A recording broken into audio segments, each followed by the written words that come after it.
Wings over Witchend, by Malcolm Saville.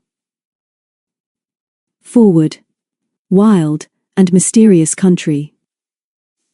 Those who have read my other Lone Pine stories will remember that the scene of most of them is set in the Shropshire hill country, round about the Long Mynd and the Stiperstones. I know that many of my readers have explored, as I have done, this wild and mysterious country so rich in folklore and legend. But because there really is a gliding club on the top of the Long Mynd and a state forest too, I must be careful to explain what is real in this story and what is imaginary. The Long Mynd is real enough, of course, but you will not find a house called Witchend, neither will you find Peter's Hatchholt. There is no village called Onnybrook, nor is there any inn like the White Horse. If you are clever, you will be able to find traces of an old railway track which once linked Craven Arms to Bishop's Castle. A large-scale map will show you the roads round the Long Mynd, and also the ancient track called the Portway which ran along the summit of this strangely shaped mountain long before the Romans came. You can walk from Church Stretton, along this old road to the Gliding Club. The half-ruined cottage in which the twins were imprisoned does not exist, and so far as I know there is no watchtower in this forest. It would, I am sure, be difficult and dangerous to sail a glider over the Mynd at night, but the pilot in this story was certainly reckless and courageous enough to try in the moonlight, as you can read for yourself. So please remember that the people in this book are imaginary, and that no reference is intended to any member of any gliding club, or to any of the grand people who look after our new forests. MS. Chapter 1. Witchend Again.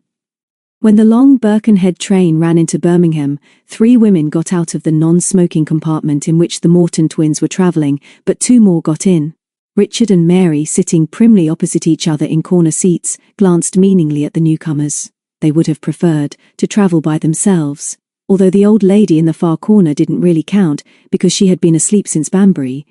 But these 2 looked disapprovingly at the little shaggy Scotty dog, sitting with his head on one side on the seat next to Mary. "Kindly take that dog off the seat," the thinner of the newcomers snapped. "He's no right to be there and it isn't healthy." "Of course he's healthy," Mary said indignantly. "And he's got a ticket just like us, and the guard, who is very nice, said he would be all right if we looked after him and he isn't doing any harm." "And he's quite clean," her twin chimed in. "And please don't look at Mackie as if you didn't like him, 'cause he hates that and he's rather naughty when people make him hate them." The thin woman, having put her luggage on the rack, turned and stared at the little boy, who grinned at her cheerfully. Then she stared at Mary and blinked. "Bless my soul," she said wonderingly to her companion. "Just look at 'em, they're twins. As like as 2 peas in a pod." The twins were well used to this sort of comment, and were prepared to be friendly to anybody who wasn't silly and unreasonable about Macbeth. So Mary smiled, and then scooped the little dog onto her lap. "Actually," she said, "my twin is quite right. Mackie is very, very good when he likes people, but very, very bad when people don't like him. I'll let him look out of the window now and you'll see that he'll be good. We ought to tell you," Richard added, "that we've got awful coughs. We've had whoopers and we don't think anybody ever had them as badly as we did. We're quite disinfected now, if you know what I mean. But our mother says that we can't help it, and we don't mind 'cause they wouldn't let us go back to school. And as it's only 10 days to Christmas, we're starting our special holiday early." Then the old lady in the corner snored loudly, woke herself up and asked where they were. "We're changing at Shrewsbury, too," Mary said kindly. "Do you remember that we promised to help you? Our friend Peter is going to meet us there 'cause she's broken up today, so we'll all be able to help you." "What are you doing now, you silly dog?" Macbeth had his front paws on the window ledge and was pressing his quivering damp nose on the glass until the steamy surface of the pane was patterned with little peepholes. Dickie wiped his window with his sleeve and peered out. The light of the short December day was waning. Dingy houses, streets and factories in which the yellow lights were beginning to go up were all that he could see. But he knew almost every mile of the line from Paddington to Shrewsbury, because they had made the journey many times. Wolverhampton next, and then it wouldn't be long before they caught a glimpse of the conical-shaped mountain called the Wrekin rising out of the Shropshire plain by Wellington, and then he knew that it wouldn't be long before Shrewsbury. Like Mackie, Richard pressed his nose against the cool glass and recognized the outskirts of Wolverhampton. Then he realized that the thin woman was offering him a chocolate. "You won't say no, I'm sure. Take 2 and welcome, for they'll help to pass the time. Perhaps the little dog would like one too?" Mary received this offer coldly. "No thank you. Actually, we're very strict with his diet and we don't think sweets are good for him. When we get to Shrewsbury and meet our friend, we shall have some time to wait for our other train, and then we shall take him into the refreshment place and give him a drink. But thank you all the same. Mackie is much obliged. The old lady in the corner was nodding again, but the other two still gazed at the twins in astonishment. They were certainly so alike that if Mary's hair had been cut as short as her brother's, it would have been difficult to tell them apart. They were both wearing high-necked yellow jerseys and navy blue shorts. So you're twins, and you've had whooping cough, and you're going to spend the Christmas holidays in Shropshire, and you've been there before. I should think you're very lucky children, said the plumper of the two women, speaking for the first time. Oh yes we are, Mary agreed, and glanced at her twin. He had no need to answer, because she knew at once that he agreed that they should pass the time by telling their travelling companions something about themselves. Actually, she went on, our father has an old house called Witchend, not far from Onybrook, and we always go there whenever we can, although we have to live near London. It's very, very old and lonely, and that's why we take Mackie to guard us from the wild beasts that roam those forests and over the mountain. Do any of you know that mountain? It's called the Long Mynd. I've heard tell of it, the thin woman said doubtfully, but I've never been down that way. But you two mites can't go all that way by yourselves and stay in a lonely house like that Witchend on your own. When's your mother coming to look after you? Don't you worry about that, Dickie broke in cheerfully. Our mother is coming in the car with Dad and our brother David when he's broken up. Quite soon they're coming. They'll send us a secret message or a dispatch or something in a code just to let us know they're on the way. And they'll bring supplies for Christmas too, we hope. But you can't sleep by yourselves in a lonely old house. 'Tisn't right to send you all this way. Oh yes it is, Mary said indignantly. It's quite right. Our friend Peter lives quite near Witchend and she has a pony. She's meeting us at Shrewsbury, and when we get to Witchend our great friend Agnes will be there to look after us. When we first saw her we thought she was a witch, but she isn't. She's super really, although she always looks rather miserable and sings lots of sad hymns. She's a widow you see, and her name's Mrs. Braid, and she pretends sometimes that she's very, very cross with us, but we know she isn't, if you know what I mean. The thin woman, who by now seemed to be hypnotized by them, nodded. She knew very well what Mary meant, and had no difficulty in imagining how Mrs. Braid would try very hard to be angry with this pair, and how difficult she would find it to be so for long.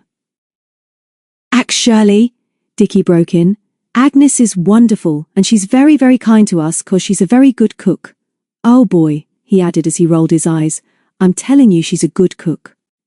Then the old lady in the corner woke again, and rubbed the window pane in fear that she had overslept Shrewsbury. Oh dear, she wailed. It's snowing. I hate snow. We don't want snow at this time of year. Jiminy cricket, Richard shouted excitedly as he rubbed his window. This is terrific. Now we'll have to fight the wolves in the snow, and maybe we'll never get there at all, and they'll have to send out dogs for us. Maybe it will be a howling blizzard and we'll have sledges. But we're there, Mary squeaked. This is Shrewsbury. Hurry up, twin. Mackie shook himself and tried to keep out of their way as they scrambled into their duffel coats and pulled down their rucksacks. Then, as the train rounded the big curve and rattled over the points, Dickie helped the nervous lady to pull her suitcase from under the seat. Happy Christmas, everyone, Mary laughed as she clipped a tartan lead to Macbeth's collar. Come and see us if you can get through the snowdrifts. Thank you for the chocolate 'cause it was most sustaining. Goodbye. The train stopped. A man opened the door for them and the cold air stung their cheeks. The platform was crowded. Macbeth hated stations because hurrying people got in his way and trod on him, so he sat down miserably between the two rucksacks, which Dickie dumped on the platform. Peter didn't say where she was going to meet us, did she, twin? She jolly well ought to be here, else we may be sort of abandoned, he said. I suppose we shall just have to struggle to Witchend by ourselves. Don't be silly, Dickie. She'll come. There's half an hour before our train goes anyway. Let's just sit on our luggage and wait for her. Dickie yawned. He was excited and felt rather empty inside, and he never really liked waiting for anything. At the end of the platform, the signal lights turned green, the guard blew his whistle and flashed his lamp, and the long train slid slowly out into the darkness on its way to Chester and Birkenhead. There she is! Mary shouted. Or is it Peter, Dickie? She's got a hat on. Yes, it is. She's waving, and she ran up the platform towards a slim schoolgirl who was hurrying to meet them. Peter didn't look much like the Peter they knew. She was wearing a belted blue overcoat and a blue felt hat with a band round it, and black stockings and black shoes. But her smile was the same as she hugged Mary, and bent to make a fuss of Macbeth, who was trying to strangle himself in his excitement at greeting her. Peter was an old friend. "Hello, twins," she gasped. "Isn't this terrific? Isn't it marvelous? Wasn't it lucky that I broke up today? How are your coughs? It doesn't matter about me because I've had it, but you both look all right." "Are you?" "It's most peculiar," Mary explained as she picked up Mackie so that he could lick Peter's nose. "I had the disease first at my school, and then Dickie had it a week later at his, and the doctor says it's nothing to do with us being twins, but we think it is because we do have things together. Then, because we'd both got it," Dickie went on, "they said we'd better have it at home together, and Daddy had to come and fetch us, one at a time of course, and Mother says it wasn't at all a good idea." "I can well believe that," Peter laughed. "Are you hungry, Dickie? How's everybody else? Our parents are very well, thank you, and I expect you know how David is because he writes to you but not to us," Mary said wickedly. "And we are hungry, thank you." "Good, so am I. Let's go into the refreshment place and have something. It's snowing hard, so we're going to have a marvelous holiday. You've never seen the Mynd covered with snow, have you?" The twins created plenty of interest in the crowded refreshment room. Luckily, the woman behind the counter liked Macbeth and gave him a saucer of milk and half a sandwich, while the others found a table in the corner. Peter took off her hat and flicked back her plaits. "Isn't this school uniform ghastly?" she said. "I'm longing to get out of it, and I'm longing to get home. The idea is that old John will take us all up to Witchend in his car from Onnybrook, and then take me back to Hatchholt. You remember that the track doesn't go all the way up our valley, but I can manage in the dark. I promised to telephone Daddy from Onnybrook anyway, just to let him know we've all arrived, and I expect he'll walk down with a torch to meet me and help with my case." "What about this snow?" Dickie said with his mouth full of bun. "Suppose it's so thick that you have to struggle through drifts and get lost so that they have to send out dogs for you. Big dogs, I mean. Not Mackie's sort. If it's as bad as that, I'll have to spend the night with you at Witchend, or at Ingle's farm." Peter laughed. "Daddy will tell us what it's like on the top of the mountain when we telephone. Does Tom know you're coming?" "Oh yes. Mummy telephoned Mr. Ingles and told him, and he shouted so loud that we heard him in the next room. He said Tom is looking forward to seeing us, but we don't believe him because Tom doesn't like us." "Don't be silly, Mary," Peter said. "Of course he likes you when you're not cheeky. Tom never writes to any of us, not even Jenny, but I bet he's glad you're coming for Christmas. Now we'll go and get a carriage to ourselves." So they rescued Mackie from behind the counter, wished his new friend a happy Christmas, and went out into the cold again. Peter collected her luggage from the cloakroom, and then they hurried along to the familiar platform, where a shorter train was waiting. The guard, who was leaning against the door of his van blowing on his hands, looked up and smiled. The air was thick with whirling snowflakes, through which the signal lights glowed like green and red eyes, and only the parallel lines of the tracks were black in a white world. Peter looked serious. "It will be thick at home, twins. I hope John will be able to get the car up the lane, but the moon should be up soon, and then it won't be so bad if the snow isn't drifting." "We shall want sledges," Dickie said. "It's all wrong that Witchend isn't on the telephone, but we'll ask Mr. Ingles if we can telephone Dad from the farm and ask him to bring sledges. Maybe we can build a snow hut at the camp too, Peter. We've never done that before." Peter agreed that this was a good idea, but she was still looking anxious when they got into their compartment. "We'd better cough hacking coughs if anybody tries to come in here, twin," Mary suggested. "This is my favorite journey, and it's more fun without strangers." Dickie tried a practice cough, and Macbeth barked in sympathy, while Peter hoped that nobody would have the temerity to come in.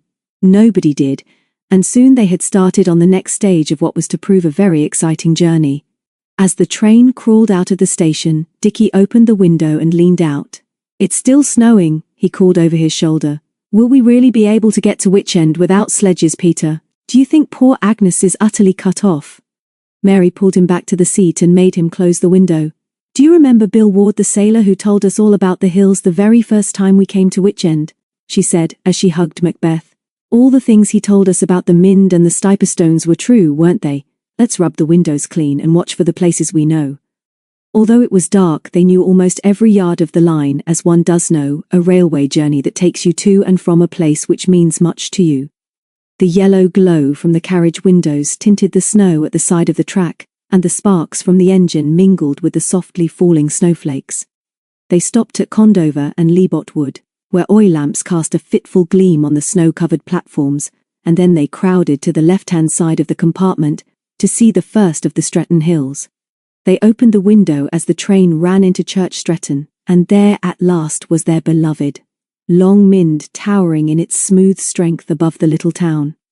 Peter knew it in all its moods, but the twins had never seen its sleek sides covered in snow before, and Dickie said what they were all thinking. "I wouldn't like to be up on the top, or even going up one of the valleys. You couldn't see any paths, could you?" "It's all right once you're on the top," Peter said. "I've been up with Sally in the snow, but not at night. The trouble is the bogs, but she seems to know where they are even though they're under the snow. But you know how wonderful she is. I'm longing to see her." Their friend the guard flashed his lantern green and the train started. Now the steep slopes of the Mynd came down almost to the line, and as the moon was not yet high enough in the sky to soften their outline, the mountain looked almost sinister. "Get your things together, twins," Peter said as she opened her bag and stuffed her school hat in it. "We're nearly there." The train slowed down. High on their left they saw the lighted windows of the signal box.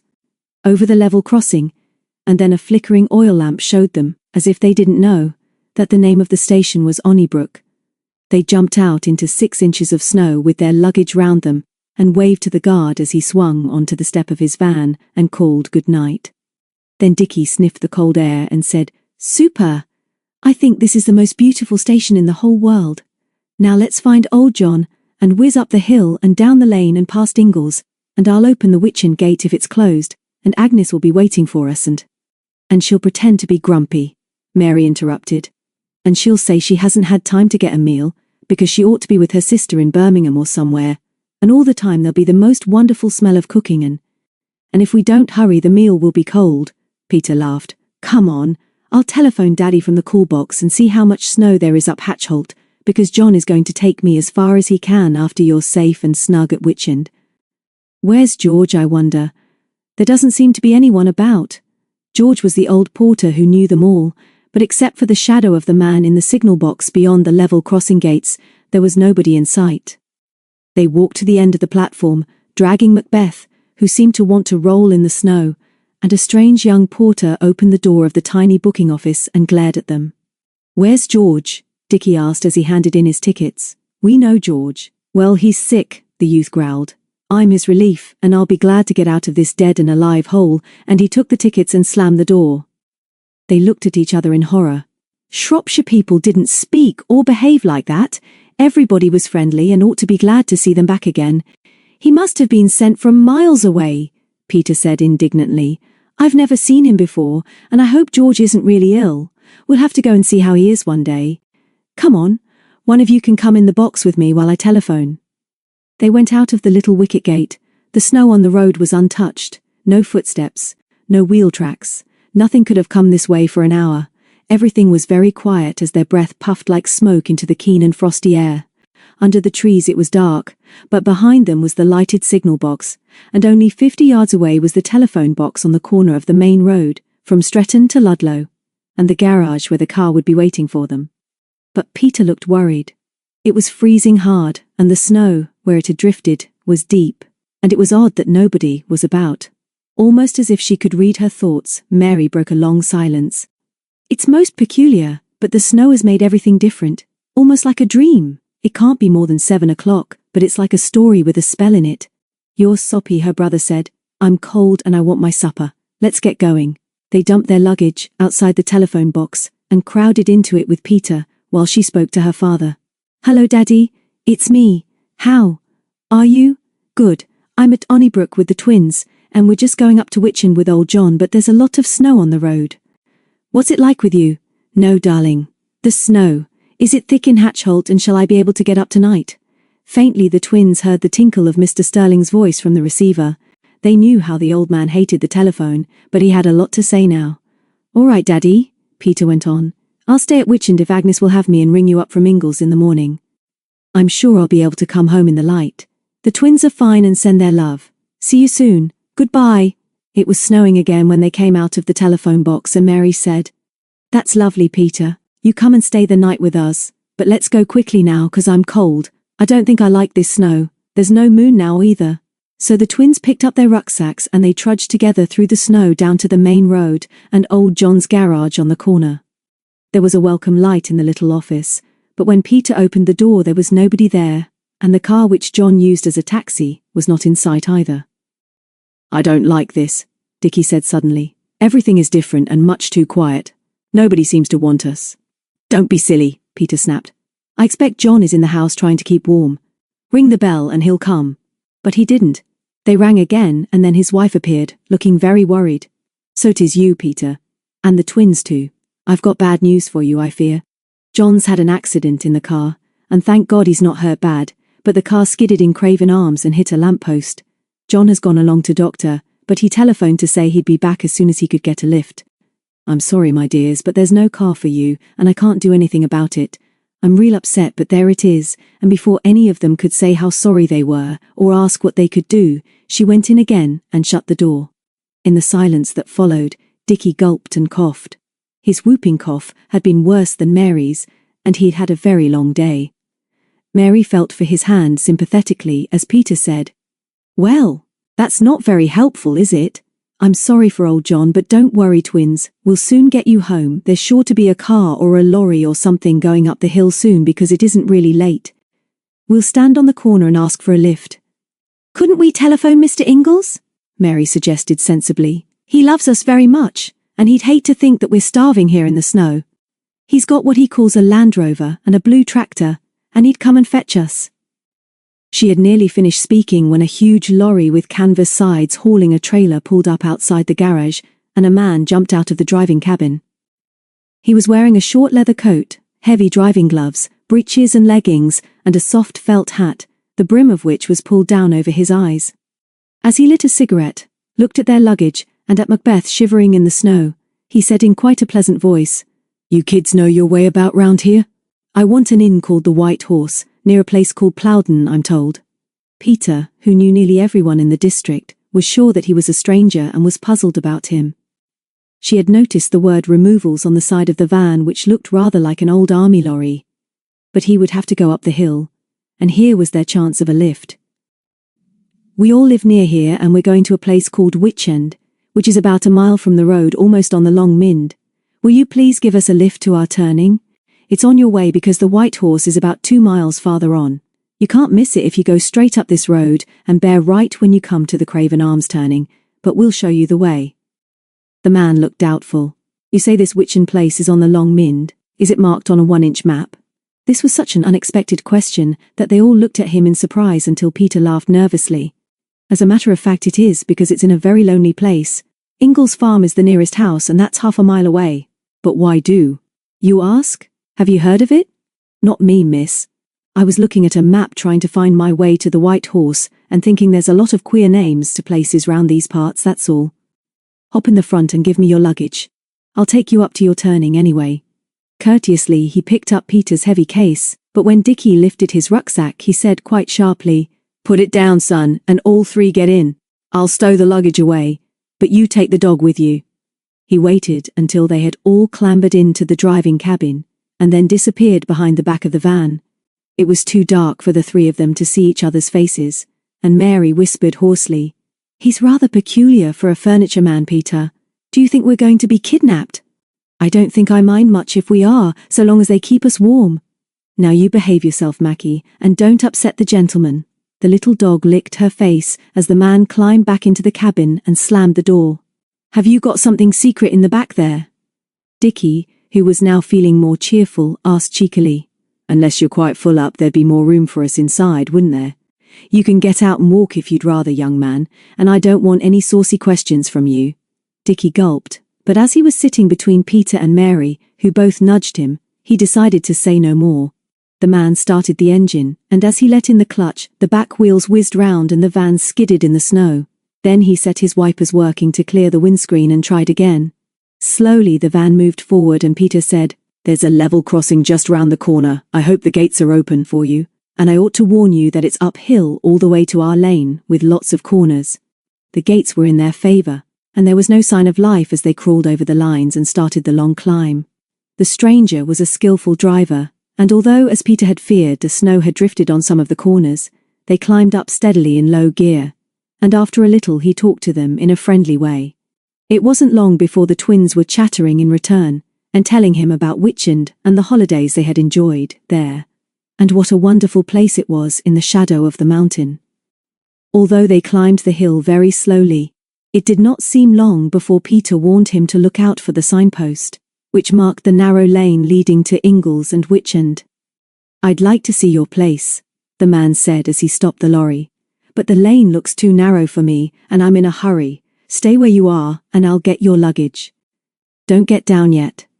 They heard him fumbling about in the back of the van, and Dickie tried to find a hole in the canvas behind the seat so that he could see what was inside, but he had no luck, and anyway Peter whispered crossly that he should behave himself. Then the man opened the door and helped them down. 2 miles to the White Horse, you said?" he asked Peter. "What do you know about that place?" Peter laughed. "Nothing really. How should I? We've passed it lots of times. It's close up against the hill at the end of the Long Mynd, but it's a lonely place, and you often see milk lorries outside. Good night, and thank you for the lift. Don't forget to bear right at the next turning." The man smiled unexpectedly. "Witchend, eh? I've remembered now. Some chap told me that place was empty. How long are you kids staying there? Did you say your parents were coming up soon? Are you 3 going to be alone there tonight?" Peter felt uneasy at all these questions, but the man was really pleasant enough, and she could hardly stop Mary when she answered him. "My father will be very cross if we don't thank you properly for rescuing us tonight," she finished. "And now, if you'll excuse us, we've got a long walk in the snow, but we'll tell Daddy and my brother David all about you when they come. They'll be here very soon. Good night to you then. I wouldn't care to be snowbound in your Witchend," and he got back into the cab and drove off. They stood in the middle of the road and watched the red light on the back of the empty trailer dwindling into the distance. The wheels left black lines on the white road, and even as they watched, the moon came out again behind the scudding clouds, and the snow stopped falling. "He was a peculiar sort of man," Mary said. "I wonder why he wanted to know such a lot about Witchend." "Don't know," her twin answered. "I wish I knew what he'd got inside that van. I tried to find out, but Peter nudged me." "Why did you, Peter? I didn't like him much, and although I'm thankful for the lift, I'm glad we're rid of him now. Come on, twins. I'm looking forward to Witchend and supper and Agnes making a fuss of us." They set off together down the narrow lane, with the great bulk of the Long Mynd ahead of them. The hedges were too high for the moon to give them much light, and the untrodden snow was at least 6 inches deep. They didn't speak much, for they were all tired and hungry, and Peter's suitcase was heavy. They had to put it down and rest at every other telephone pole, and when they were within sight of Ingles' farm, Mary said, "Let's go in and see Mr. and Mrs. Ingles, and then Tom will carry your luggage, Peter. I'm sure they're expecting us." But Peter thought not. "Once we go in, they'll keep us at least half an hour, and as Witchend isn't on the telephone, we can't let Agnes know that we're going to be late. She might be very worried about us twins, and we must go to Witchend as soon as we can. I'm so tired I could cry, but I'm worried about Agnes, and so should you be. Agnes is very good to you." We know," Dickie replied rather grumpily. "We like her very much, although she's sometimes very stern with us. Sometimes she just doesn't understand us, does she, Mary?" "That's right. She doesn't realize how we're growing up, but all the same I'll give her the biggest hug ever when we get there, 'cause I'll be so glad to see her. Listen, Peter, and I'll tell you what it will be like. There'll be a big fire in the range, and the curtains will be drawn tight, and the oil lamp will be in the middle of the table, and on the range there'll be things cooking and perhaps milk for the cocoa and a kettle singing ready for tea if that's what we like. And on the table there'll be cornflakes and brown bread and honey and cake and maybe eggs, 'cause Agnes thinks boiled eggs aren't too heavy after a long journey. That's what it will be like, won't it, twin?" Dickie grunted. "I've got to rest a sec, Peter. Sorry, but my fingers are dying or something. I should think your case has got lead in it." He flexed his fingers and blew on them, and then grinned at Peter. "Mary's right about Agnes, really. She nearly always looks miserable, but deep inside her she isn't. I bet she's standing by the fire now waiting for us to come, and I bet she's got on a black dress and a red woolly coat, and when we walk in her mouth, we'll be sort of down at the corners, and she'll try not to smile when she's really glad to see us. Come on, let's get going. I think I'd like toast with my egg." And spurred on by the thought of the welcome waiting for them, they hurried on through the snow. They turned the last corner of the lane, and there, snug under the hillside, was beloved Witchend. Just as Mary had said, there was a welcoming glow behind the window curtains, and the smell of wood smoke from the chimney.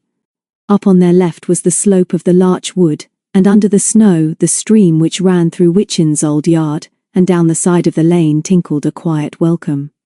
Mary ran forward to open the gate, and Macbeth barked excitedly and dashed up to the door. Peter whistled the peewit's call, and then they ran to the porch. "We've come, Agnes," Mary shouted as she banged on the door. "We're here again, but we nearly needed a rescue party. They dumped their rucksacks in the porch and kicked off the snow from their shoes, and then Dickie opened the door, which was never locked." "Here we are, Agnes," he shouted. There was no answer. They hurried into the living room. The table was laid, the kettle was singing on the range, and the fire glowed red behind the bars. On the patchwork cushion of the old rocking chair was some knitting, and in the silence of their surprise, they heard the clock on the mantelpiece ticking. Their welcome was complete but for the housekeeper. "Agnes!" Mary shouted with an edge of fear in her voice. "Where are you, Agnes? We've come!" No answer. They looked in the scullery for her and then searched every room upstairs.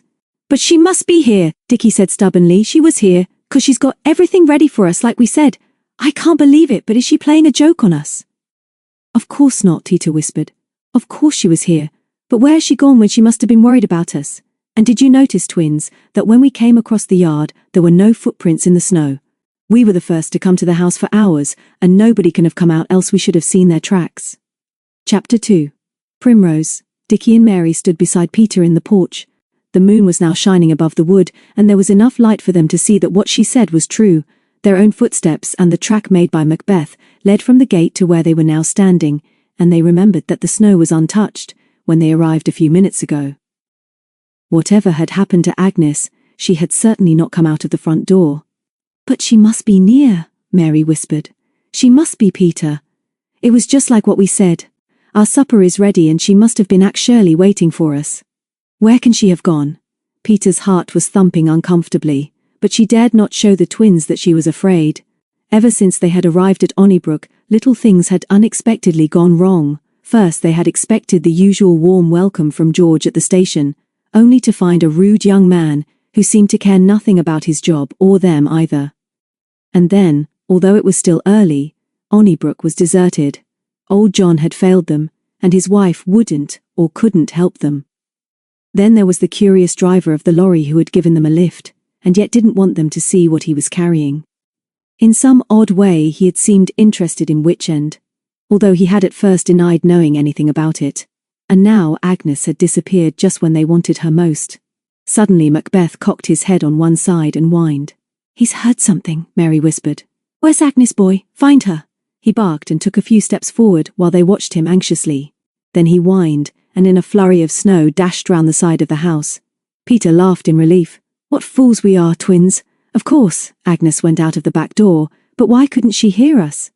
Come on, let's follow the bloodhound." Witchend was built at the foot of a narrow valley leading up into the heart of the Long Mynd. A little stream ran down this valley, through the yard and along the side of the lane past Ingall's farm. The western slopes near the house were thick with larches, but the hill on the opposite side was bare except for bracken which crept down nearer to the house each year. The valley soon narrowed, and on the eastern side, close to the stream, was another wood with a littlest track leading eventually through a state forest of growing trees up towards the top of the Mynd. On the other side of the stream, under the larchwood, was a wider but overgrown track leading in the same direction, but which the children never used, as it was not the quickest way up to the top of the mountain. With a twin on each hand, Peter ran through the crisp snow round the side of the house into the little yard, where the firewood was stored in a ramshackle shed. Macbeth, now barking madly, raced ahead to the little gate in the wire fence, which was once supposed to keep the rabbits out of Witchend's vegetable garden. "Look!" Peter shouted. "There are her footprints in the snow. She came out of the back door and went to the gate. But why should she want to go out?" "She left the gate open anyway," Dickie said sensibly. "Let's trail her." Mackie was now darting along the narrow track fringed with dead bracken, and suddenly Mary shouted, "There's a light! Look, right ahead, just at the edge of the wood. It's somebody with a torch. It must be Agnes. Let's call her." They stopped and shouted with all their strength, "Agnes! Where are you? Agnes! Faintly the echoes of their voices came back to them from the hillside, and then they heard her answering call. As they ran forward again, a great owl, furious that so much noise should disturb his nocturnal hunting, gave his weird cry as he drifted overhead. Peter, in spite of the twins' protests, raced ahead, and so was the first to greet Agnes, who was waiting for them at the edge of the little wood with a young woman, who seemed to be standing on one leg, with one arm round the housekeeper's shoulders. They were in a pool of moonlight, so it was easy to see that Agnes looked as stern as usual. "Hello, Agnes," Peter puffed. "What's happened? I'm sorry we're late, but John's had an accident, and we had to get a lift up the hill and walk down the lane with our luggage. Here are the twins, but we were very worried when we couldn't find you. Mackie had more sense than any of us and followed you round to the back of the house." Agnes nodded and stooped to pat Macbeth, who was jumping up at her. "I was getting real anxious about you, but better late than never, although it's time this pair of rascals was tucked up in bed. Let me look at you, twins. Maybe you could put your weight on Petronella for a while, miss." Peter stepped forward and smiled at the stranger, who put her arm round her shoulders and said, "I don't know who you all are, but you're very, very welcome. I've been a fool and got lost, and then, just when I was in sight of this cottage, I tripped over something in the snow and twisted my ankle. Do you all live here?" She had a pleasant, rather deep voice, and Peter guessed that she couldn't be more than 30. "We're all staying at Witchend," she said shortly, "but we'll soon get you indoors. Whatever were you doing alone on the Mynd on a night like this? Excuse me saying so, but you can't know much about our country to take such risks." "I'll tell you all about it presently," the woman answered, "but I'm most grateful for your help and sorry to have been such a fool." Meanwhile, Agnes and the twins were reunited, and the housekeeper's voice was unexpectedly gruff when she turned round and said, "Lucky for this young woman that I had to go outside for more logs. I heard her calling for help. Richard and Mary had better run back to the house and make some tea, while Petronella and I look after this young woman. Be off with you, and get into the warm and take this foolish little dog with you. Now, miss, take that luggage off your back and give it to Petronella, who's more used to that sort of nonsense than I am, and then we'll help you down to the house." The stranger smiled ruefully and slipped a knapsack from her back, and then Peter realized that she was dressed in cord slacks, heavy boots, and a leather wind cheater over a thick jersey. "You're very good," she said. "I'm sure the ankle is only twisted, but I wouldn't have liked to have struggled to your house alone. I'll try not to be too much of a nuisance." It took them nearly a quarter of an hour to get her back, but when the track was wide enough for them to walk 3 abreast, she hopped along quite well between Agnes and Peter, with an arm on their shoulders. The twins were watching for them from the scullery window and had the back door open as they crossed the yard. "We've boiled eggs, Agnes," Mary squeaked. "We've done 5 because we know all visitors like boiled eggs, and the tea is made too, and we've taken off our wet shoes and I've washed my hands, but Dickie hasn't. Fancy you rescuing somebody, Agnes. Perhaps you ought to tell this lady who we are?" "She'll know soon enough," Agnes said grimly. "Nobody can be in your company more than 60 seconds and not know what you are. You're a pair of young rascals and you're nothing but a worry to me, and if one of you coughs then you both go off to bed, which is where you ought to be this very minute. Now, miss, into the other room and we'll soon see what's wrong. That's it. Take my knitting off the chair, Peter." The young woman sat back thankfully in the rocker and closed her eyes while the others stood around and stared at her.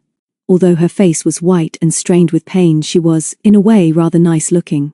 She was dark, with her hair cut almost as short as that of a man, and Peter guessed that she would be the sort of woman who was keen on the open air and sport. Agnes broke the silence as she took off her coat. "A hot drink is what we all want, and you take your shoes off, Peter, and if your stockings are damp you'll change this very moment. Does your father know where you are, else he'll be worried?" Peter explained. "And if you don't mind, Agnes, may I sleep with Mary tonight, and then we'll see what it's like in the morning and I can telephone Daddy from Ingalls." "Of course you can, my dear, and very welcome, but get out of those wet stockings first and I'll pour some tea." And almost before the children realized what had happened, Agnes had satisfied herself that the twins were warm and dry, and peeled off Peter's stockings, and given her a towel to rub her cold feet, poured out cups of tea for all of them, and made up the fire. "Now, miss," she said when they were all feeling warmer, "off with that boot and let me look at that ankle." Their visitor had some colour in her cheeks now and was looking round her curiously. The twins were a little surprised that she took no special notice of them, but she seemed to like Peter and smiled her thanks when the girl went down on her knees and unlaced her heavy boot. "You'd better take it off yourself," Peter suggested. "The ankle is swollen and I may hurt you." She sat back on her heels and watched the stranger, while Agnes, gaunt and thin in her black dress and red cardigan, stood by the fire. "I wish you'd tell us your name and what you were doing on the Long Mynd at this time of night," Peter said. "It's silly not to call each other by our names. The twins are Richard and Mary Morton, and their father owns this house, although they live near London. Agnes is Mrs. Braid, who looks after them all when they come here to stay, and I'm their friend Petronella Sterling, and I live at Hatchholt at the top of one of the valleys near here." The woman looked at her keenly, and Peter noticed that her eyes were wide and grey with tiny wrinkles at the corners. She wore no lipstick, and her ringless hands, as she eased off the heavy boot, were broad and rather masculine. Then she smiled as she put down the boot and pulled off a thick yellow sock. "So you live on the Long Mynd, Petronella? I didn't realize anyone did that, and I was surprised to see the welcome lights of this house just now. I'll tell you all about myself in a minute, but my name is Primrose Wentworth." Dickie, to their horror, stifled a giggle. None of them had ever known anyone named Primrose, and this woman, however pleasant she might be, certainly did not suggest the pale, shy heralds of spring. "You'd better call me Primrose," she went on as she felt her swollen ankle gingerly and looked up at Agnes. "I'm sure there's not much wrong with this. I can move it now that I'm not putting any weight on it. What do you think, Mrs. Braid?" Agnes went down on her knees beside Peter and felt the ankle. "We'll do no harm if we put a cold compress on this. Where were you hoping to get tonight, Miss Wentworth? For you're miles from anywhere here." "So I realize. I'm staying in Church Stretton, but I'm keen on walking and wanted to explore the Mynd. I meant to walk the whole length along the portway and down this end, but it all took much longer than I thought. I got lost late this afternoon in the forest, but from somewhere up there I saw the lights of your windows and thought it would be easier to get down to a road this way. It had been snowing hard then for quite a long time, and as I'd no torch it was difficult to read the map. Then I lost the track, and just when I was within reach of you here, I tripped over a root in the snow. At first I thought I'd broken my ankle, and I was leaning against a tree trying not to faint when I saw the light, which must have been Mrs. Braid opening the back door. "I've been lucky, haven't I?" "Reckon you have," Agnes said grimly. "Sit here and I'll find a bandage and a bit of old sheeting and you can fetch a bowl of water, Mary." Dickie, who had not had much to say since Primrose's arrival, now sat down on the hearth rug and looked at her so solemnly that she found his gaze disconcerting. "What do you want, Richard?" she said sharply. "Why do you look at me like that?" "Like what?" he said. "I'm just jolly interested in you, and was thinking what a wonderful adventure you must have had in those woods in the dark with the snow falling, and you not really knowing where you were. Did you hear the wolves? There's wolves in that forest, and that's why we never go out at night." "Shut up, Dickie," Peter said sharply. "Don't take any notice of him when he talks like that, Miss Wentworth. He's only putting on an act. Perhaps Peter has never seen him, but Mary and me nearly have, and I think you're jolly brave. But please, will you tell us something we'd all like to know? Where did you think you'd be able to stay tonight? Did you see Witchend marked on the map?" Primrose looked up in surprise as Mary and Agnes came back into the room. "I seem to remember seeing this house marked on the map, but do any of you know an inn called the White Horse? Somebody in Stretton told me about it and said it was near a place called Plowden at the end of the Mynd. I thought I might get a bed there because it's much nearer the mountain than Onnybrook." "So it is," Peter agreed, and then, remembering the lorry driver, who had also been asking for the White Horse, she added, "All the same, I shouldn't think you would have liked that place, 'cause it doesn't look as if a woman has ever stayed there. Now let's do up your ankle." While she was bandaging the cold compress in place, Agnes said, "You must stay and have some supper with us, miss, and I'm sure Mrs. Morton would wish me to ask you to stay the night here. 'Tis sure you can't move on that ankle for a while, and we couldn't get a car up here in this weather. Stay here and welcome, miss, for there's a bed to spare." "That's very kind of you, thank you so much. I'm sure my ankle will be better in the morning, for the pain has nearly gone already. I'd like you to tell me all sorts of things about the country around, and the Long Mynd in particular. It must be wonderful to live up here, Peter." Peter nodded. "I go to school in Shrewsbury, but I wouldn't live anywhere else in the world. Not another word until you've all had something to eat," Agnes said. "Sit down, twins. There's more tea in the pot, and I'll make some cocoa for Peter, for I know she likes it, and if your eggs are too cold, I'll boil some more."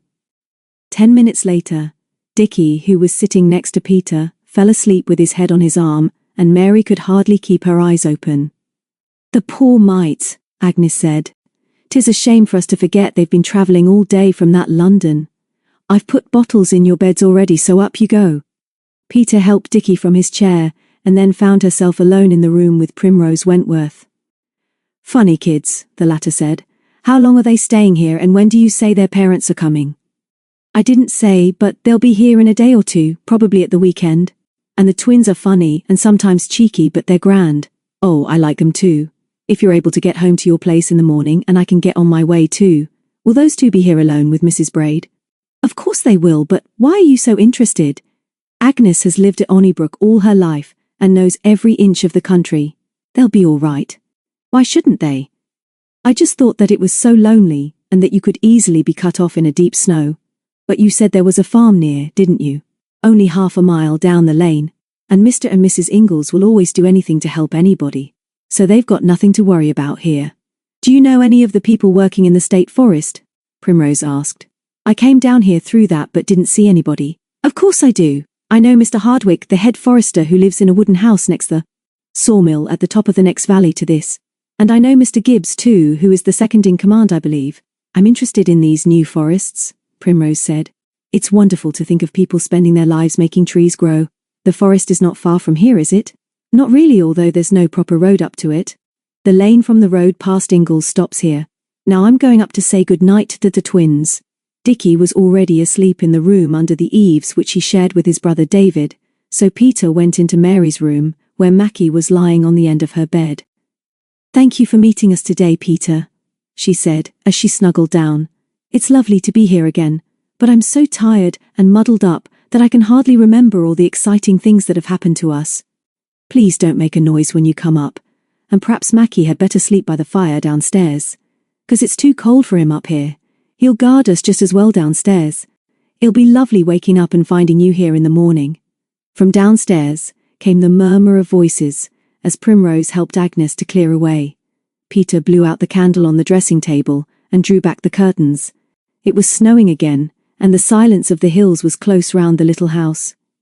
Downstairs, Agnes was droning out a mournful hymn as she washed up in the scullery, while Primrose, with her bandaged foot resting on a cushion, was sitting by the fire smoking a cigarette. She smiled as Peter crossed the room to help Agnes. "I've been asking Mrs. Braid to tell me some of the old Shropshire folk tales when she's finished out there," she said. "I'm so interested in your wonderful country and think you're so lucky to be living up here." Peter nodded. She thought so too, but had never known a stranger to be quite so curious and enthusiastic. It was nearly 9 o'clock by the time they had finished clearing up, and then they turned on the battery radio to hear the news and weather forecast, which warned them of snow and frost in the North and Midlands. By this time Peter was finding it hard to keep awake, but she did manage to listen again to the story of the Long Mynd parson who was lost in the snow. It was a thrilling story of courage and endurance, and she never tired of hearing it. "There's many legends, as they call them, about the Long Mynd, miss," Agnes began as she held her wrinkled hands to the fire. "My grandad used to tell us tales that his grandfather told him, but this bit of snow that gave you some trouble tonight reminds me of the true tale of Parson Carr, who was vicar of Woolstanton, which is a village this side of the Mynd. Near 100 years ago this was, and those of us who live round here knows how dangerous the mountain can be for all its harmless looks. As Peter knows better than most, there's places round here well named, Deadman's Lane, Deadman's Hollow and the like, and my grandad told me of tunnels cut through snowdrifts on these hills to reach folks cut off in some of the lonely cottages. But to get back to Parson Carr. Reckon he must have been a good as well as a brave man, for he took on the job of being the parson of a little place called Rattling Hope, on t'other side of the Mynd, and for 8 years he never missed, in fog or snow, crossing the mountain to give Sunday afternoon service at Rattling Hope, and I must say I hope those folks appreciated him. The only way up from Woolstanton was to Wildmoor Pool, which Peter knows is just about the top of the Mynd, and then down a track through the heather to Rattling Hope. 'Twas his custom to go horseback with a servant, and one January Sunday, after a week of snow, he set off as usual. After half a mile he found the snow too deep for the horses, and sent 'em back with the man. It took him, so they say, near 3 hours to reach Rattling Hope, and then the foolish man, in spite of plenty of offers to stay the night, started back. The story says, and 'tis true enough, that he struggled up to Wildmoor in the face of the worst southeast gale ever known in these parts. He had to crawl, for the wind was too strong to walk upright, and then he lost his way in the dark and struggled on towards Lightspout over Stretton. Way. He lost his hat and gloves. His hair was ice, and icicles clung to his eyebrows and whiskers. He fell down ravines into great drifts, and knowing he would die if he stopped to rest, he struggled on through all that awful night. Day dawned with fog. He was nearly snow-blind and his boots burst with the strain, but later that day he was found by some children from cottages near the Lightspout. He did not die, but 'tis little wonder that he was a changed man after his walk of 22 hours in the wildest part of the Mynd. But didn't anyone go out to look for him? Primrose asked. Of course they did, and all they found was the body of a man who'd been fool enough to go out looking for his hill ponies. But the story of Parson Carr is true, miss, for it's been printed in a book and they say you can see his boots for yourself in Shrewsbury Museum. Maybe Peter has seen them. Peter, who was half asleep, jumped in her chair at the question and got up. Yes, I have. The story is true, and I think we were all lucky to find Witchend tonight. I'm sure we should all be in bed, though. Primrose got up too. Good night, Mrs. Braid, and thank you for rescuing me and for your care of me. If Peter will help me upstairs with my rucksack, I shall manage very well. Peter lit 2 candles, helped her up the stairs to the best bedroom, and then ran down for the heavy rucksack. When she came back, Primrose was at her window, looking out over the larch wood. It's still snowing, Peter. I hope I'll be able to get on my way in the morning. I suppose that even if there was a short way up from here through the forest to the top of the Mynd, it wouldn't be safe for me to try it. Of course it wouldn't. I hope you sleep well. Good night. Back in her own room she said her prayers before undressing, and then, just before she blew out the candle, Mary stirred and opened her eyes. Hello, Peter, she whispered. I've been dreaming we're going to have a wonderful adventure again. Chapter 3. The Strange Lorry. When Peter woke next morning, it was a moment or two before she realized that she was at Witchend, and not in the dormitory at school. She sat up and felt for her wristwatch under the pillow. 5 minutes past 8, and a cold morning with snow still drifting past the window. Then she remembered the happenings of yesterday, and wondered about their visitor, and whether they were going to be snowbound at Witchend. She wondered whether she could reach Hatchholt this morning. At this thought she jumped out of bed because, if she was to try, the sooner the better before the snow drifts in the valleys made them impassable. As she slipped on her dressing gown, Mary stirred and turned over. It seemed a pity to wake her, so Peter grabbed her clothes off the chair, picked up her suitcase and crept out onto the tiny landing. The bathroom which Mr. Morton had installed in the old house was not very much bigger than a cupboard with a bath in it, and Peter decided to go down to the living room first and see whether Agnes had a cup of tea ready. There was no sound from the other bedrooms, but from below she could now hear a doleful humming, so she knew that Agnes had started another day. She stopped at the top of the stairs as Macbeth came bounding up in welcome. Quiet, Mackie, she laughed as she put down her suitcase and hugged him. Please don't wake the others yet, come down with me. Agnes looked up from the stove and nodded. Good morning to you, my dear. You look bonny enough this morning and are just in time for a cup of tea. Sit down and warm yourself before you dress, for I've some news. Our visitor has left us. No, Agnes, not our Primrose. But she could barely walk last night, and how do you know? Have you looked in her room? No need, my dear. She's written me a letter. Very polite, I must say, but I just don't know what's going on round here. She's gone right enough, but where I wouldn't know. Read it for yourself, dearie. 'Twas propped up against the old clock. The sheet of paper which Agnes passed over looked as if it was torn from a notebook, and the message had been written with a ballpoint pen. Dear Mrs. Braid, Peter read, this is to thank you again for all your kindness to me last night. My ankle is almost normal this morning, and as I don't wish to impose myself on your happy household any longer than is essential, I am going to make my way to the main road before the snow gets any worse. Although I have not had any previous experience of snow in these hills, I cannot help remembering the story you told us last night, and as you have young children in your care, I would like to suggest that you all might be wise to leave so isolated a house this morning. With many thanks again to you and the young people, yours sincerely, Primrose Wentworth. Young people, indeed, Peter snorted, pink in the face with annoyance. What a ridiculous letter, Agnes. She must be crazy. Mad or not, dearie, I'm inclined to say good riddance. "'Tis nothing to do with me, I reckon, but a letter like that don't seem to me to be the way to behave," and she turned to the teapot on the stove, humming the first lines of Rock of Ages cleft for me. While she was pouring the tea, Peter jumped up and ran over and opened the door. Only a few tiny sparkling flakes were falling now, and it looked as if soon the sun would shine. The fallen snow was hard and crisp, and from a leak in the gutter over the porch, an icicle gleamed like a silver spear. The tracks which they had all made last night had gone, but those of Primrose Wentworth were so clear that Peter noticed that one foot had dragged a little, and blurred the impression of her nailed boot.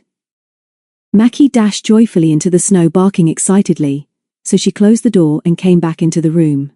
"Thank you, Agnes," she said as she took her cup. "This is all very odd. She must have hated the sight of us, mustn't she? Did she take anything for breakfast?" "Not so far as I can see, my dear. Maybe that thing she'd got on her back was filled with rations. How a body can walk around with such a load is beyond me, and she must be in a mortal hurry to get somewhere else. Do you think she was scared, Agnes? Really frightened of being cut off here, do you think? And another thing, I suppose her ankle really was twisted." Agnes looked up sharply. "But of course it was, dearie.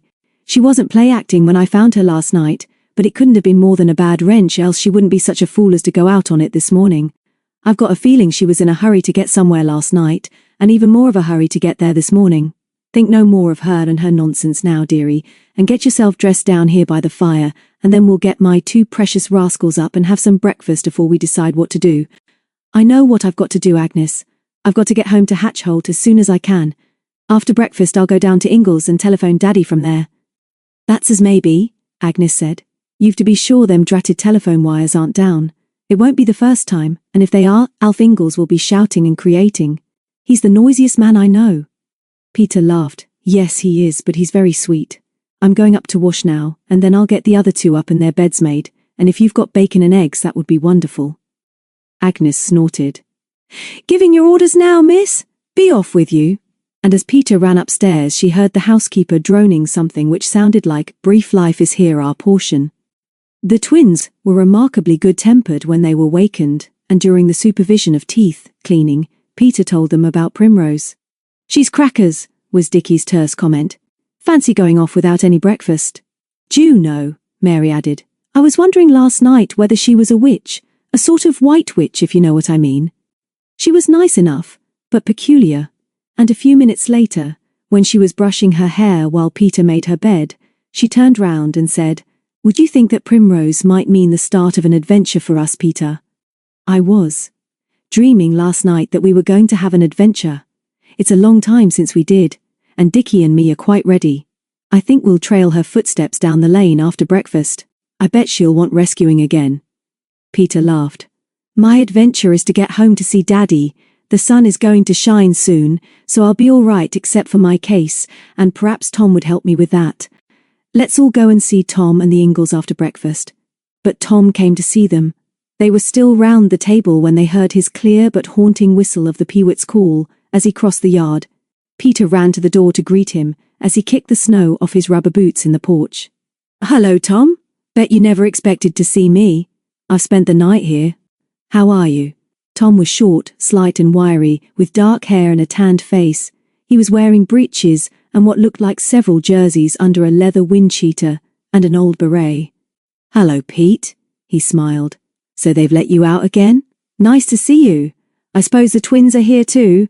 I've brought up the milk and some eggs. Come in, young man, and shut the door if you please," Agnes called. "Morning, Mrs. Braid," Tom said as he came in and pulled his boots off. "Hello, Mackie, you're getting too fat. Hello, twins, you're very quiet this morning. Still asleep?" Mary put down her spoon. Dickie put down his spoon. Both of them looked at him coldly. "Good morning, Thomas," Mary said at last. "We are not asleep, and funny as it may seem, we do not think that you are amusing." "And Mackie is not fat," Dickie added. "And if you didn't know, both of us have been very, very ill with whoopers. That's why we've come here early. We've got to have lots of fresh air. There's plenty of that about this morning," Tom laughed. "Aunt Betty sent you a message, says she'd like to see you, and I can't think why. She'd like to see you too, Pete. We weren't sure what was happening, and now our telephone has gone, so Uncle will be going down to Onnybrook in the Land Rover to raise a riot." Agnes poured him a cup of tea and told him to remove some of his jerseys and sit by the fire until they were ready. "Don't mind if I do," Tom said. I've been up for hours and it's an odd thing, but somebody was up as soon as I was because there are tracks coming from here past the farm and down the lane. Had a visitor? Yes, we have, Peter replied quickly. We'll tell you all about that later. What news of Jenny? Tom smiled. Okay, I reckon. Still reading books and writing letters. Hope to get her over here for Christmas, but this snow makes it difficult. How's David? I'm sure he's all right, Peter began, and then the twins interrupted her. Peter knows all about him, of course. David's only our brother. He doesn't write to us, but we think he must be very well. Tom glared at them, and they subsided. It would be fun going to Ingles presently, and there didn't seem much sense in upsetting Tom before they went. The trouble was that they never got their own way with Tom, and he knew it. Peter pretended not to notice the interruption. He'll be up in a day or two, Tom, but he hasn't broken up yet. Mr. and Mrs. Morton are coming too, and I expect they'll come by road. We'll hear from them soon.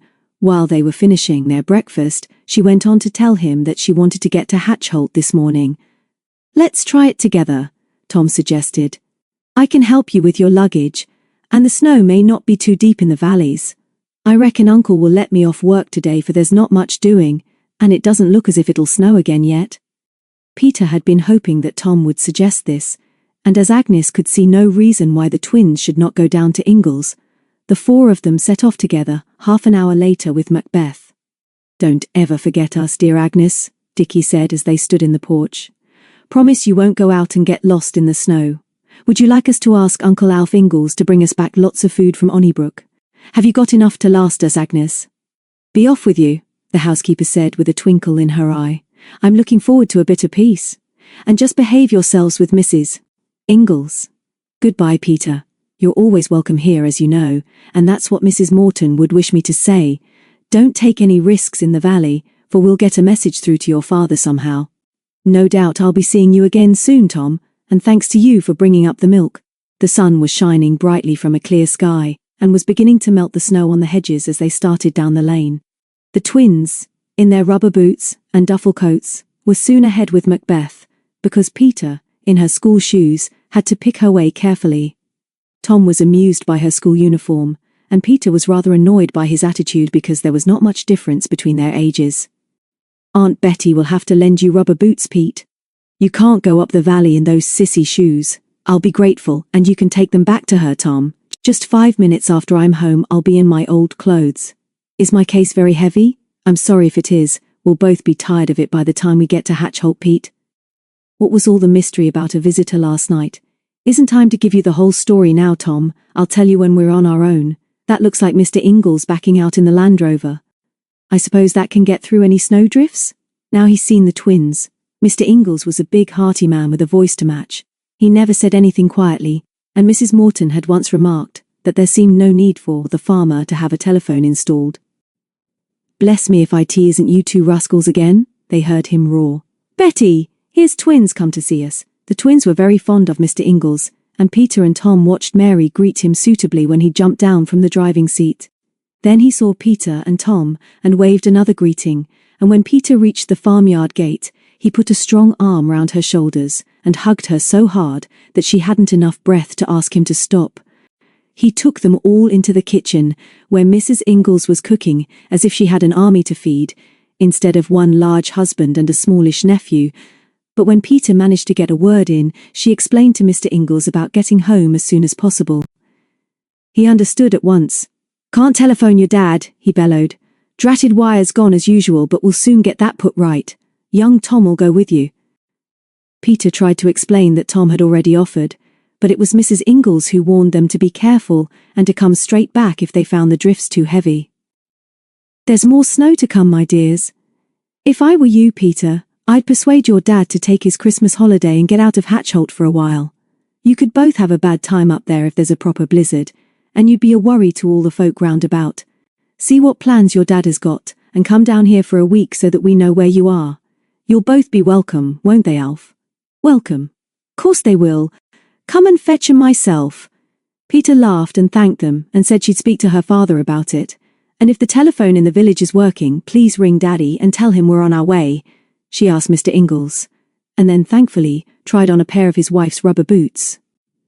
The twins then announced that they had a secret plan which was to be disclosed to Mrs. Ingles when Peter and Tom had gone. and seemed rather surprised when neither of them asked what it was. They came to the farmyard gate to see them off, however, and begged Peter to come back to Witchend soon, but Tom they allowed to go without a message of goodwill. Peter knew every foot of the way across country from Ingalls or Witchend to the Hatchholt Valley, but it was not so easy in the snow to keep to the familiar tracks. The first 3/4 of a mile were fairly simple, as the path wandered over some of Mr. Ingalls' fields. Soon, however, it climbed a steep hill, then fell away steeply down the other side into a valley known as Dark Hollow. Once the hollow had been very wild and lonely, but a road now ran down it from the headquarters of the foresters at the edge of the state forest high on the slopes of the Long Mynd itself. Hatchholt was the next valley to the north and ran from west to east parallel to Dark Hollow, the narrow track linking the two valleys, along which Peter had so often ridden on Sally, was likely to be the most difficult part of the journey, because it ran along the edge of a little stream. Tom and Peter set off cheerfully enough across the fields in some fitful gleams of sunshine, and when they were halfway up the first slopes of Dark Hollow, Tom said what he had been thinking for a quarter of an hour. "We're fools to cart your case through all this, Peter. If we'd left it at the farm, Uncle would have brought it along in the Land Rover as soon as the thaw comes.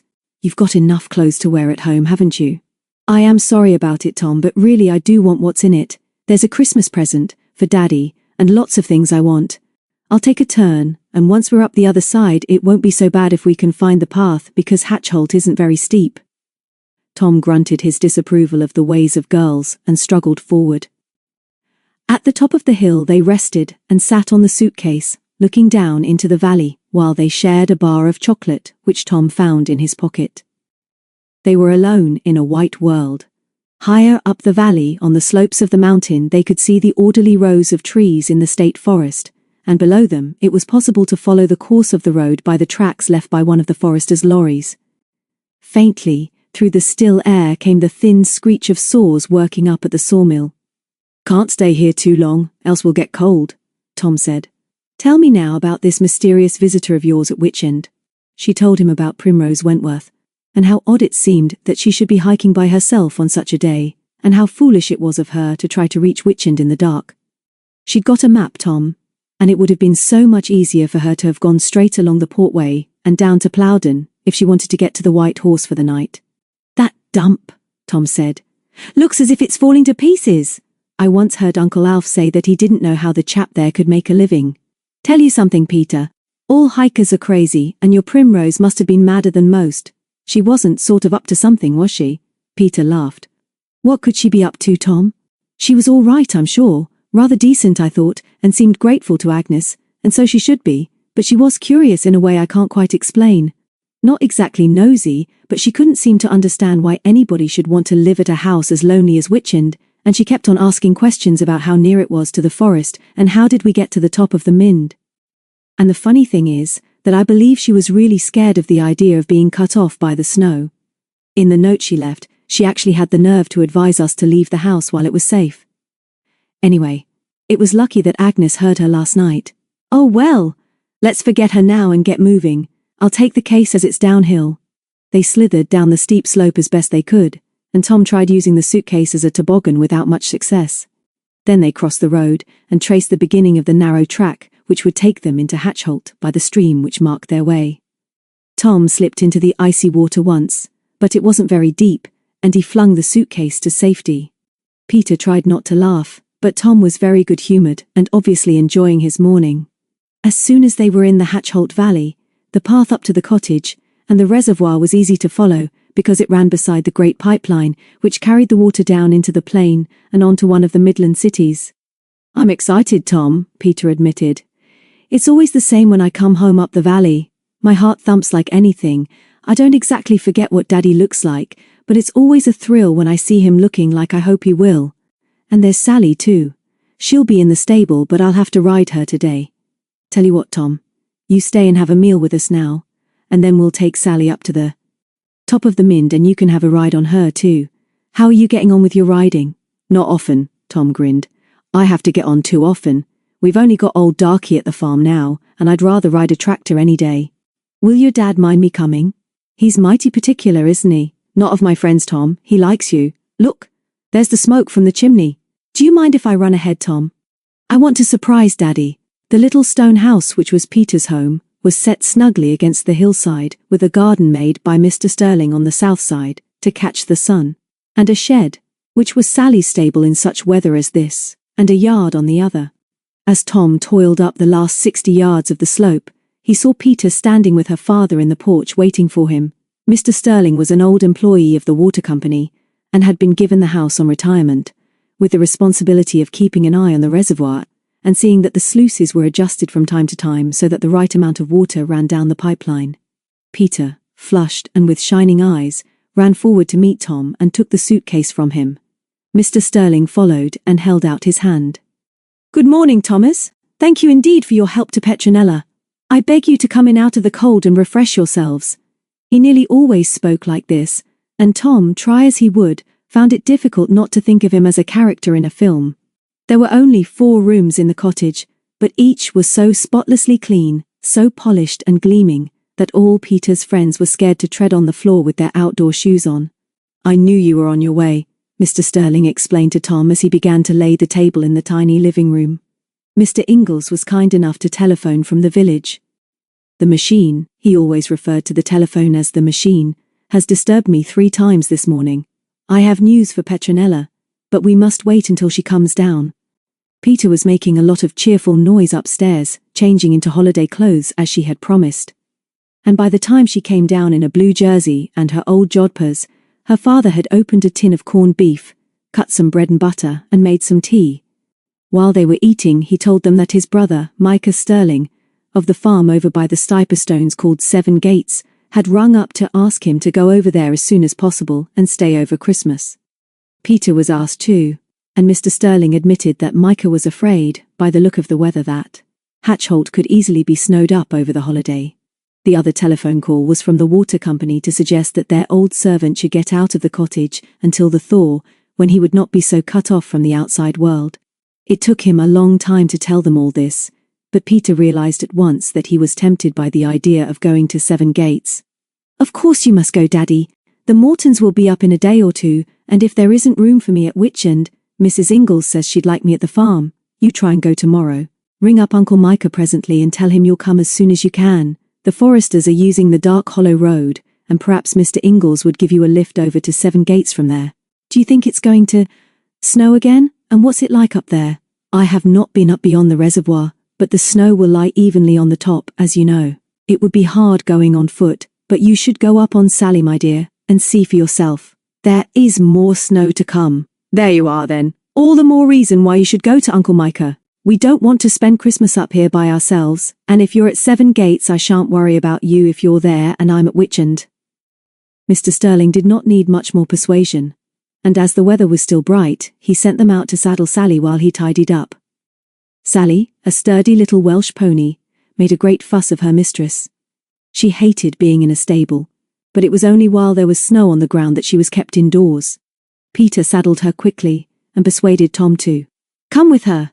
"We won't be very long, Tom, and if it looks as if you'll be late, you can ride her home to Ingalls and keep her there till I come back again. Do come up to the top with me and have a gallop." Tom didn't need much persuading.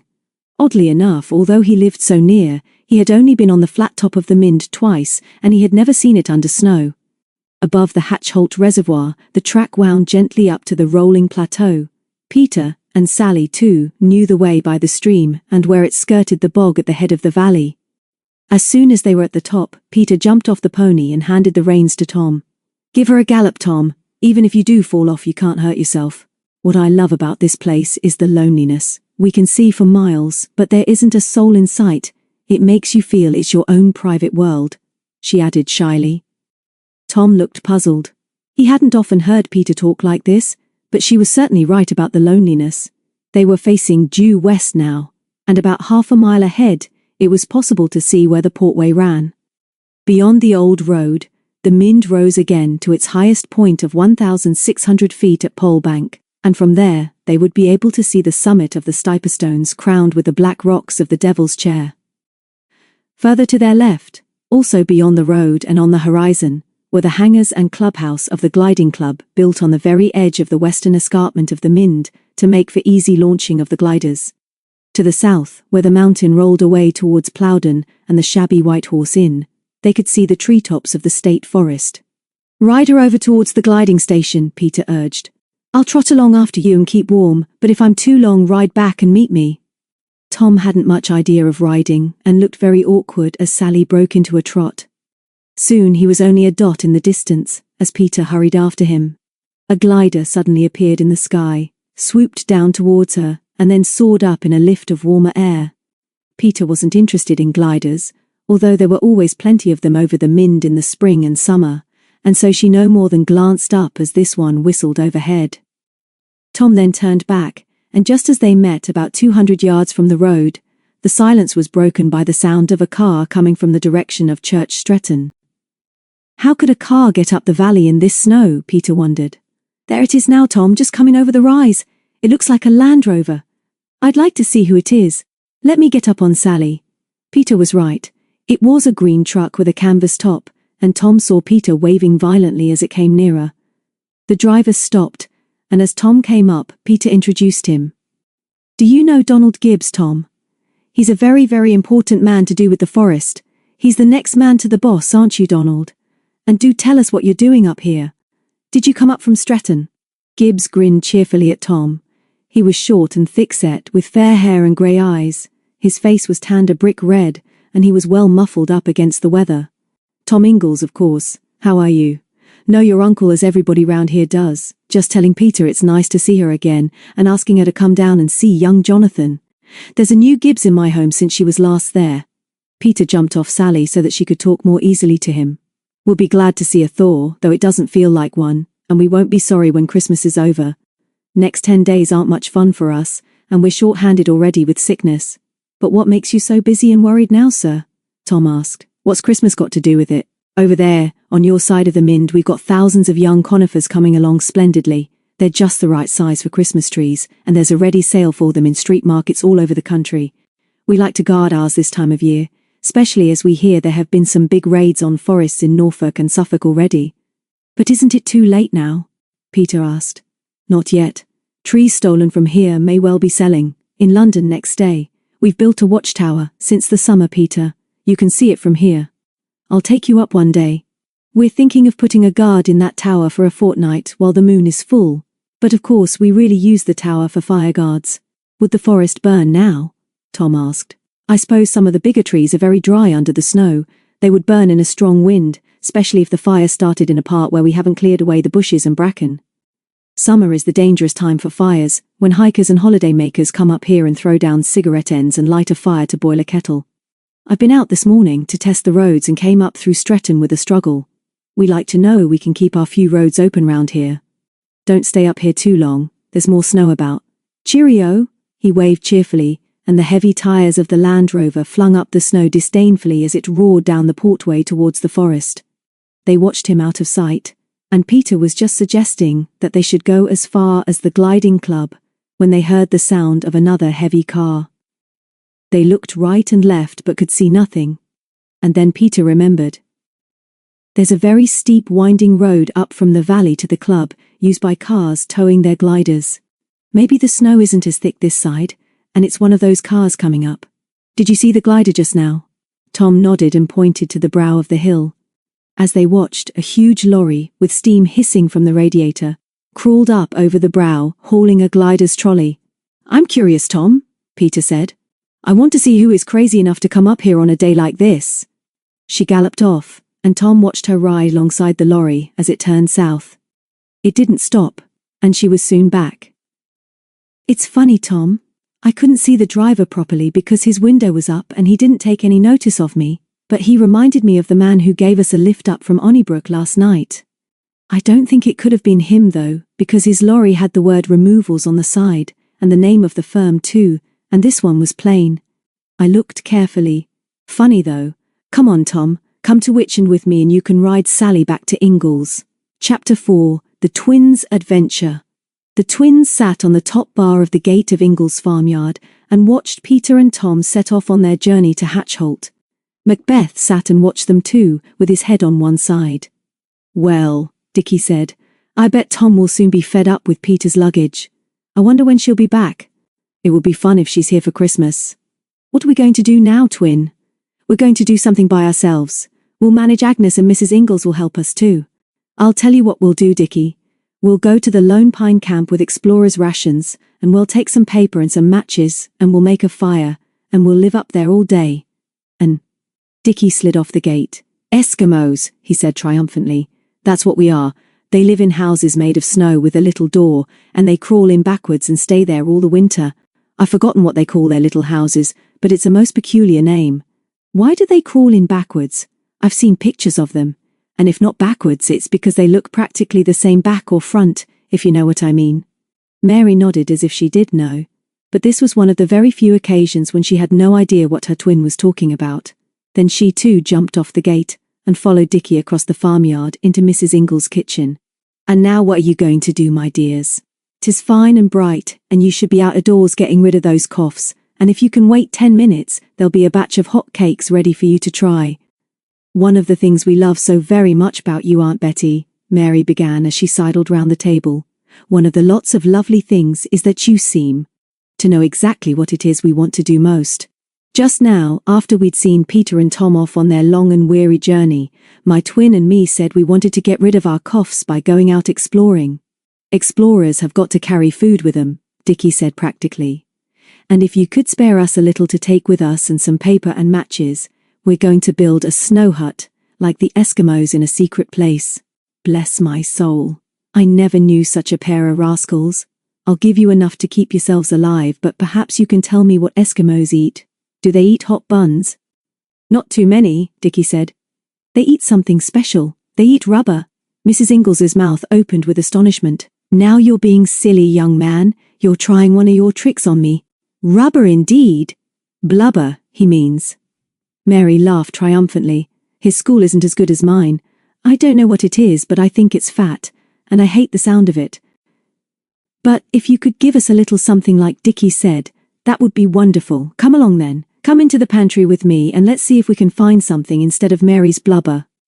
But whatever you do, and wherever you go, you must promise me that you'll tell Agnes. They promised her that Agnes should know, and 20 minutes later they were crossing the farmyard again.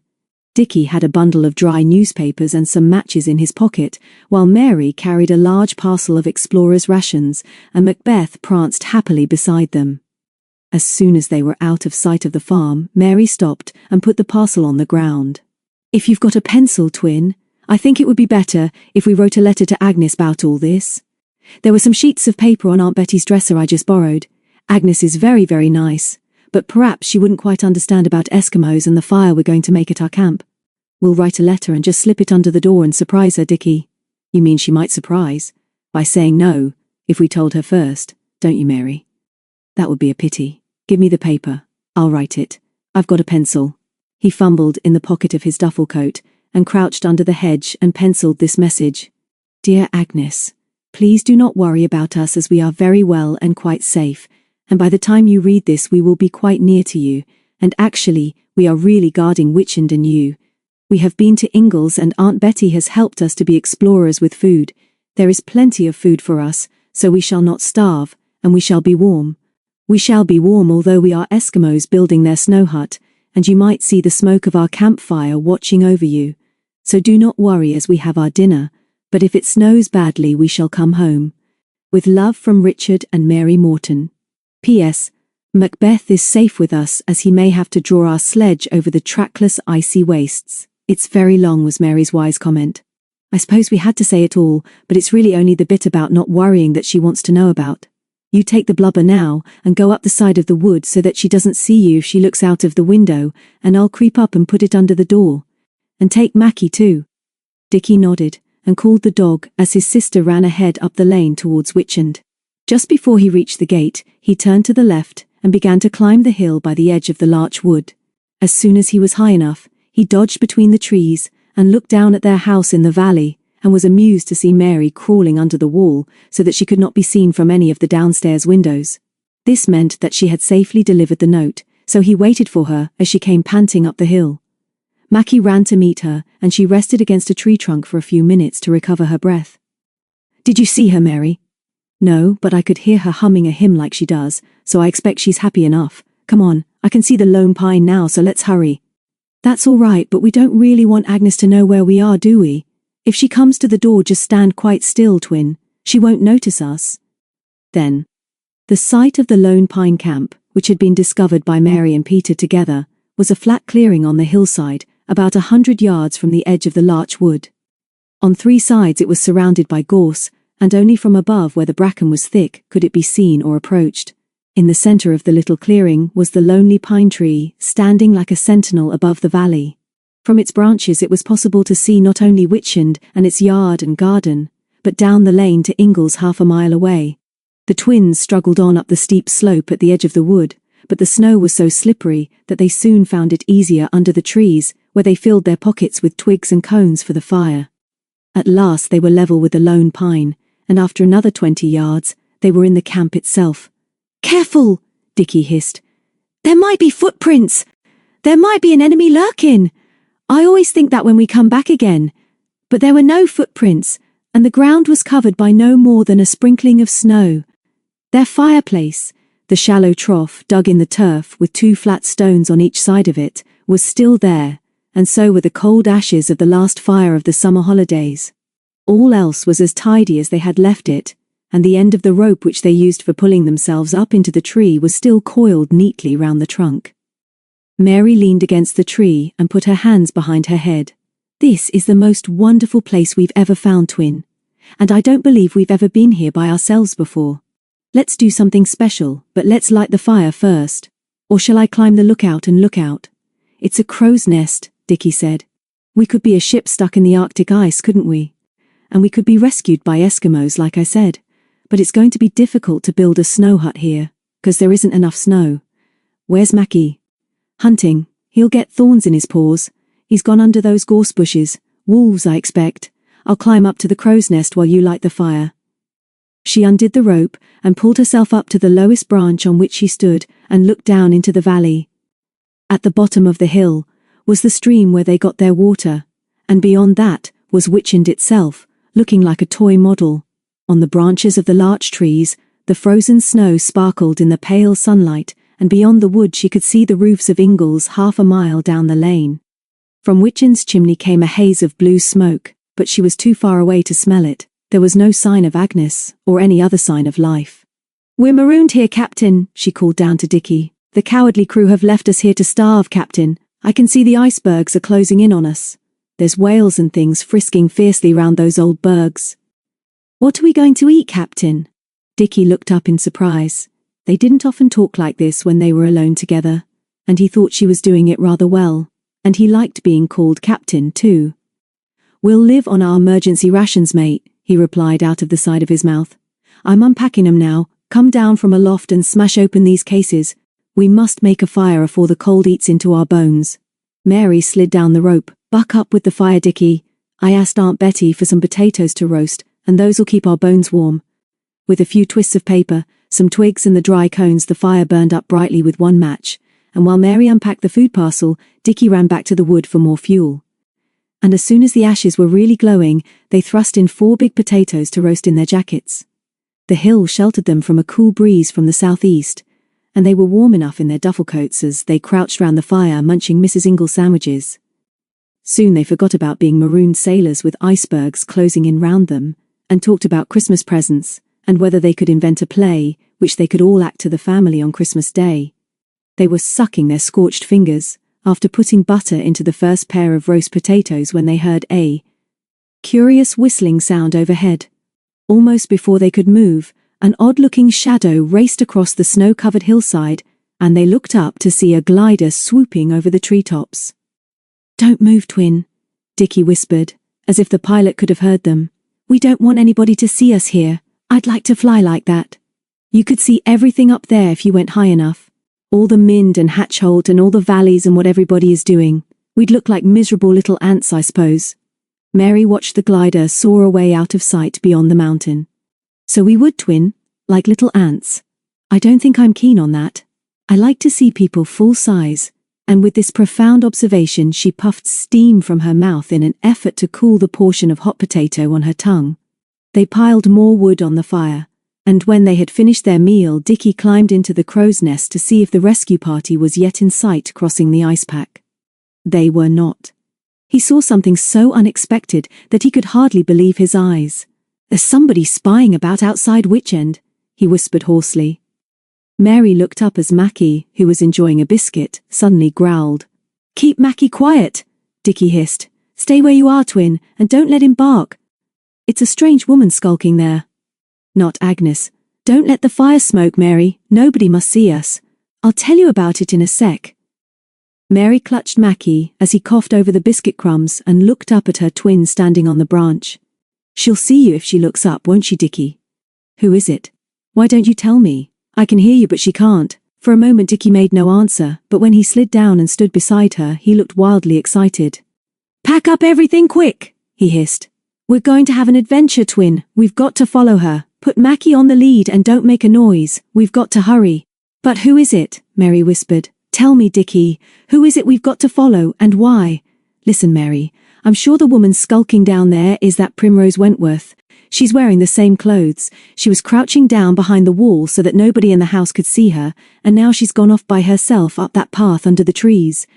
She's up to something sinister, and we've got to see where she's going." Mary clipped on Mackie's lead. "What path? Do you mean the path from the back door where Agnes found her last night?" "Come on, Mary. We'll have to slide down the hill and cross the stream without her seeing us. She's gone up that other old path, the one that's all grown over with brambles. Do you remember we tried to explore it in the summer?" Mary nodded. She was remembering that only last night she had dreamed that they were going to have an adventure, and this might be it. If they could find out what this woman was doing so stealthily, they would certainly have something to boast about. "Come on then. But where does that old path lead, Dickie?" "Perhaps we'll soon know. We mustn't let her see us." They slipped and slithered down the hill by the side of the larch wood, and turned to the left into the sunken track down which Dickie had seen Primrose hurrying a few minutes ago. As soon as they were out of the sun, they shivered and pulled up the hoods of their duffel coats. Mackie tugged on his lead, and they found it difficult to be quiet because twigs cracked under their feet. The path they were following was almost a tunnel, and the branches of the trees overhead had kept the snow from the ground. Suddenly it broadened out, and Dickie, who was in front, stopped in astonishment. "But we never knew this path was here, Mary. We never got so far before. It's a sort of secret road and it's quite wide now." "So it is." She looked up at the gloomy pine trees. "This is the sort of forest woodcutters use, the sort of wood that Hansel and Gretel were lost in. It's funny that it's so near Witchend and that we've never explored it. I don't think I like it much. Yes, it's quite wide enough for a woodcutter's cart, isn't it?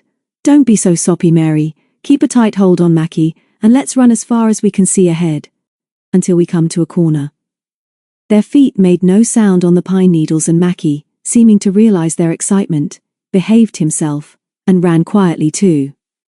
They were soon out of breath, because the bumpy track led them steadily uphill, but at last it turned sharply to the left, and Dickie stopped a few yards from the corner. "I'll crawl ahead and see if she's in sight," he whispered. "Stay there and keep Mackie tight on the lead."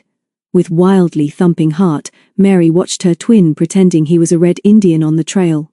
As he crept forward on hands and knees, keeping well into the side of the track behind some bushes, she knelt too, and put her arms round Mackie. "Be good, Mackie. We're trusting you to guard us." He wagged his tail as if he understood, and when she looked up again, Dickie was racing back towards her. "There's another corner not far ahead, but I can see a burning cigarette end, Mary. She must be quite near. We'll have to go carefully now. I can't remember whether Primrose smokes, Dickie. Did you see her with a cigarette last night?" "I can't remember, but of course it's her. Buck up." 5 minutes later, when it was Mary's turn to crawl to corner, she saw that they were right. About 50 yards ahead, Primrose Wentworth, with only a very slight limp, was striding forward with the help of a stick. There was no mistaking her. Mary turned to make a signal of triumph to her brother, when Mackie growled and gave a short, sharp bark. She flung herself flat on the pine needles while Dickie fell on poor Macbeth, so that his warning bark collapsed like a burst balloon. Primrose turned round while Mary prayed that the ground would swallow her up. She dared not move and try to roll further into the bushes. But when at last she raised her head an inch or two and looked up, Primrose was already nearly out of sight again.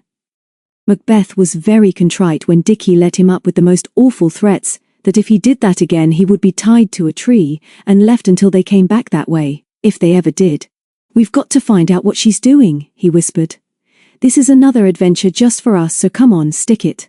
They were very careful because Primrose was now only about 200 yards ahead. Now they were out of the dark wood, it was much lighter, and there was some frozen snow underfoot. Another corner. Dickie crawled forward 5 yards and then raced back again. "There's some blackberry bushes right across the path, but I can see her head. We've got up to the forest.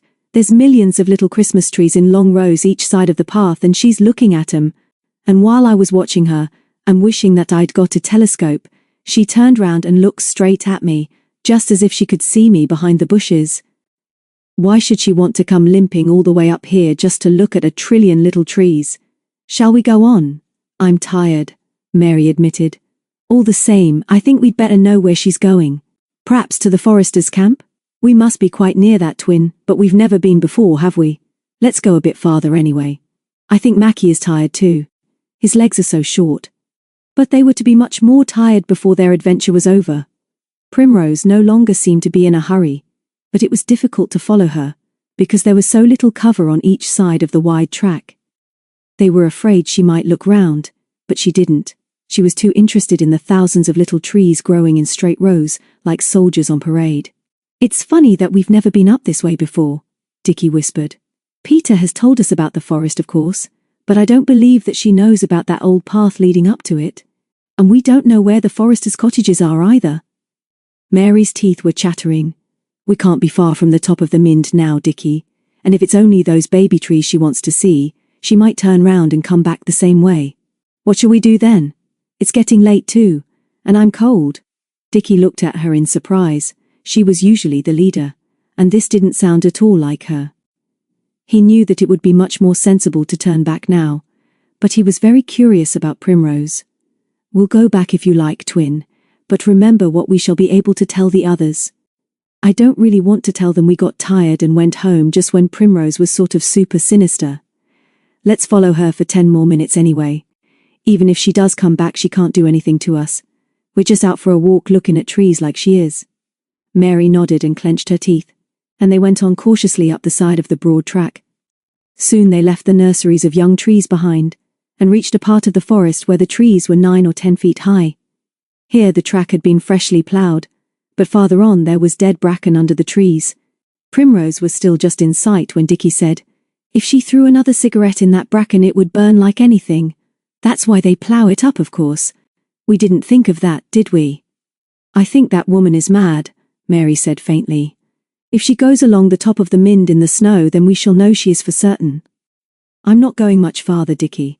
She's almost out of sight now and I don't really care where she goes. I wish I'd never seen her." Dickie wouldn't give in, and 10 minutes later they had left the trees behind and were on a little hill looking across the width of the mountain to the portway. Far away to their right were the hangars of the gliding club, and as they saw Primrose walking straight across the snow-covered plateau, the red-winged glider they had seen earlier over the lone pine camp came sailing over their heads again. It seemed to tilt its wings as it passed above Primrose, and although they couldn't be sure, they thought she waved to the pilot as it sailed away. "All right, Mary," Dickie said. "Maybe she's like you said. Crazy. She said she lived in Stretton and she's walking away from it, unless she's making straight for the portway instead of cutting across. There's nothing over there, is there? Only that horrible old ruined cottage almost on the edge of the mountain, that beastly ghosty place we looked at once with David and Peter. I wouldn't go near it for anything. She'll be lost again if she isn't careful. It will be dark in an hour. Come on, twin. We must run all the way back now." It was easier going back down the hill, but they might well have taken the wrong fire break if they had not had the sense to follow their own footprints in the snow. All went well until they were nearing the plantations of young trees on the lower slopes of the forest, when they heard a man shouting behind them. "Hi there! Come here, you two!" It was the sort of voice which meant business, so they stopped and turned round while Mackie barked his defiance. The man stood in the middle of the track with a gun under his arm. "Come here," I said. "You're trespassing." The twins, with Mackie half-throttling himself on his lead, walked back. He was a thin, dark man with a swarthy skin and keen blue eyes, and was wearing brown corduroy trousers, a thick woolen jersey with a high collar, and a tweed jacket with leather patches at the elbows. He looked very angry. "How did you get in here?" he repeated. The twins glanced at each other and knew that this was not the time for a long story in their usual manner. If you belong to the forest, we'll tell you, Dickie began. And if you don't, we don't see why you should be so angry with us, Mary added. Tell me, and don't argue, the man snapped, and they didn't. They told him that they knew the country well, and proved it, and added that they'd seen someone walking up through the forest and decided to follow her. They saw at once that he didn't believe them, so Dickie added quickly, We know the woman's name because she stayed at Witchend last night. We think she's exploring the Mynd, and when she was lower down the path there, and we were coming along behind her, she dropped a burning cigarette end. We saw it. She wasn't very far ahead then. We stamped on it. So you know about the danger of lighting fires in the forest, do you? You wouldn't ever do that, would you? Not in here we wouldn't, but we've got a secret camp in our own forest, thank you, Mary said indignantly. You seem to think we don't know anything. The man smiled unexpectedly. I believe you. Where did this mysterious lady friend of yours go when she got to the top? We don't know. She was walking towards the portway across the snow, and we think she's a bit peculiar. May we go now? I guess she certainly was peculiar. Come on then, I'll see you on your way, but you must remember that you've no right in the forest. After that he was quite nice and told them that he was one of the foresters called a warrener, whose job it was to keep the forest free of squirrels and rabbits and to look out for trespassers. He told them too that he had a dog who was at home with a poisoned paw, and he admired Mackie, who was behaving very well on his lead, and so won Mary's heart. They said goodbye to him at the edge of the forest, where the young trees were growing, and ran home through the dusk as fast as they could. It was almost dark in the sunken track, and when they came out into the open they saw the welcoming lights of Witchend. Shall we arrive all out of breath? Dickie panted. Or shall we stop here and calm down? Perhaps it would be better if Agnes saw how hard we've been trying to get back to her. Mary nodded as she let Mackie off the lead. She had Stitch and was sure it would be better to get trouble with Agnes over as soon as possible, so she just ran on without speaking. But even as they opened the front door they sensed that something was wrong. They called for Agnes, but once again when they wanted her she was missing. They ran upstairs, and then they looked outside the scullery door, but there was no sign of her anywhere, although Mary noticed that her coat, which usually hung behind the front door, had gone. The table was laid, and there were 3 brown eggs on a plate ready to be popped in the saucepan on the stove. I hate this, Dickie, Mary gulped. Let's go down to Ingles and tell them. Come, Mackie. They trotted down the lane, and just before they reached the farm they heard familiar voices, and there was Tom opening the gate of one of his uncle's fields for Peter, who was riding Sally. Oh, Peter, Mary sobbed. Agnes has vanished again just like last night. We've just got back and the house is empty. And we looked outside too. We hate it. Peter slipped off the pony's back and handed the reins to Tom. If you've only just got home, maybe she's at Ingles asking for you. You've been out much too long anyway. They looked at her aghast. Peter never spoke to them like this. Then Mary sniffed and said quietly, We're sorry, Peter, we've had an adventure we'll tell you about. But do please see if Agnes is here. I'll look after Sally, Tom said as he opened the farmyard gate. Tell Aunt Betty I won't be long, and let me know if Agnes has run away and left these two. There are times when I wouldn't blame her. Mary put out her tongue at him, but it was too dark for him to see, and then ran across the yard. As soon as the kitchen door opened she heard Agnes's voice and rushed in and hugged her. Mr. and Mrs. Ingles were there too, and when Peter followed everyone talked at once, and Agnes did not have much chance to scold them. A cup of tea for you all and no nonsense, Mrs. Ingles insisted as she went to the china cupboard, and while I'm making it you can finish the story of your visitor, Agnes. Another visitor. Peter laughed as she slipped her rucksack from her back. Not at Witchend. I've come to stay, please, Agnes dear. Daddy has packed up and gone to 7 Gates. But what's this about another visitor? Agnes took off her coat and looked inquiringly at the farmer. I reckoned Mr. Ingles ought to know about this, she began. Seems a bit queer to me, and as I thought these 2 rascals might still be here, and I've not had my say about you yet, Richard and Mary. I reckoned I'd pop along. And, that's fine, Agnes, Mr. Ingles roared. You've popped, now tell us what's queer.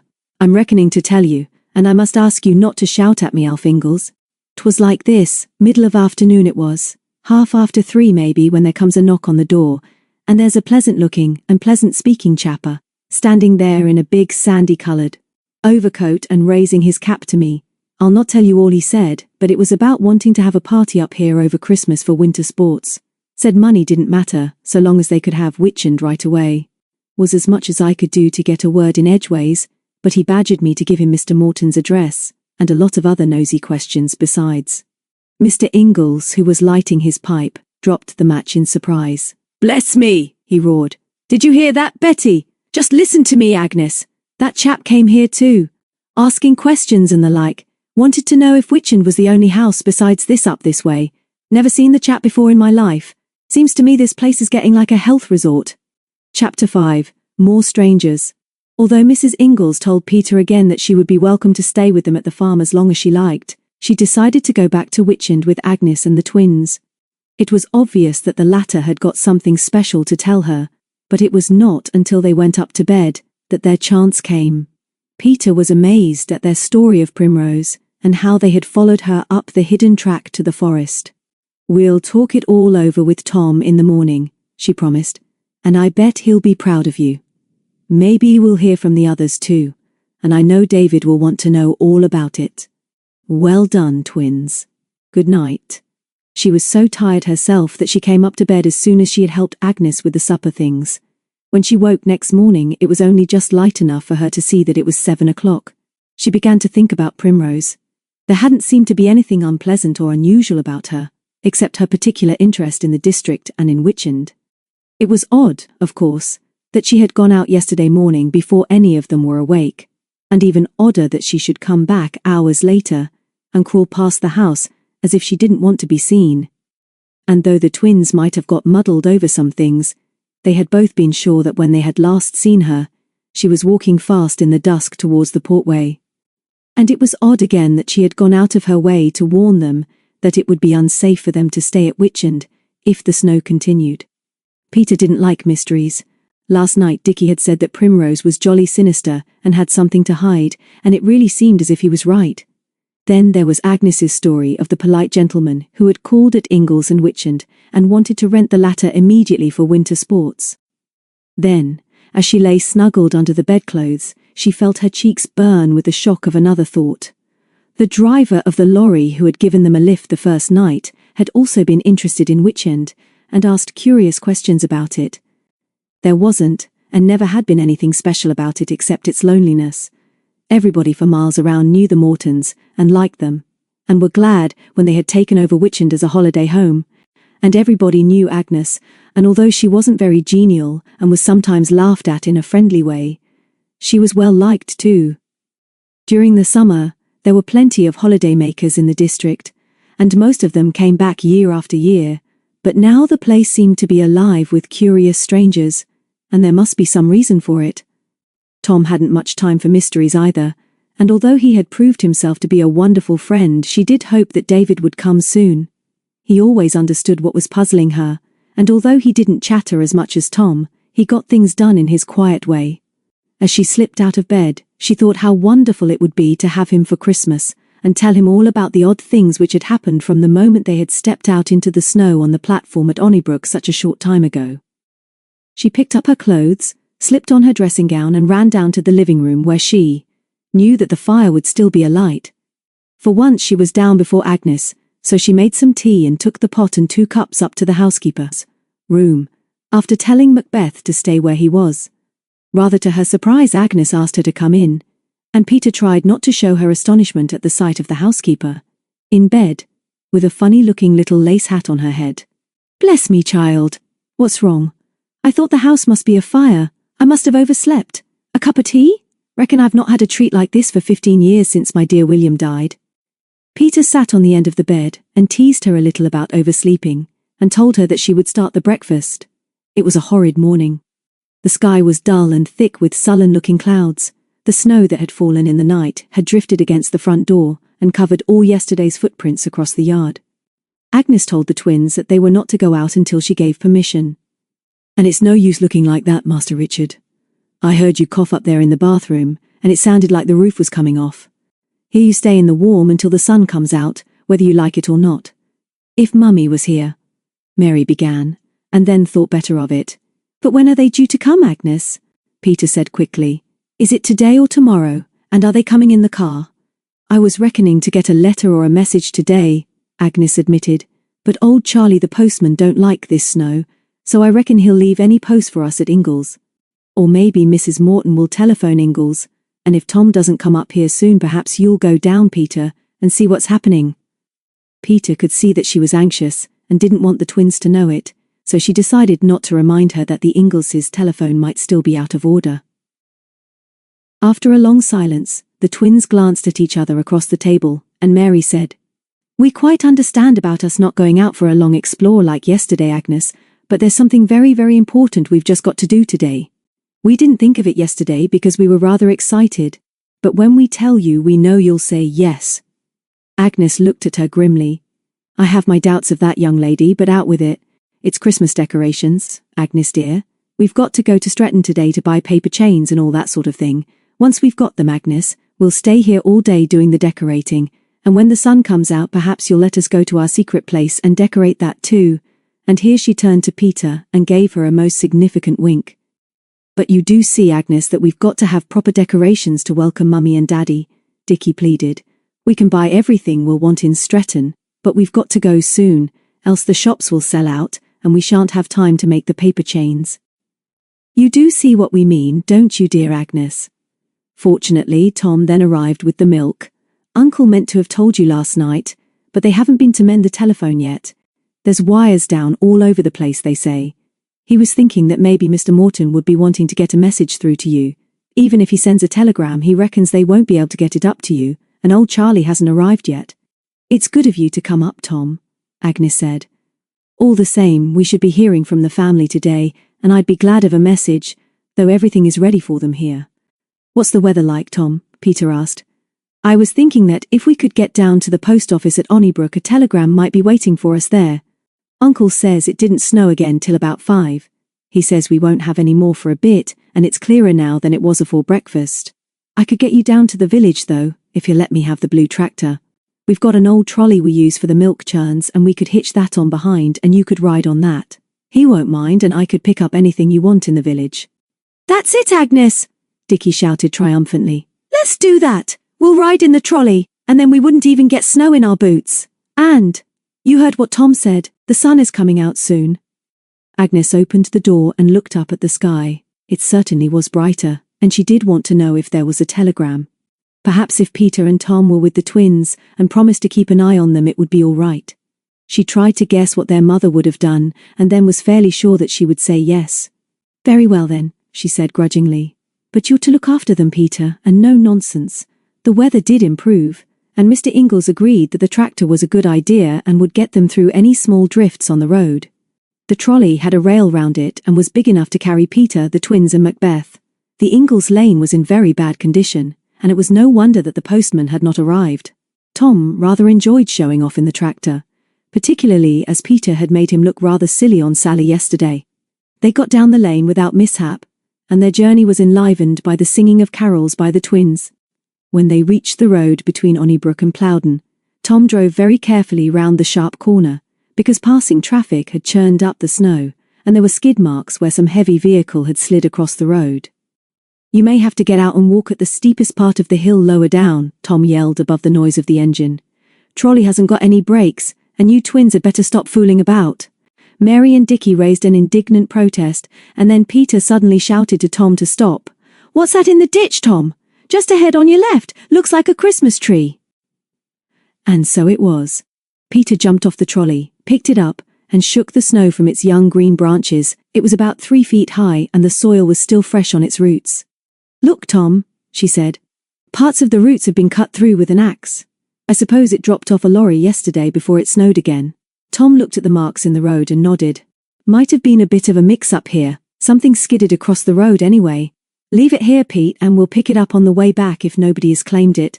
Might do for us Christmas Day. We saw millions of trees like that in the forest yesterday, Dickie said, as Peter clambered onto the trolley again. Primrose was looking at them too. Peter was very quiet on the way down the hill. She was puzzled because Tom's suggestion that the tree had fallen from a skidding lorry didn't make sense. The skid marks were fresh, and the tree had been snowed on where it lay in the ditch, and there had been no fall of snow since 5 in the morning. Halfway down the hill, they met old Charlie pushing up his bicycle. There were no letters for Witchend and only 2 for Ingalls, so Tom put them in his pocket and saved the postman a journey. At the level crossing, the gates were against them, so the twins went on to the platform and watched a heavy goods train clanking south to Hereford. "Uncle won't let me drive on the main road," Tom explained to Peter, who had climbed up beside him so that she might wave a greeting to the signalman in his box. "I'll turn round at the garage. Wonder how John Gunn is after that crash he had t'other day. I never did like Mrs. Gunn much, but she was very upset and rude to us the other night. The car had been booked for us, and we were left stranded. It was lucky that lorry came along. Do you know, Tom, I'm still wondering whether the driver of that lorry was the same man who was driving the glider trailer on the portway yesterday. Maybe he didn't stop because he recognized me, but suppose he did. There's no reason why he shouldn't say hello, is there?" The train came by before Tom could answer any of these questions, and as soon as the gates opened he drove through without waiting for the twins, who, with Macbeth, pursued him with yells of protest. He pulled up outside the garage, but could not turn the tractor, as a large black car was standing in front of the petrol pump. The driver, in a camel coat and a brown felt hat, was talking to Mrs. Gunn, who looked as miserable as usual. "Another stranger," Peter said as the twins ran up. "This place is full of them, Tom. Leave the tractor and come over to the post office." Tom switched off the engine, and in the sudden silence they heard what the strange man was saying. "Don't stand there like a fool, woman. Surely there's somebody here, if you pretend to be a garage, who can fit new chains to my rear wheels at once. I'll pay well, but I'm in a hurry." "I'm not so sure that he is a stranger, Peter. Didn't Agnes say that the man who wants to rent Witchend for winter sports had a sandy-coloured coat? He looks that sort of chap, doesn't he?" "How can we find out?" "Only by interfering, Tom, and I don't want to do that until we've been to the post office. Let's see if there's news for us first and then decide what to do. Come on, twins." Tom followed them reluctantly. Onnybrook's post office was a little half-timbered house a few yards up a lane on the other side of the main road. Mrs. Grimley had been behind the counter there for as long as Peter could remember. She sold sweets and tobacco and picture postcards, and knew everything that was happening in the village. "I've been expecting you, Petronella," she smiled as they all trooped in. "And how are the twins? Good morning, Tom Ingalls, I'm right glad to see you. Well, there's a telegram and we didn't know how to get it through to you with all this telephone trouble." She adjusted her spectacles and produced an orange envelope. "Addressed to Ingalls, but any of you could open it, I reckon." Tom nodded and handed it to Peter, who read the message aloud. "Coming today by rail, not risking journey by road. Please tell Agnes arrive C Stretton 350, kindly arrange transport from there. If possible, regards to all, love to twins Morton." "Let's go into Stretton on the bus and meet them," Mary pleaded, but before anyone could answer the door was banged open and in walked the man in the camel coat. He was well dressed, too well dressed for the country, Peter thought, with a smooth-shaven, florid face. Although he spoke quietly, he was obviously very angry. "Is there anyone in this god-forsaken place who can tell me where I can get service for my car?" "That old woman on the corner there, in a place they call a garage, says the nearest place is Stretton. There must be somebody round here who can fit chains to my wheels. What about you, boy? You look as if you might have some sense." Tom flushed. "The nearest garage is in Church Stretton, as Mrs. Gunn told you. Her husband would have been able to help you, but he's had an accident, and I expect that's why he isn't there. Stretton is only 4 miles, and the main road is fairly clear." The man didn't thank them but looked them up and down curiously. "Then, you kids live round here? Do you know the country well?" Tom and Peter looked at each other, and then the latter said, "Goodbye, Mrs. Grimley, and thank you for the telegram. We'll see you again soon. Come on, twins." At the door they turned to see the man glaring at them as they went out into the snow. "Nasty piece of work," Tom said grimly. "I'll ask Uncle about him, but I think you're right. There are too many strangers round here." "What are you going to do, Peter?" "Let's do as I said," Mary pleaded. "Let's go into Stretton on the next bus, or we might ask that disgusting man to give us a lift." Peter agreed that this was a good idea, and Tom promised to go up to Witchend and give the telegram to Agnes. "You'll be able to hire a car from Stretton up to the end of the lane, and I'll come down with the tractor to pick up the luggage at about 5. Or Uncle will come with the Land Rover." "Don't worry, I'll fix it." While he was turning the tractor in the road, they saw the man in the camel coat driving off towards Stretton, with a broken chain on one of the rear wheels clattering on the road. "I don't like him," Dickie said, "but let's not worry about him. Let's go and do our Christmas shopping and meet the others. Have you got enough money to buy us something to eat, Peter?" He was reassured. and then they began to walk along the road until the bus caught them up. Church Stretton itself looked rather like a Christmas card, for the steep slopes of the Mynd behind the town were covered with snow, and so were the roofs of the houses. The shop windows were gay, and as the twins told Peter that some of their shopping was private, she arranged to meet them in the bookshop in an hour's time. "If we're ready first, we'll come and find you," Mary promised. "We'll take Mackie and he can trail you." Peter was just thinking that a hot drink would be nice when she saw Donald Gibbs, the forester, coming out of the police station. Although he looked grumpy and didn't notice her at first, she called his name and ran after him. "Hello, Peter. What are you doing here?" "Christmas shopping and waiting to meet Mr. and Mrs. Morton and David. They're coming on the 3:50, which doesn't stop at Onnybrook." "What were you doing in the police station?" "Plenty of trouble, Peter, and now, on top of everything else, my van has broken down and I've half an hour to wait before it's ready." Peter liked Donald and his wife very much, so she was delighted when he suggested a cup of coffee. "I know you're fretting and fuming about something," she said as they sat down in the cafe. "Your van won't be ready yet, so you might just as well tell me why you were in the police station. We've been having some odd adventures too, and we'll swap stories if you like. Only hurry, because the twins will be looking for me soon." "No reason why I shouldn't tell you, I suppose, Peter. You know all about us and the news will be out soon. Last night over 100 young trees were stolen from the forest. We're short-handed through sickness, as I told you, and we haven't enough men to patrol at night and work by day as well. We can't see how the thieves got away, because the roads are nearly all under snow. It's moonlight, of course, for a few nights." Peter put down her coffee cup untouched. "But Donald, we saw a young tree in the ditch this morning, just past the Ingalls turning on the Onnybrook Road. And there were skid marks on the road too. Do you think?" "Don't know what to think at the moment. The police haven't got many men to spare, but they've promised to look out for unusual-looking lorries, but they can't patrol all the roads tonight." "But, Donald, couldn't some of us help? There's Tom and me, and David will be here soon, and then there's Mr. Ingalls and Mr. Morton too. Couldn't we keep guard for you somewhere?" "Sorry, Peter, this isn't a job for children. Ingalls might help, and we may have to ask some of the farmers round here to give up some time. But you kids must keep out of trouble. Of course, the thieves may not come back again, but there's a week before Christmas, and that's plenty of time to sell Christmas trees in the black market." Peter flushed with annoyance. There was no need for him to be so rude, even if he was worried. Before she could answer, the door of the cafe burst open and the twins, laden with parcels and with Macbeth tugging at his lead, surged in. Gibbs gave them a quick look and got up. "Sorry, Peter, but you must excuse me. Don't say too much about this, but keep your eyes open." "Hello, you twins. Cheerio." He put a coin on the cash desk and hurried out, leaving his cup half empty on the table. Dickie dropped a box of crackers, and Mary slipped into the empty seat opposite Peter. "Now then," she said accusingly. "You were hiding from us, Peter. Yes, you were. You were having a secret with that forester man, whose name we forget. And why has he gone thumping out like that just as soon as we come?" "Why?" Dickie echoed triumphantly. "Just tell us why." "All right, we'll tell you. He's afraid of us. He knows we find out people's secrets." Peter didn't say much. She wasn't in the mood to encourage them because she was hurt by Donald Gibbs. There was so much which she could have told him, and so much they could do to help. And then Mary dropped another parcel and said, "Why don't you speak, Peter? We heard him tell you not to say too much about something, but you're not going to keep a secret from us, are you?" Mary had a clear and penetrating voice, and the other people in the cafe were now obviously amused and curious. "I don't want to talk about it now, twins, so please don't ask any more questions. Wait till David's here, and then we'll get in Tom too and have a meeting tonight. Please don't bother me. Shall we have something to eat here?"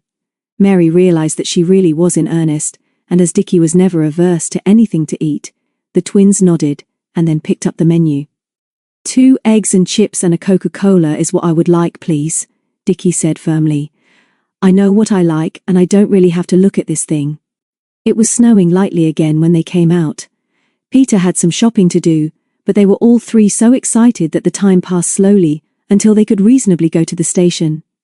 The twins entertained the station staff and offered to decorate the porter's room, while Peter wandered up and down the platform and wished that her heart would stop thumping. Nobody, with the exception of course of her father, meant so much to her as the Mortons. From the moment she had first seen Dickie floundering in a bog at the top of the Mynd, and then taken the twins and David to Hatchholt, she had realized that perhaps her life had been rather lonely. She had never known Mr. Morton as well as the others, but Mrs. Morton had told her when they first met that she had always wanted 2 boys and 2 girls, and without saying any more, Peter had become accepted almost as part of the family. As for David, he was different. Just David, never had much to say and not such a chatterbox as Tom, but when at last a bell rang in the signal box and the signal went down, her heart banged louder than ever, and her cheeks were burning as the twins dashed out onto the platform as the train slid to a stop. The windows were so misted that they couldn't see into the carriages, but suddenly the twins whooped with joy and charged down to the last coach where Mr. Morton was helping his wife onto the platform. An agonized howl behind her gave Peter, suddenly feeling very shy, an excuse to release Mackie from the seat to which he had been tied. When she looked up again, all the Mortons were round the guard's van. A lot of luggage seemed to be coming out of the van, and just as she was making up her mind to go and meet them, Mary came rushing up the platform. "Come and look, Peter! Daddy has brought us 2 sledges and they all want to see you! Come on, Peter! Why are you being so silly?" Before she could argue, she was being hugged and kissed by Mrs. Morton, and by the time the train drew out of the station, they were all chattering as if they'd never been parted. A porter and the taxi driver put the luggage and the 2 small sledges onto the roof of the big car, and at last Peter found herself squashed on the back seat between David and his mother, with Mary on her lap. There had been no time or chance to say anything special to David, so she just gave up and sat back, feeling suddenly very warm and happy, while the twins chatted about blizzards and wolves, and Christmas trees, and strange men who wanted to buy Witchend for winter sports. The sky was clear as dusk fell, and they rattled over Onnybrook's level crossing. Peter told them about old John and his car on their first evening, and of how they had got a lift up the hill in the snow, and then that Tom had promised to meet them at the end of the lane with the tractor and trailer. He was there as he had promised, and, to the twins' delight, their father and mother rode on the trailer with most of the luggage, while they also took some on their sledges. Peter found herself walking behind with David. "Have a good term, Pete?" "Yes, thanks. What about you?" "Fine. Nice to be back, though." Then he laughed and added, "I do hope you are feeling well and that the twins have not proved too much for you." Then she laughed too, and slipped her hand through his arm. "We're being silly, David. It's grand to see you all. We've been longing for you to come because we've a lot to tell you. The most exciting and mysterious things have been happening. Let's ask Tom up to supper, and maybe we'll have a chance to tell you everything then. The twins have been up to something too." "Time I came," David said. "How's Tom? Seems to be enjoying himself on that tractor." Peter started to tell him about their day together on the Mynd and at Hatchholt, but then they arrived at the farm and greetings there took another half-hour, while Mr. Ingalls roared out the news about the stranger in the sandy coat. Mr. Morton, who had flown for the RAF, was a quiet man. He had found Witchend for his family before he went to the war, and it was their most treasured possession, but he had quite a lot to say when he heard of the mysterious visitor. At last Mrs. Morton said that they must go and see Agnes, and after asking Tom to come to supper with them, they went on up the lane with most of the luggage now on the sledges. And when at last they arrived, Witchend gave them a wonderful welcome, and Agnes actually blushed at the nice things said to her by Mr. Morton. The old house glowed with warmth and light. There were oil stoves in the bedrooms, and the oil stoves attended to by Agnes never smelled, and what Mary called hotties in the beds.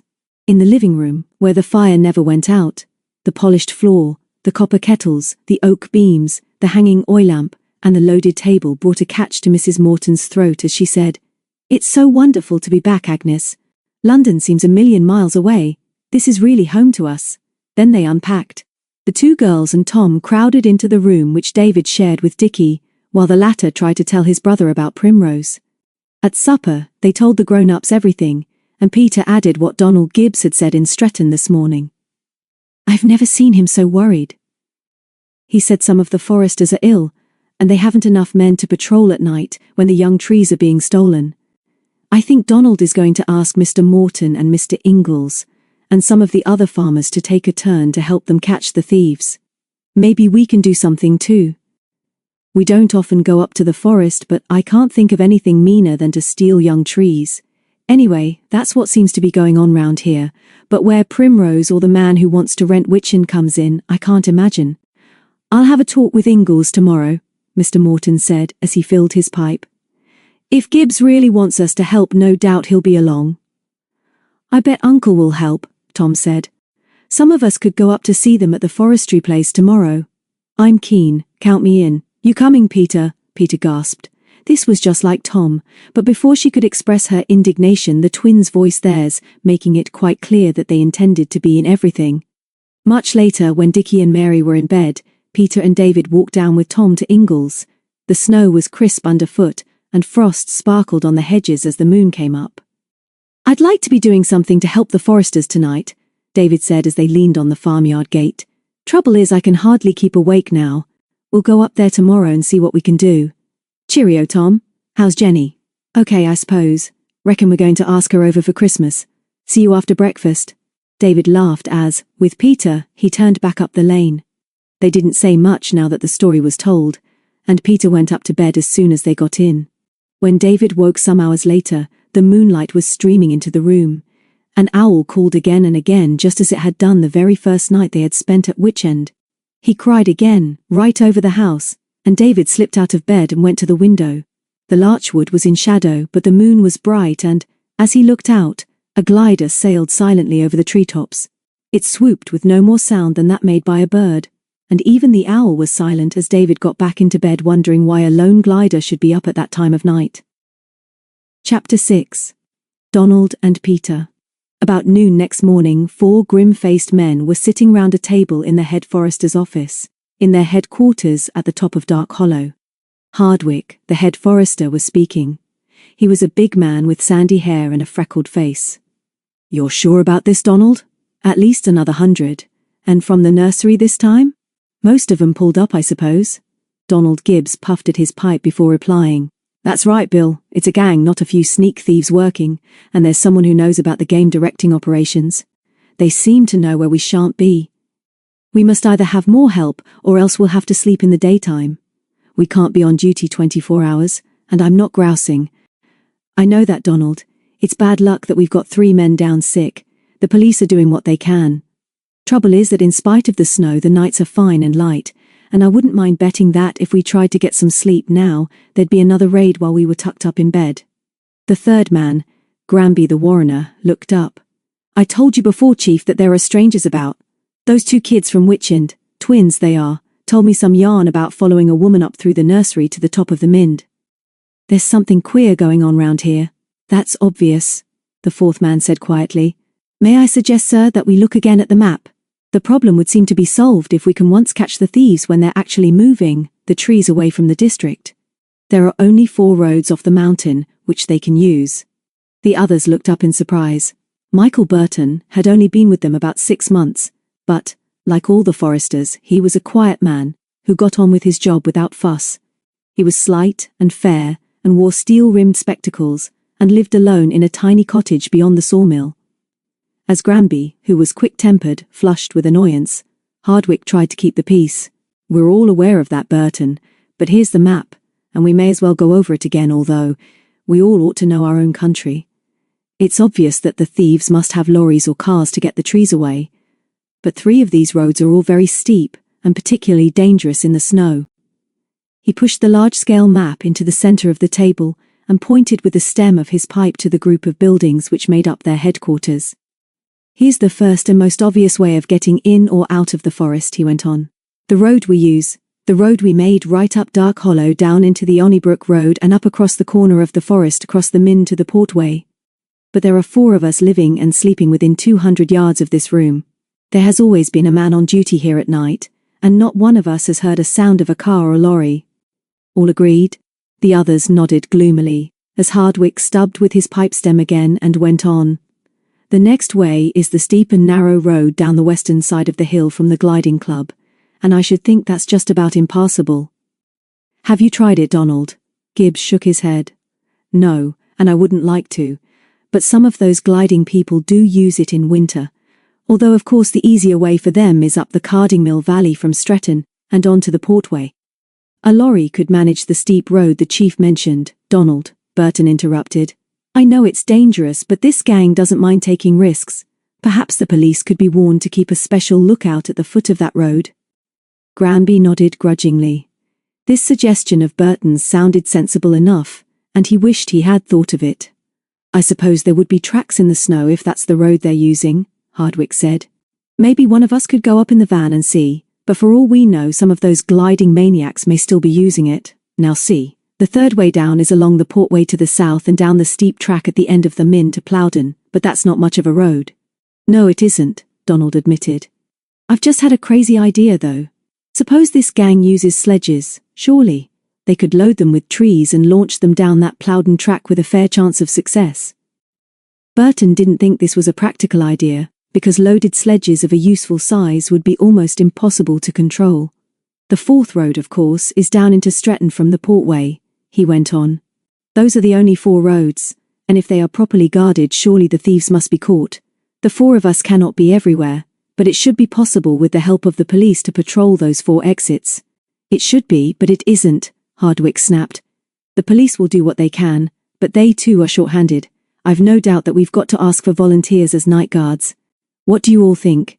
I'm sure of it, Gibbs said quickly. I've had another idea too. What about posting somebody in the fire tower? It's fitted with a telephone, and in the moonlight anyone up there could see a lot of the forest.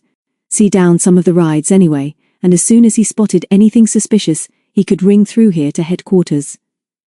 Hardwick nodded, and turned the map round so that he could mark the position of the fire tower. True enough. A watcher there should be able to see the rides near the nurseries. We must have volunteers. Any suggestions? There's Alf Ingalls, Gibbs said. He's a grand chap. After all, none of the farmers round here can do much on their farms this weather. And we could try Onnybrook. Before anyone could answer, they heard the sound of voices outside, and then a vigorous banging on the door. Come in, Hardwick shouted, and in walked David, Tom and Peter. The 4 men stood up, and Peter, who was in jodhpurs, and looking pretty and determined, smiled at them. Good morning, Mr. Hardwick. Hello, Donald. We hope that we're not being a nuisance, but we know something about your troubles and we've come to volunteer. Tom doesn't know the Mynd as well as David and me, but we're sure there's something we can do. You're not going to be cross with us, are you, Mr. Hardwick? We've come up specially, and I've got my pony too. Then she turned to smile at Granby, whom she did not know as well as Hardwick and Gibbs, and introduced the 2 boys. Burton smiled politely when Peter apologized for not knowing his name, and then Hardwick tried to regain control of the situation. This is all very well, Petronella, and I'm sure we're much obliged to you and your friends, but this is no job for youngsters. Peter turned to Donald for help and detected a flicker of an eyelid. But before he could say anything, Tom spoke up. Just wanted to say, sir, that my uncle, Mr. Ingalls, will be glad to help if you want him. We told him we were coming to see you. And I think my father would too, David said. We only arrived yesterday, but I expect you know that we really belong up here now. We'll ask him if you like, but I promise you that the 3 of us here won't let you down. Peter knows the Mynd like we know our back garden, and she's got her pony too. Hardwick sat down again and took a deep breath, but Donald spoke first and turned to the 2 boys. Either of you scared of heights? Good. How would you like to spend a night in our fire watchtower? I expect you've seen it. We were just thinking we could do with a couple of sentries up there these moonlit nights. What about me? Peter interrupted. Why can't I go in the fire tower? We'll think of something else for you, Peter. You're more familiar with the mountain than any of us, Donald said. Then he turned to Hardwick. I know these 3, Bill, and you know Peter well enough. I think they could help us, and the boys might certainly try a night in the tower. And if you'll agree, I'd like to go out with Peter now. There's been no fresh fall of snow this morning, and the thieves must have left some tracks. She can ride her pony and get back here quickly if we find anything important. A very good scheme, if I may say so, Burton said quickly. I'll show you boys the fire tower, but you'll have to prove you can stand heights as Donald warned you. Some people can't. Do you agree, Chief? Mr. Hardwick stroked his mustache reflectively. Very well, and thank you all for offering your help. Petronella can't come to any harm with Donald, and you 2 boys can try the tower. But you mustn't spend a night up there unless your parents, or your uncle Tom, give you permission and let me know. I'll be along in a few minutes. I must telephone the police again. As soon as they were outside, Donald asked Peter to come over first and see his wife and new baby, and by the time they got back to the mess hut, the others were halfway through the meal. Although she had spent so much of her life alone, Peter was much too natural to be shy in the company of men, and she allowed herself to be teased by Granby, who told the others that years ago he had seen Sally drawing a milk cart in Shrewsbury. and for half an hour it seemed as if they had all forgotten the raids on the forest. David, who was always curious about something new, and eager to learn, kept Hardwick and Burton busy answering questions about forestry, while Tom just enjoyed a good hot meal on a cold day, and a holiday from the farm. Burton, who was quieter than the others, and without much sense of humour, seemed to enjoy answering questions about his work, but he was impatient to get them away. "We'll go back to Witchend if you're not here when we get back," David said to Peter. "Maybe we shall be able to watch you and Donald from the top of the tower." "Cheerio." Peter watched the two boys go off with mixed feelings. She was very keen on the idea of the tower, and had always wanted to climb it, and was rather surprised that Donald, after his behaviour yesterday, had wanted her to go with him and not with the others. 5 minutes later, when she was up on Sally and he was striding along beside her, she asked him, "What do you really want to do, and how can I help you, Donald? I suppose you know you were jolly rude to me yesterday in that cafe. You just left me sitting there with half a cup of coffee looking silly." "Sorry, Peter. I was too worried and upset to face your twins. I wanted you this afternoon because I'm sure you know the mountains better than any of us, and I want to pick your brains. Let's try and put ourselves in the place of the thieves and see what they do. I've worked it out like this.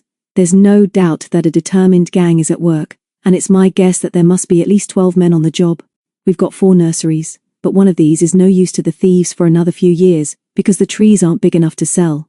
It's not too difficult for a gang of men to root up 100 or so young trees in the moonlight, but it's not so easy to get them onto lorries and move them out of the district. Of course, we must get as many guards up here as we can, but I want to follow their tracks now and try to trace where they load the trees on lorries. We know they can't bring the lorries right down the rides." Peter nodded. She was excited and feeling rather important. She knew that the wide tracks between the growing trees used for fire breaks were called rides. But as the foresters used their trucks up and down these, there seemed no reason why a lorry or Land Rover shouldn't do the same. Donald guessed what she was thinking. "We should hear them in the night, Peter. I'm sure we should. Somehow or other they must be moving the stolen trees by hand to a place where a lorry can pick them up and get them away quickly. I've an idea they're using sledges or trailers, and we ought to be able to follow the tracks in the snow. Come on." With a hand on Sally's bridle, Donald led the way up a ride between dense growth of sturdy, maturing trees, then turned to the left up another track which led straight up towards the top of the Mynd. "Here you are, Peter. I don't suppose you've been here before, but this is one of our nurseries, and they took at least 100 young trees from here last night. You can see that there are plenty left, so they may come back again for more." Peter nodded. "Of course they only snatched the trees growing nearest to the ride, and you can see that sometimes they used an axe. I can see chips of wood. And look, Donald, there are marks of rubber tires and plenty of footprints too." She slid off Sally and patted the pony as the forester stooped to examine the telltale tracks. Then he stood up and looked down the ride. "It's a rubber-wheeled trolley they've been using, Peter, and by the look of the footprints at least 6 men have been hauling it. The odd thing is that they must have brought it from the top of the hill and then taken it back the same way. There's no way down. We always come up to this nursery the way I brought you. I suppose you're sure of that, Donald. The twins say that they followed Primrose Wentworth up the old overgrown track by Witchend. I haven't tried to find it myself yet, but I'll ask them again, and they can show us the way they came." Gibbs pointed to the tracks again. No doubt of what they did last night anyway. They came down, loaded up and hauled their trolley up again. You can see that by the marks of the tires, which are much deeper when the trolley was heavy. You can see how hard the men had to pull too. Peter mounted Sally again, and they followed the tracks up the ride. They stopped once for Donald to point out the fire tower nearly a mile away above the treetops. "The boys may be up there now, Peter.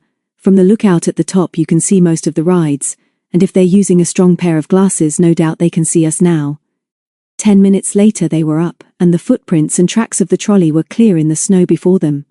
Donald stopped and lit his pipe, while Peter stood in her stirrups and looked ahead. "Now I see where we are, Donald, but it's ages since I came over as far as this. Those people are clever, because the top of this particular ride is quite near to the portway. It's not more than half a mile, I'm sure, and I can see the trail of the truck quite clearly. I bet those men didn't like hauling it over the heather."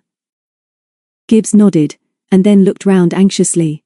The sun had vanished behind a bank of sullen clouds banking up from the west, and the light was fading. "Weather looks mucky. Are you game to come over as far as the road? I'd like to see where they loaded up, and that would be useful information for the police." "It's all right for me," Peter laughed. "I'm on Sally. It's no use offering you a ride because you'd weigh her down. Of course I'm ready to go on. So Donald took Sally's bridle again, and they plunged into the snow-smothered heather. Far away to their right, they could see the hazy outline of the hangars of the gliding club, and even more dimly, almost ahead of them, the ruined cottage. I've often meant to ask you about that, Donald said when he saw Peter looking that way. How long has it been empty? As long as I can remember.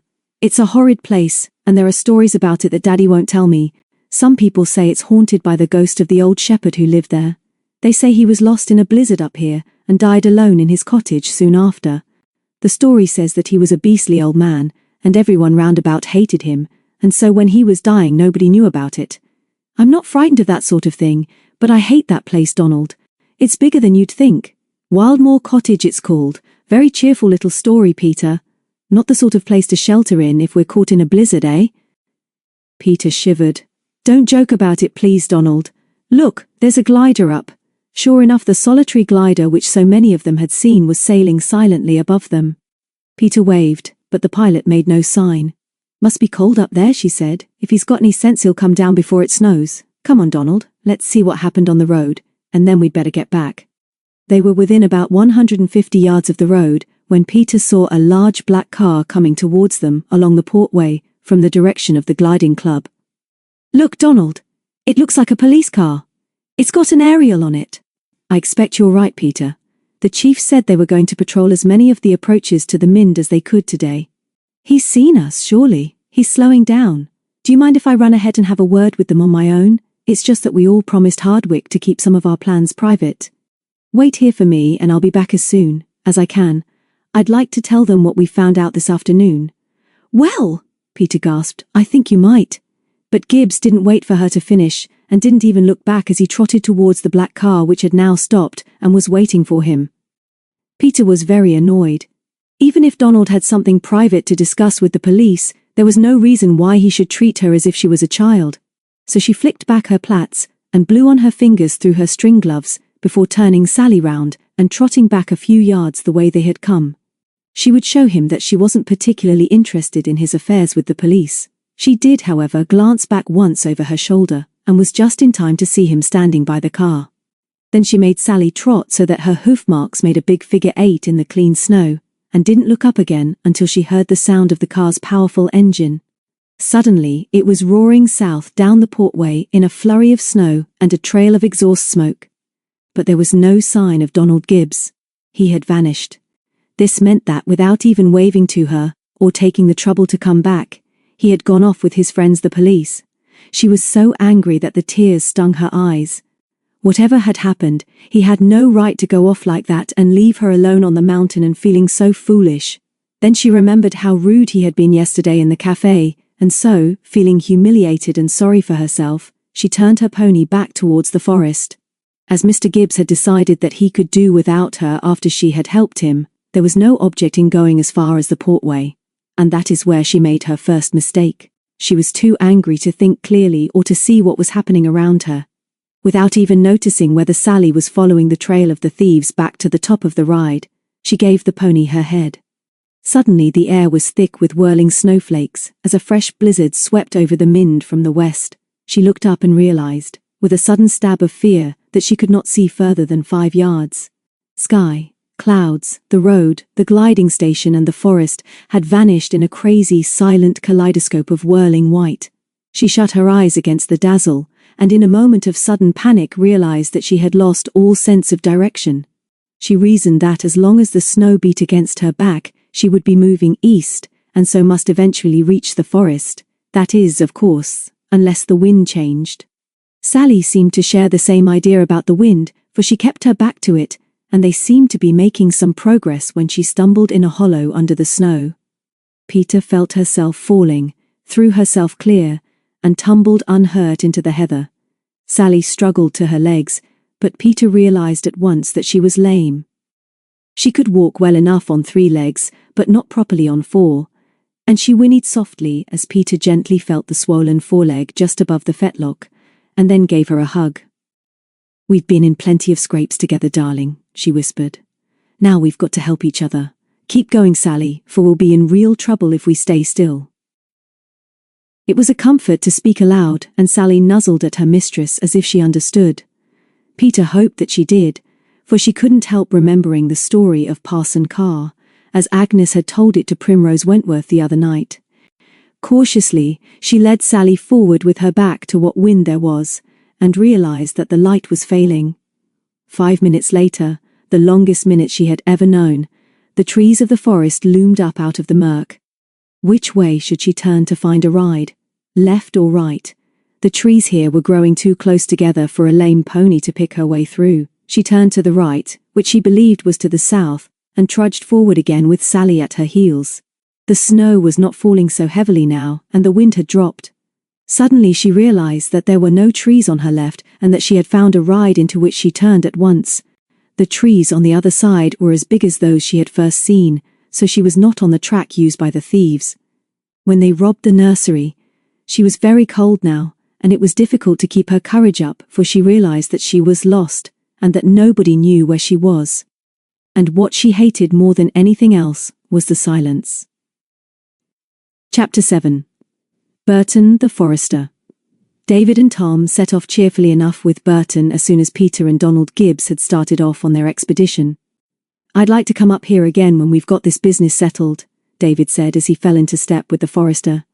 "What you and Mr. Hardwick told me just now about growing trees has made me very keen." Burton didn't seem to have much sense of humour, and this rather annoyed Tom, who liked what he called a bit of fun. It was obvious, though, that Burton appreciated David's interest in his special subject, and he said shortly that he was sure Mr. Hardwick wouldn't mind any of them coming into the forest in future, if they behaved themselves. "I can lend you some books if you're keen enough," he went on, "and you can come up when we're planting out the seedlings and see how a forest begins. We grow beech, oak, larch and red maple in some of our nurseries, and send them to other forests when they're ready. Those are all in addition to the conifers which are now being stolen. Your friend doesn't seem so interested in trees." Tom, who was whistling cheerfully as he strode along, looked at the man in surprise. "You're dead right, Governor. I'm not all that keen on forests. Don't know why it is, but by the time I've finished a day on the farm, I've had about enough of the country. I'll never get really used to it. I'll tell you what I don't like so much about your forests, mister. Trees are not growing natural stuck along in straight rows like this." David laughed. "Don't take any notice of him, Mr. Burton. He pretends not to like the country, but everybody knows that he's going to make a jolly good farmer one day. How many trees do you grow to the acre in this forest?" "About 2,000. When you think of coming up here again, let me know. I'd like the job of showing you round. Another 10 minutes and we'll be there." The ride they were walking up now was quite steep, and the boys realized that they were approaching the highest part of the forest. Tom went on whistling melodiously, until Burton said grimly, "I'll be interested to see whether you've got anything to whistle about when you're halfway up the tower." And this really did stop Tom, for he wasn't sure whether he was going to find the courage to climb up or not. Soon after this, Burton turned out of the ride onto a narrow track between the trees, and led the way in single file. Then they arrived at the tower, which stood in a little clearing, surrounded by a wire fence and a gate. Tom looked up and felt his mouth go dry. The way up to the little box-like cabin, high above the treetops, was by a series of thin metal ladders, each of which led to a small platform enclosed with a guardrail. There were 4 of these platforms, the highest being just below the cabin. "How high?" David asked as he blew on his hands to warm his fingers. "I'm not sure. At least 60 feet.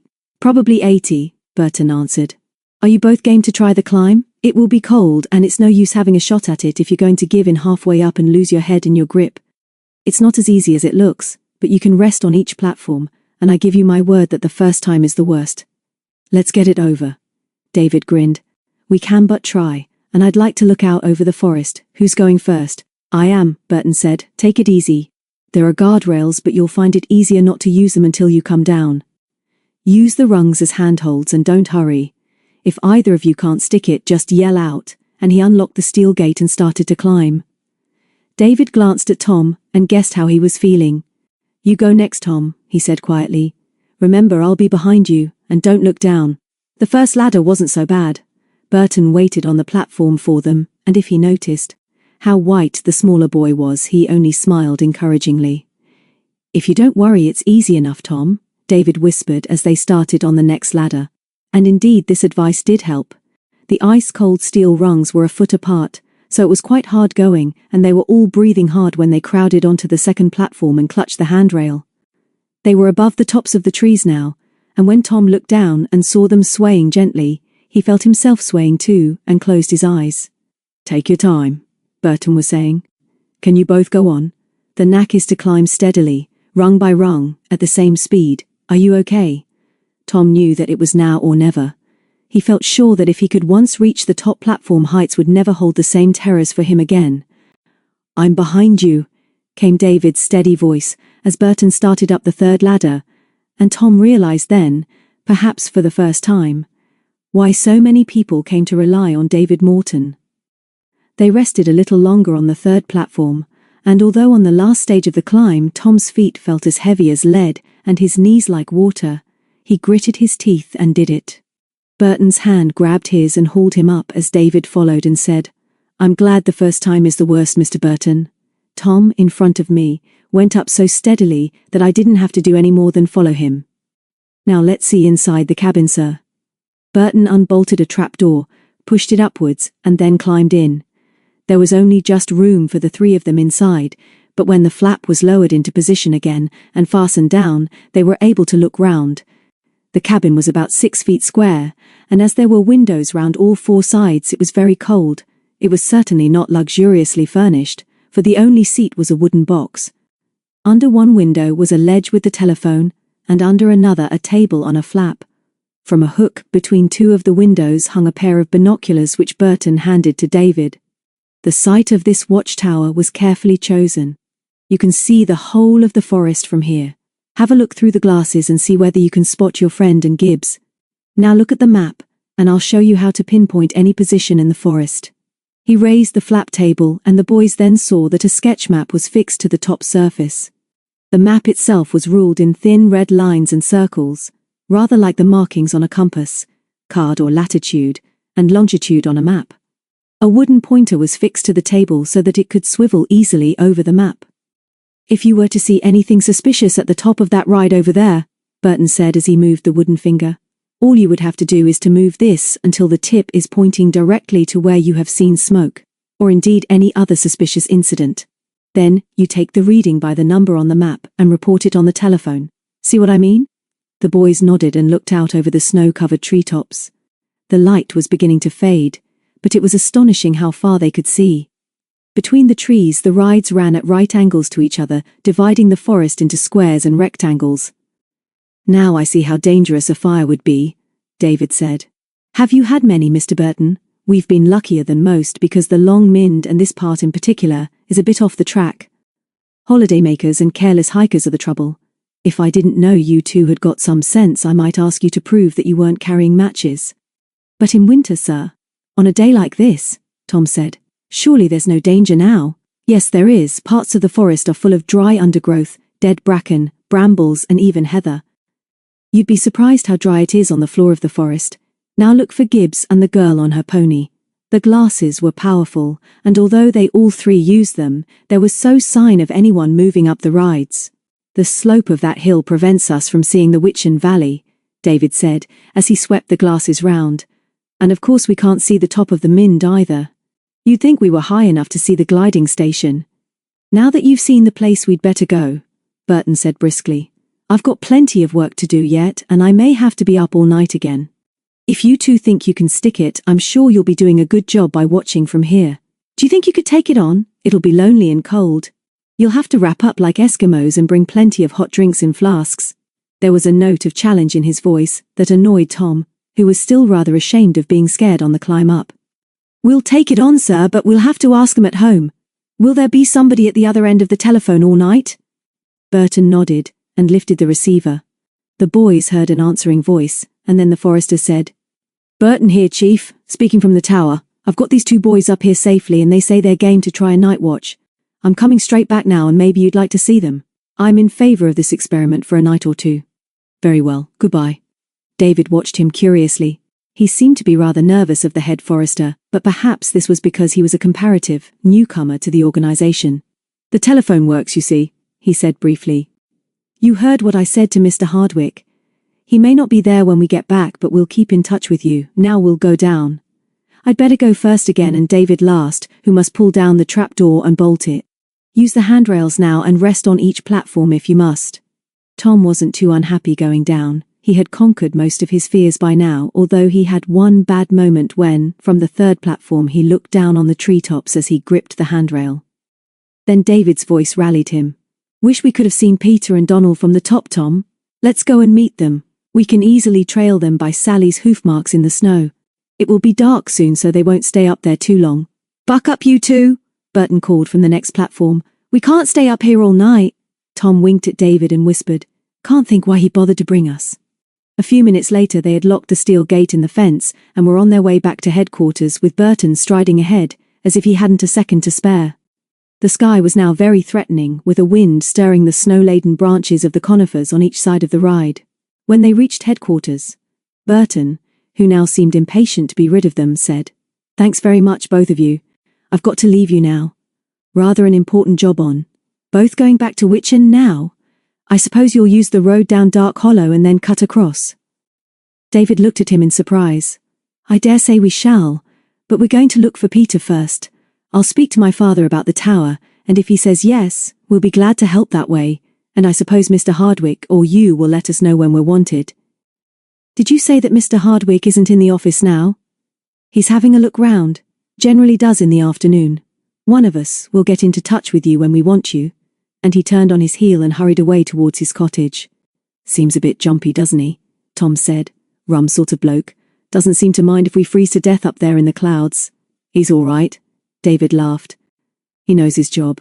They're all upset about this business, Tom, and I don't blame them. Let's follow Sally's tracks for half an hour, and then if we don't meet Peter and Donald, we'd best get back. Looks as if it's going to snow again. The pony's tracks were easy to follow, although the light was fading fast. After a little, Tom stopped whistling and said more seriously than usual, I don't like this business of stealing trees, David. I know what I said about forests up there on the tower, but this is a mean, dirty trick. I'd like to have a share in stopping it. That chap seemed keen for us to watch from the tower, so I reckon they think we really could spot something. Wonder how soon they'll want us, and we'll be stuck up there in that tower like two canaries in a cage. They were in the ride where the young trees had been stolen last night, when the blizzard swept down on them and blotted out the skyline, the forest below them, and Sally's trail too. Stay here for a bit, Tom suggested. It may blow over and there's no sense in going any higher. I reckon this ride finishes on top of the Mynd. Lucky Gibbs is with Peter. I wonder where they are. David wondered too. He felt vaguely uneasy. We ought to shelter, he suggested. I'm sure there are plenty of bigger trees further up on the right. We can't miss our way if we go straight uphill. But they nearly did, for the snow was so blinding and the light so bad that more than once they blundered into the rough ground from which the thieves, last night, had pulled up the trees. Presently they found the entrance to another ride on their right, where the taller trees gave them some shelter. We're mugs, Tom grumbled. Come to think of it, you told Peter we'd go straight to Witchend if we got back first. Maybe she's there now wondering what's happened to us. Possible, I suppose, but if she is, she must have been in a hurry. And what's happened to Donald Gibbs? He was on foot, and the most obvious way back to headquarters is surely the way we went up. That's this way, and we haven't seen him. He wouldn't leave Peter in this weather, Tom said. If she hasn't gone down the Mynd to Plowden on her own, then I reckon they're sheltering somewhere together. It's clearing a bit. They crouched under the shelter of the trees on the western side of the ride and blew on their hands. David was still uneasy. It was not only the blizzard, but he felt a curious and unpleasant atmosphere about the forest, and he wished he knew where Peter was. Suddenly he stepped forward into the center of the ride. Come here, Tom, and listen. I swear I heard the peewits call. Listen! They stood in silence, straining their ears, and then, from far away and very faintly, they heard it again. Peewit! Peewit! There you are, Tom! Hear it? That's Peter! You shout the call, Tom! You do it better than I do! Tom put his hands to his mouth and called Peewit with all his strength, and then David yelled, Peter! That you, Peter? Call again! Faintly came an answering call. This way, Tom! David shouted and dashed up the ride. Keep shouting! Then suddenly, out of the murk, came Peter leading her pony. Oh, David, she said with a little sob. How wonderful! Sally's gone lame and I was lost. I knew I ought to keep moving, and so, more in a sort of hope and to cheer myself up, I tried the peewit's call, and here you are. For a moment David could not find any words, but Tom did. I'm here too, Pete. We were wondering what had happened to you, and reckoned you might be back at Witchend by now. Where's Gibbs? Peter handed him Sally's bridle before she answered. We were up on the top not far from the portway when a black police car came along from the gliding club direction. Donald said that he wanted to speak to them privately, which made me mad. I just rode Sally round for a bit, and then realized that he'd gone off in the car without even calling me over or saying a word. I was coming back the same way when the blizzard hit me, and like a fool I lost my sense of direction, and to tell you the truth, I don't know where I am now. I don't much care either now I've found you both, except for Sally, of course. David looked up. Although it was getting dark, the blizzard was dying down and it was possible to see the end of the ride. We followed Sally's tracks and we're near the ride where the thieves stole the trees last night. I can't understand about Donald. Did you actually see him get into the car? No, I didn't, Peter said shortly. I can't understand him either, and I never want to speak to him again. It's not his fault if I'm not struggling through drifts all night. I don't think Sally's badly hurt, do you, Tom? She fell in a hole hidden by the snow. She's not bad, Peter. I'll take her now and Uncle Alf will have a look at her soon as we get home, and whistling cheerfully, he led the way back to the nursery ride. Peter let him get a few paces ahead, and then slipped her hand into the pocket of David's duffel coat. I've never been so scared on the mountain before, David. Trust you to be about. Why did you follow me? Don't know, really. Wanted to know where you were, and for a few moments neither of them had anything else to say. It had stopped snowing now, and was nearly dark. Their feet made no sound in the thick snow, and suddenly Tom stopped Sally and held up a warning hand. Shut up! He hissed over his shoulder. There's somebody down there. I swear I saw the flash of a torch. There! See? Sure enough, about 100 yards ahead, where the nursery of young trees began, there came a gleam of light as if the beam of a torch was being flashed on the ground. We're having quite a day, Tom whispered. I reckon we've run into trouble now. If they turn round, they'll see us.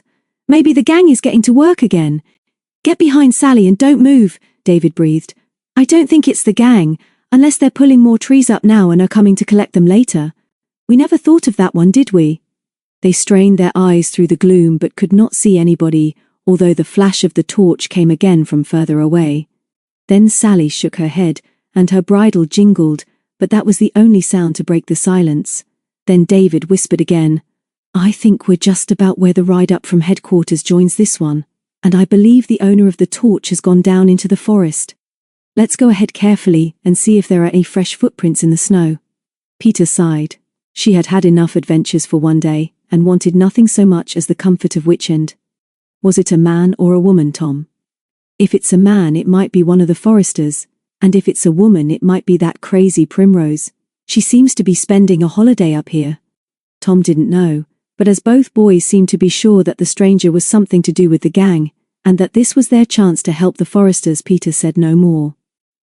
About 80 yards down the track, their ride was joined on the left by another, running downhill towards headquarters.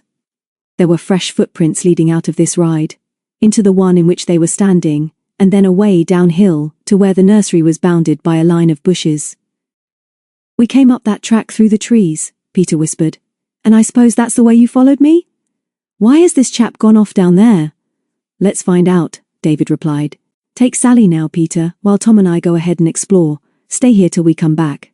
Mind you do come back. Don't go off in a police car, Peter said feelingly. There was no need for the boys to hide because if anybody was on guard in the shadows they would already have been seen. Peter watched them following the footprints down the hill until the shadows of the undergrowth swallowed them up.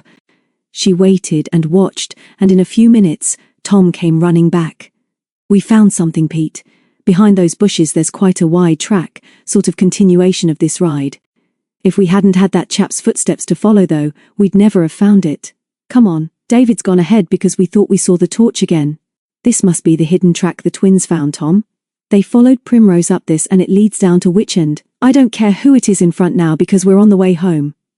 She hurried on through the snow which now showed two sets of footprints.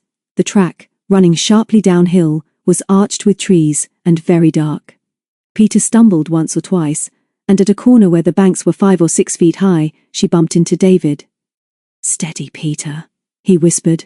You're breathing down my neck. He's not far ahead now, but I don't know who he is. He's a little man, but he doesn't seem to be doing anything suspicious. More often than not, he shines his torch on the ground. Maybe he's looking for tracks in the snow too, she suggested. I want to know who this chap is and where he's going, David said stubbornly as he went forward again. Don't you think he's sinister, Peter? I do, not really. Although I'm tired, I'm still curious.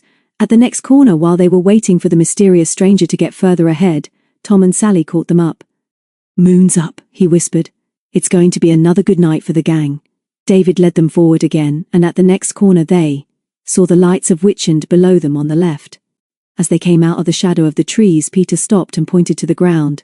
Look at these. They're the tracks of rubber tires. I suppose it was too dark to see them under the trees. David! I'm sure they're the same as those I saw with Donald on the ride where the little trees were stolen, Tom interrupted before David could answer. Just a sec, you can see that chap now, he's almost opposite Witchend. We've got to find out what he's doing down here. Peter was rather annoyed because neither of the boys seemed excited about her discovery of the wheel tracks, but in the moonlight, she now saw something unexpected. Just opposite Witchend's gate, where the path led up the side of the larch wood, the hillside, between the lane and where the trees began, was smooth and steep. At the top of this slope she could see what looked like two black beetles. Then they began to move. Then they were hurtling down the steep slope towards the stranger on the path below. It's the twins! Peter shouted. They're racing on their sledges! They'll hit him! At the sound of Peter's voice, the man stopped and turned. Then the silence was broken again by screams and yells of warning from Dickie and Mary as they rushed headlong down towards the unsuspecting stranger. He turned too late. One toboggan overturned in a cloud of snow, while the other whizzed on like a rocket and hit him as he tried to dodge it. Two sledges, the twins, a barking dog and a strange man, were mixed up together in the snow. Tom let go of Sally and dashed forward, and Peter and David followed, leaving the pony to look after herself. Tom was a good runner and was the first on the scene. The twins picked themselves up, laughed at each other, and then looked at their victim, who was sitting up rubbing his head with one hand and clearing the snow from his collar with the other. Tom gave him one glance and turned to meet the other two. Fine lot of fools we are, he gasped as they dashed up. We've been following Mr. Burton, and before any of them could answer him, Witchend's door opened and Mr. Morton came out just as the twins went into action. We don't know who you are, Mary said in her clear little voice, but we're sure you're very, very dangerous. You might have hurt us very badly appearing suddenly like that. You ought to have a bell to ring or red lights on or something warning. Are you all right, twin, in spite of this dangerous man? I suppose you know that my twin saved your life when he tried to stop. Burton, looking slightly dazed, continued to remove snow from his neck. He spat some snow from his mouth and rather unsteadily got to his feet as Mr. Morton arrived. What's going on here? He said. Glad to see Peter and you, David. You've been out a long time. Then to Burton, I hope these two rascals of mine haven't hurt you. Then David stepped forward and introduced the two men. Mr. Burton took us up the fire tower this afternoon, and Mr. Hardwick wants some of us to volunteer as guards at night, to guard the young Christmas trees which are being stolen from the nurseries. He wants Tom and me to watch in the fire tower. Burton smiled ruefully and shook hands with Mr. Morton. I've come to no harm, thanks, although I may be suffering from shock. It's as your son says, Mr. Morton. I came down to see whether you and perhaps Mr. Ingalls could spare some time to help us. Mr. Morton looked puzzled. I've heard something about your troubles, but you'd better come in and talk it over. Indeed, you'd better all come in, especially you twins. Peter explained that Sally was lame, and that she wanted Mr. Ingalls to see her at once, and so, after some discussion, Burton said he would walk down the lane to the farm with the others, and call at Witchend on the way back. And I'll walk down with Peter and Tom, Dad, David said. We won't be long. So reluctantly the twins dragged their sledges with lagging feet towards the house, muttering to themselves that they were being kept out of things, while their father closed the gate. Peter took Sally again as Burton quite sharply spoke to the two. Boys, what on earth are you two supposed to be doing? I thought you'd gone straight back to Witchend. We didn't, David replied. I told you we were going to meet Peter, and it's just as well we did. She was lost in that blizzard on the top of the Mynd after your friend Mr. Gibbs went off in a police car. Burton stopped. What are you talking about? What police car? Peter told him. She had not forgiven Donald and she didn't spare him. He went off without a word and left me, she went on. If it hadn't been for David and Tom, anything might have happened to me. I expect you'll see him before I do, so perhaps you'll tell him something.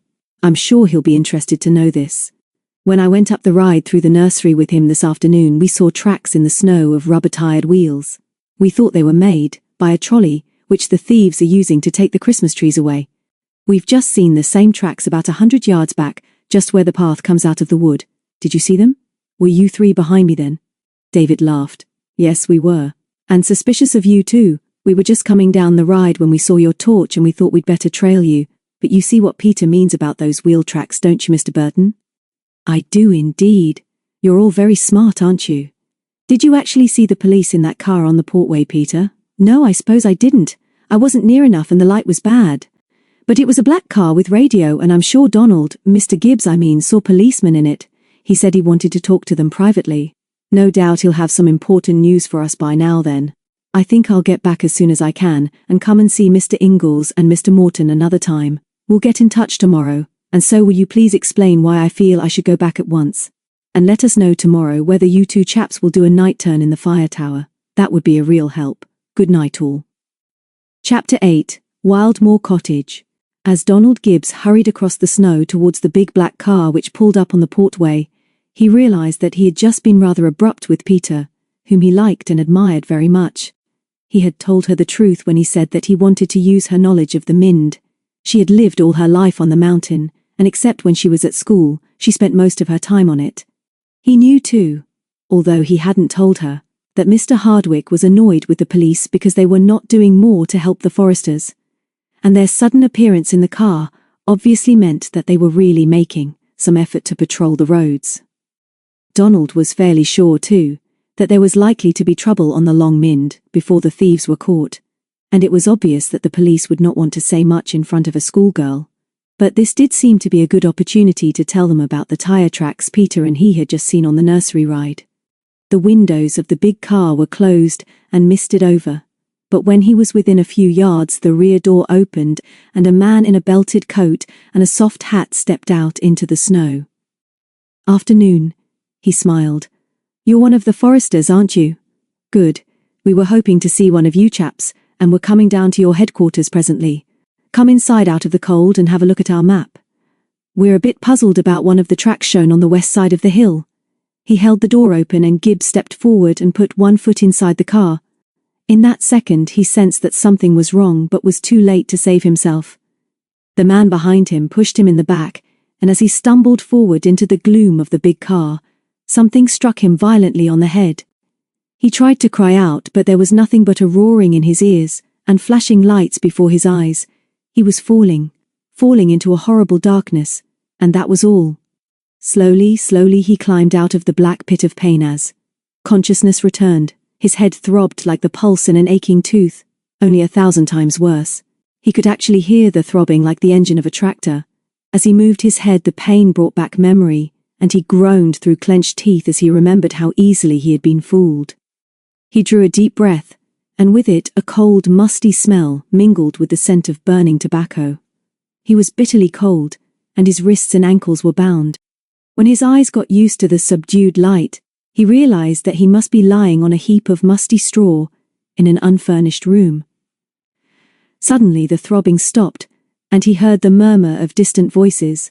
Then he closed his eyes again and tried to relax and gain strength. He clenched his teeth to stop them chattering. He fought back another wave of faintness, and then, with a terrific effort, he rolled over and struggled to his knees. The rope with which he was bound cut into his ankles and wrists, and the pain in his head throbbed up again. There was just enough light coming through the gaps between the boards covering what once had been a window for him to see where he was. The room was obviously on the upper floor of a partially ruined house, and the light was moonlight. Except for the pile of straw, the place was bare. The murmur of voices went on and seemed to come from below. He shuffled round on his knees and saw a gleam of yellow light from the floor in a corner of his prison, and guessed that there must be a hole in the floorboards. The corner was not more than 6 feet away, but it took him several minutes to get there because he realized that he must not make a noise. He tried first to shuffle along on his knees, and then, afraid that he might topple forward, he lay down again and wriggled inch by inch towards the hole. It was about 5 inches across, and luckily was not right in the corner. By lying on his side, he was able to listen more easily than he could look, so after he had seen all he could, he settled down with his ear to the hole. All that was visible of the room below was an old-fashioned iron stove, and the legs of two men sitting on the floor on each side of it. While he watched, another man moved in front of the stove, but Donald could only see part of him and not his face. This man was well dressed in a short leather coat, breeches, and high leather boots. It was difficult to tell how many men were in the room, but he guessed that there must be at least 6. As he could see no more, he moved his head and put his ear to the hole, and was just in time to hear what must be the opening and closing of a door. In the silence that followed, he heard a new voice say, "She's up again, boss. Easy launch. Think she can stay up for an hour. Have you made contact yet?" Then, in a flash, Donald realized where he was and what was happening. He was a prisoner in Wildmoor Cottage, which was being used by the thieves as a base. Easy launch meant that the gang were using a glider, and the throbbing noise he had heard was the engine of the winch winding up the cable and hauling the glider into the air. Then he remembered that Peter and he had seen a red-winged glider almost as soon as they had come out of the forest to the top of the mountain. But why should the gang use a glider, the sailing of which must be both difficult and dangerous in the dark in winter? And was there any connection between the glider they had seen and the sudden appearance of the car on the portway? Then he found the answer to both questions. The men in the room below were suddenly quiet, so that he could hear one voice distinctly. Somehow he knew that this voice belonged to the man in the leather coat who was their leader. "Are you all right up there?" "Good. Is there enough moonlight for you to see the rides?" "Good. Can you get up enough to see the Plowden Road? Tell me what you can see." A long silence as Donald's mouth went dry with excitement. There was no doubt now. They were using walkie-talkie, radio, and the pilot of the glider was the eyes of the gang. No wonder they could strike quickly. No wonder their lorries could dodge the police. The boss was speaking again, this time to the men around him. "She says there's no sign of anything moving in the forest, but the moon will be down in 2 hours, and she can't guarantee to stay up much longer. First 4 of you get moving at the top end and work quickly. There aren't so many of the foresters available now, and if there's only one of them guarding the top nursery, you should be able to deal with him. And don't be too polite either, as we pack up for good tomorrow night. If he's misguided enough to show fight, tie him up and gag him and then put him on the trolley and cover him with trees. If you get real trouble, 2 of you had better stay behind to deal with whoever has found you, and the others clear out with the truck. Whatever happens, don't give away the short route we're using down to Ingalls. All clear?" A murmur of voices followed, then a shuffling of feet and clink of metal. Then the boss spoke again. "George knows where to drop you. You'll all hear from me tomorrow, but lie low until you get your orders. Get moving quickly now and you'll see me later when we've got the glider down. And keep quiet about our visitor upstairs. I'll look after him, and we hope that he'll have at least one companion with him tomorrow." And then silence as Donald, feeling sick with the bitter cold and the pain in his throbbing head, rolled away from the hole. He was shivering violently, and was sure that if there was still anybody in the room below they could hear his teeth chattering. He saw, too, how dull the foresters had been not to discover that the thieves had been moving the trees on some sort of a truck down the old track past Witchend and Ingalls to the main road. Peter had said something about the Morton twins finding this track, but he had no idea that it existed. For a few minutes he struggled to loosen the ropes round his wrists, but he was too weak and the knots too strong for him to make any impression on them. All that he managed to do was to break the skin. Then he heard footsteps below and the opening and closing of a door, and guessed that for the first time he was alone in the cottage. He must then have dozed for a few minutes, and was roused by a curious whistling noise above the house. This was followed by the throbbing of the engine he had heard earlier, and he guessed that the glider was down again. For what seemed like hours but can only have been minutes, he watched the bars of moonlight on the wall of his prison. They moved as the moon moved, and soon he realized he would be in complete darkness until the dawn. The cold was intense, and his body shivered uncontrollably. Although his head still ached, what hurt most was the knowledge that he had been so easily duped. Then it occurred to him that the glider pilot had seen the 2 of them crossing the Mynd, and reported by radio to the car, which might have been anywhere in the district. It was all so easy if the weather was suitable for the glider to get up, for everyone was used to seeing gliders over the Mynd. He groaned again at the thought that the thieves were again at work. He tried to remember all that Peter had told him about the discovery of an uprooted tree in the ditch on the main road, and of the lift given to her and the Morton twins on the night of their arrival. It was darker now, and he must have been dozing when he was roused by the sound of voices in the room below him. He heard someone poking the stove, and the sound of metal clinking, and then again the smell of cigarette smoke. He was too cold and weak to roll over to the hole in the floor, and to his horror realized that there was not much fight in him. Then suddenly he heard the sound of a step, the crunch of breaking wood and a man cursing.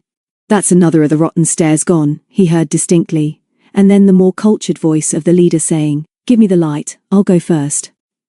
Gibbs made a desperate effort and struggled to his knees in the straw as heavy steps came upstairs. Then with the scraping of a bolt, the door was opened. The flood of yellow light from an oil lantern dazzled him, and he closed his eyes. When he looked up, he saw that the bigger of the two men, who was holding the hurricane lamp, was dressed in a leather coat with a big sheepskin collar and long boots, and was obviously the man he had seen through the hole in the floor standing by the stove giving orders. He was looking down at him quizzically, and with rather a shock, Donald saw that he was good-looking and well-groomed. The other man, who was carrying a steaming bowl, was a very different type and looked as if he'd been born to obey orders. Donald felt suddenly giddy and swayed sideways. The big man stepped forward and hauled him back against the wall so that he could sit upright. "Don't trouble to abuse me, Mr. Gibbs," he said quietly. "Although there is no need for you to know my name, I have taken the liberty of acquainting myself with yours. I borrowed your wallet when you were, resting, shall we say. Here it is, waiting for you when you are able to use your hands again." He threw the wallet into the straw and then turned to the man behind him. "Put that bowl on the floor and fetch me 3 blankets. And if there's any hot water in that kettle on the stove, bring some in a bowl or in the biggest mug we've got." Donald croaked something abusive as the man came nearer to him and held the lantern high. "Please listen to me," he went on quietly. "You won't do yourself any good by shouting or making a fuss, and it's no use struggling because the man who tied these knots is an expert. Please keep still while I examine this bump on the back of your head." "Dear me, Mr. Gibbs. What have you been doing? Keep your hands off me," Donald roared, as he struggled again with the cords at his ankles and wrists. "You'll be sorry for this when you're caught. They're after you now." The man stepped back and regarded him sadly. "You'll feel better if you don't work yourself into a passion, Mr. Gibbs. I would like you to understand now that I regret that bump on your head very much. Please accept my apologies, but under the present difficult circumstances, it was necessary. When my man comes up with some hot water, I'll attend to it, and I do hope, most sincerely, that when it is cleaned up, you will be in less pain. I am extremely sorry, but I am forced to detain you in these rather squalid surroundings for not more than 48 hours. Tomorrow I hope to give you some congenial company.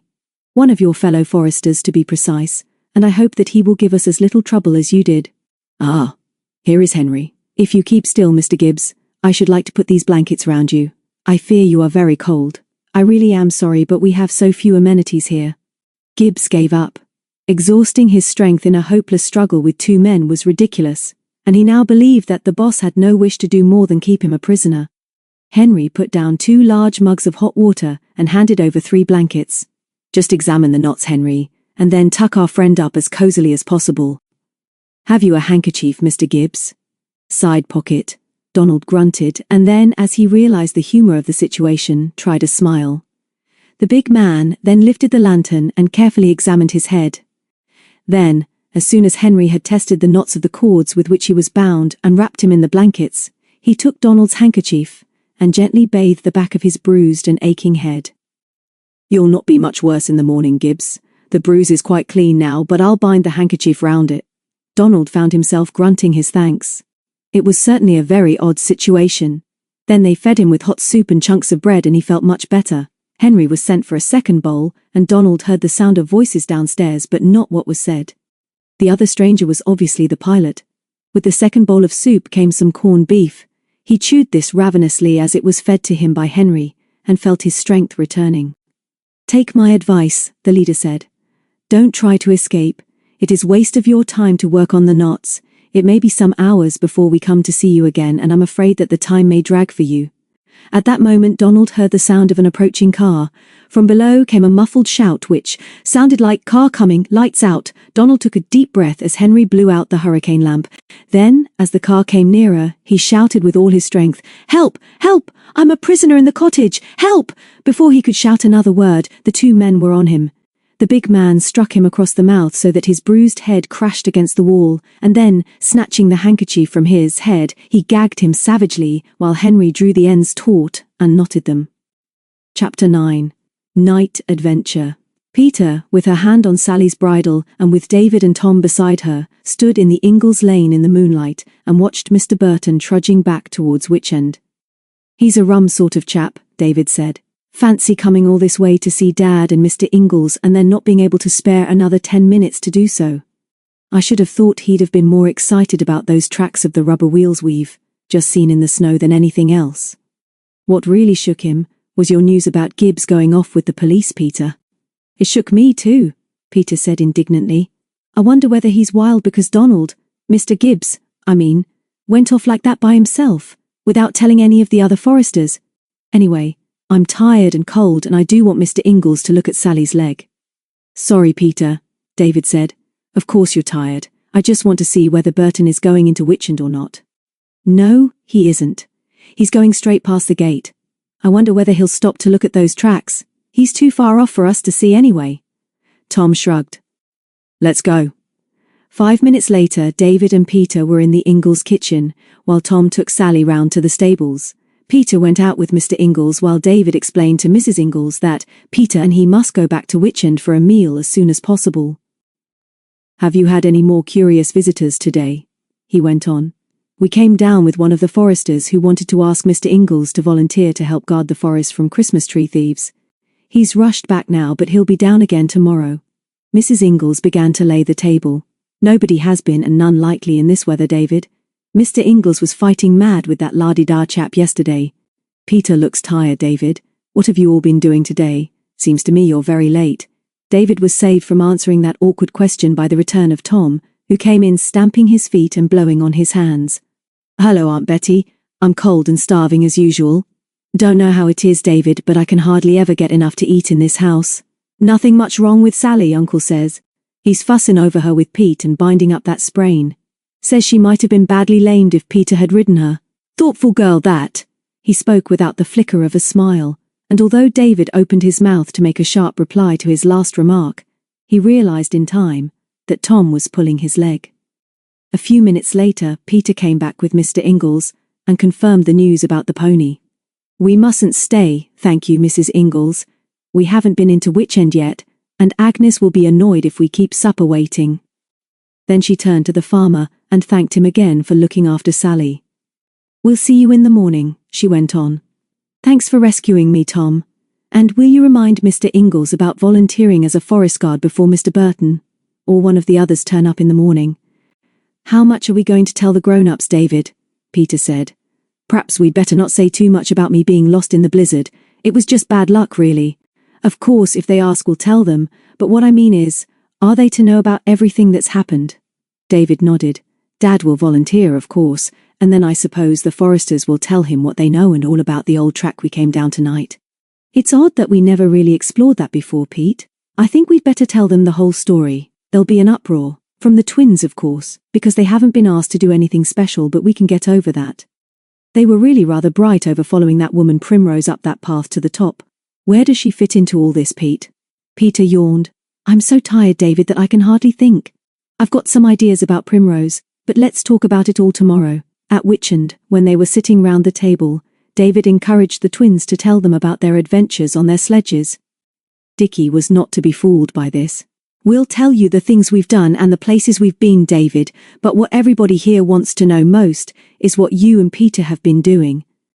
"And Thomas too," Mary put in. "Thomas doesn't like us, and we'd just like you all to know that today we've been utterly deserted by you three, and what's more, we've been jolly thankful. We wouldn't have been able to do the things we've done with Eskimos and discovering South Poles and trekking for hundreds of miles over trackless icy wastes with you three interfering all the time. Isn't that right, twin?" Richard nodded but didn't speak because his mouth was full of hot sausage, so David told them of their visit to the forestry headquarters, and of how worried the foresters were because they had not enough men to guard the nurseries of young trees. He would rather have told his father alone because, as he had feared, his mother was quick to see the implications of his story. "I can see what all this is leading up to, and I'm going to say my piece now. We came up here for a holiday, and to spend Christmas in a place we love. The twins have been ill and need a little extra care for a week or two, and don't look so smug, you two. I'm sorry for the Forresters, and I hope the thieves are caught quickly, but really, all this is nothing to do with us, and I do hope that you're not all going to get mixed up in it. Mrs. Morton went rather pink as she finished speaking, and her husband cleared his throat to break an awkward silence. For the rest of the meal they talked about Christmas presents and letters to be written, and Peter told them that her father was safely at 7 Gates, and that she was sure they would all be welcome there for at least one day of the holiday if the snow was no worse. Eventually the twins went off to bed, and when their mother came downstairs again, Mr. Morton pulled chairs for them all round the fire and said, "Now that those two are out of the way, we'd better talk this business over again. David and Peter seem to know more about it than any of us, and if it is true that we are going to be asked to help the Forresters, we'd better make up our minds before the morning. I'll go down and see Alf Ingalls after breakfast, but what happened to that chap the twins knocked over? He said he was a Forrester, didn't he?" "He is a Forrester," David explained. "His name is Burton, and although he's only been up there about 6 months, he's very keen. He took Tom and me up the fire tower this afternoon, and I may as well tell you now, Dad, that they would like us to spend a night up there watching for the thieves. Mr. Burton was keen on some of us doing that, and said it would be a great help. He dashed back to headquarters just now because Peter found some tracks in the snow, which we think prove that the thieves are bringing the stolen trees in hand trucks right down past this house." "There was another thing too, Mr. Morton," Peter said. "I was out in the forest this afternoon with Donald Gibbs. He's the deputy to Mr. Hardwick, and he went off suddenly in a police car on the Portway. We told Mr. Burton, and that was another reason why he wanted to hurry back. I suppose he thought that something must be happening that he didn't know about. But that's why he didn't come back and ask you tonight." Mrs. Morton looked up from her knitting. "Then we'd all better wait until tomorrow, hadn't we?" "We can wait until some more trees are stolen, of course, Mum," David said. 3 of the Forresters are ill, and that only leaves 3 and Mr. Hardwick to guard the forest. None of them is having enough sleep, and the police don't seem to be able to do more than just patrol the roads. Of course, the risks to the thieves may now be so great that they won't come again. They must know that somebody is on their trail now, but I think we all ought to help the Forresters if we can. I know you really think so too, Dad, and Mr. Ingalls will do anything to help. Tom and Peter and I want to help too if we can. We went up there today and offered to help them.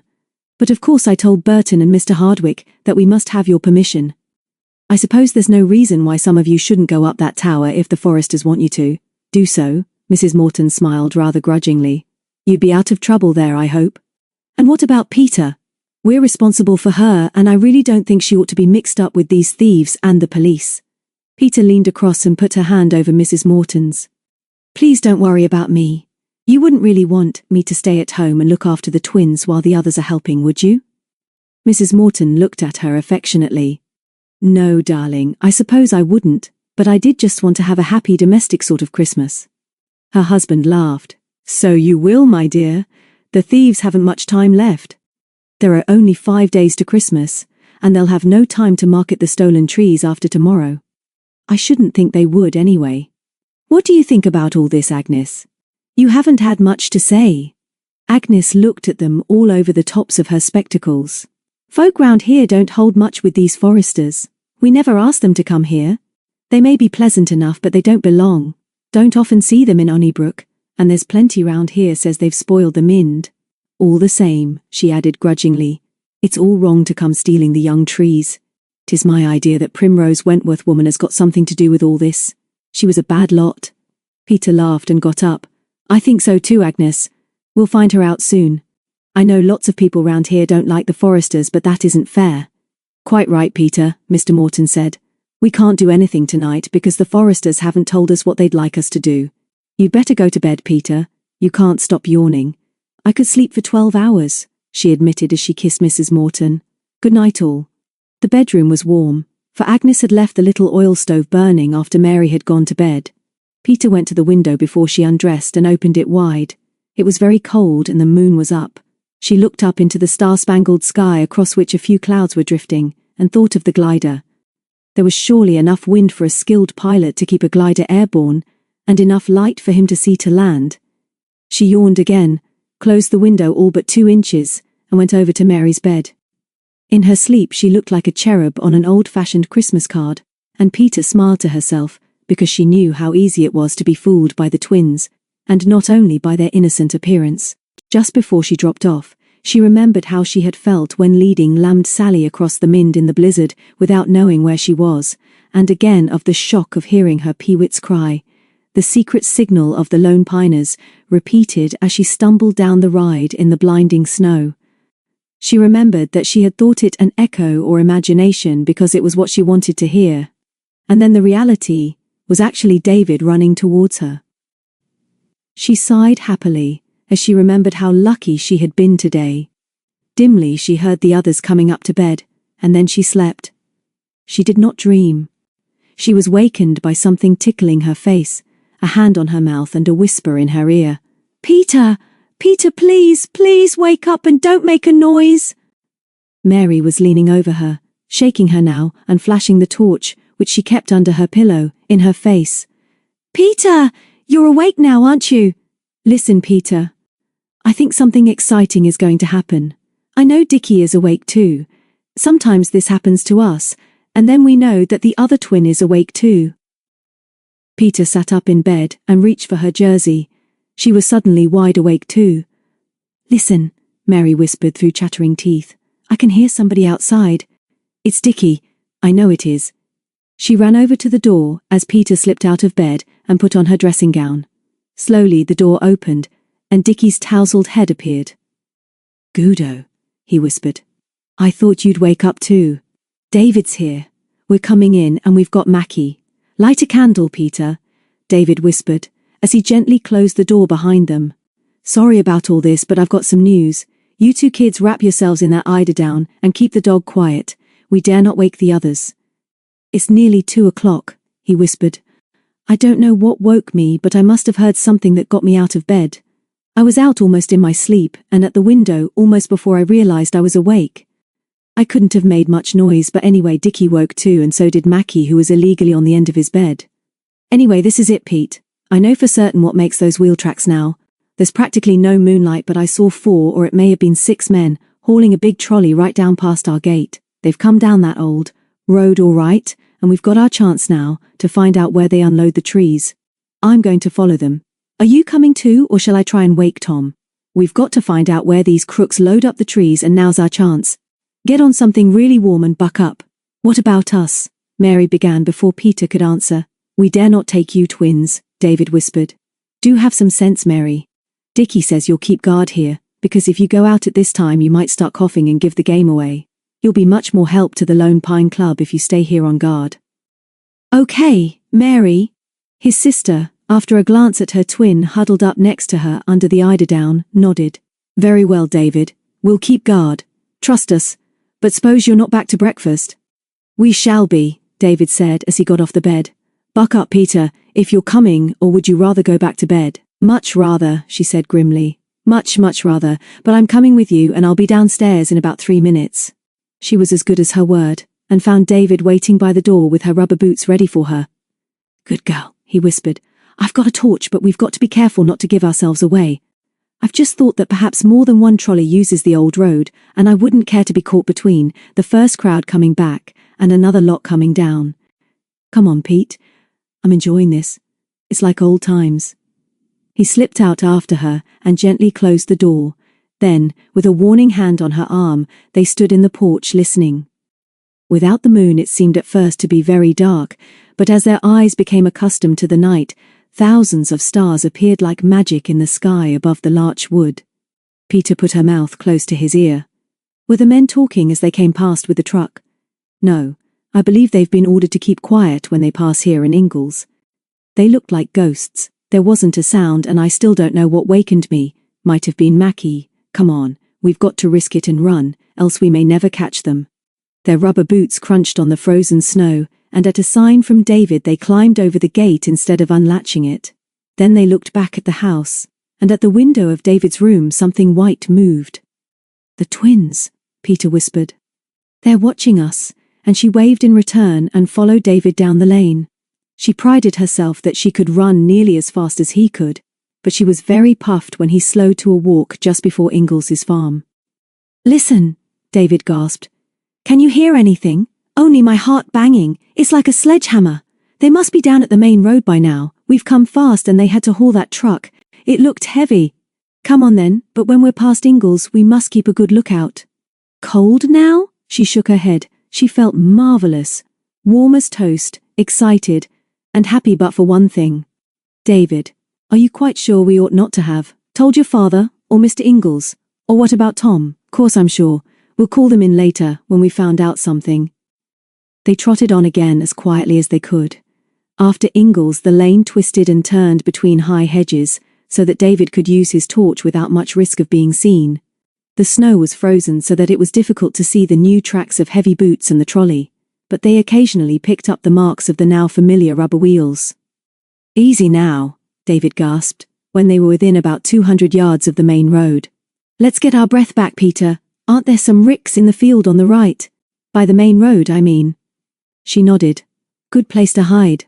There's a gate here, so let's get in the field in case any of them come back this way. They must be there, David. Surely they couldn't haul a loaded trolley any further than this. I'm wondering whether they hide it somewhere and then pick up the trees later. But that's an idiotic idea, really, because they dare not move the trees in daylight. Only in a closed van. A moving van, for instance, or a tradesman's van.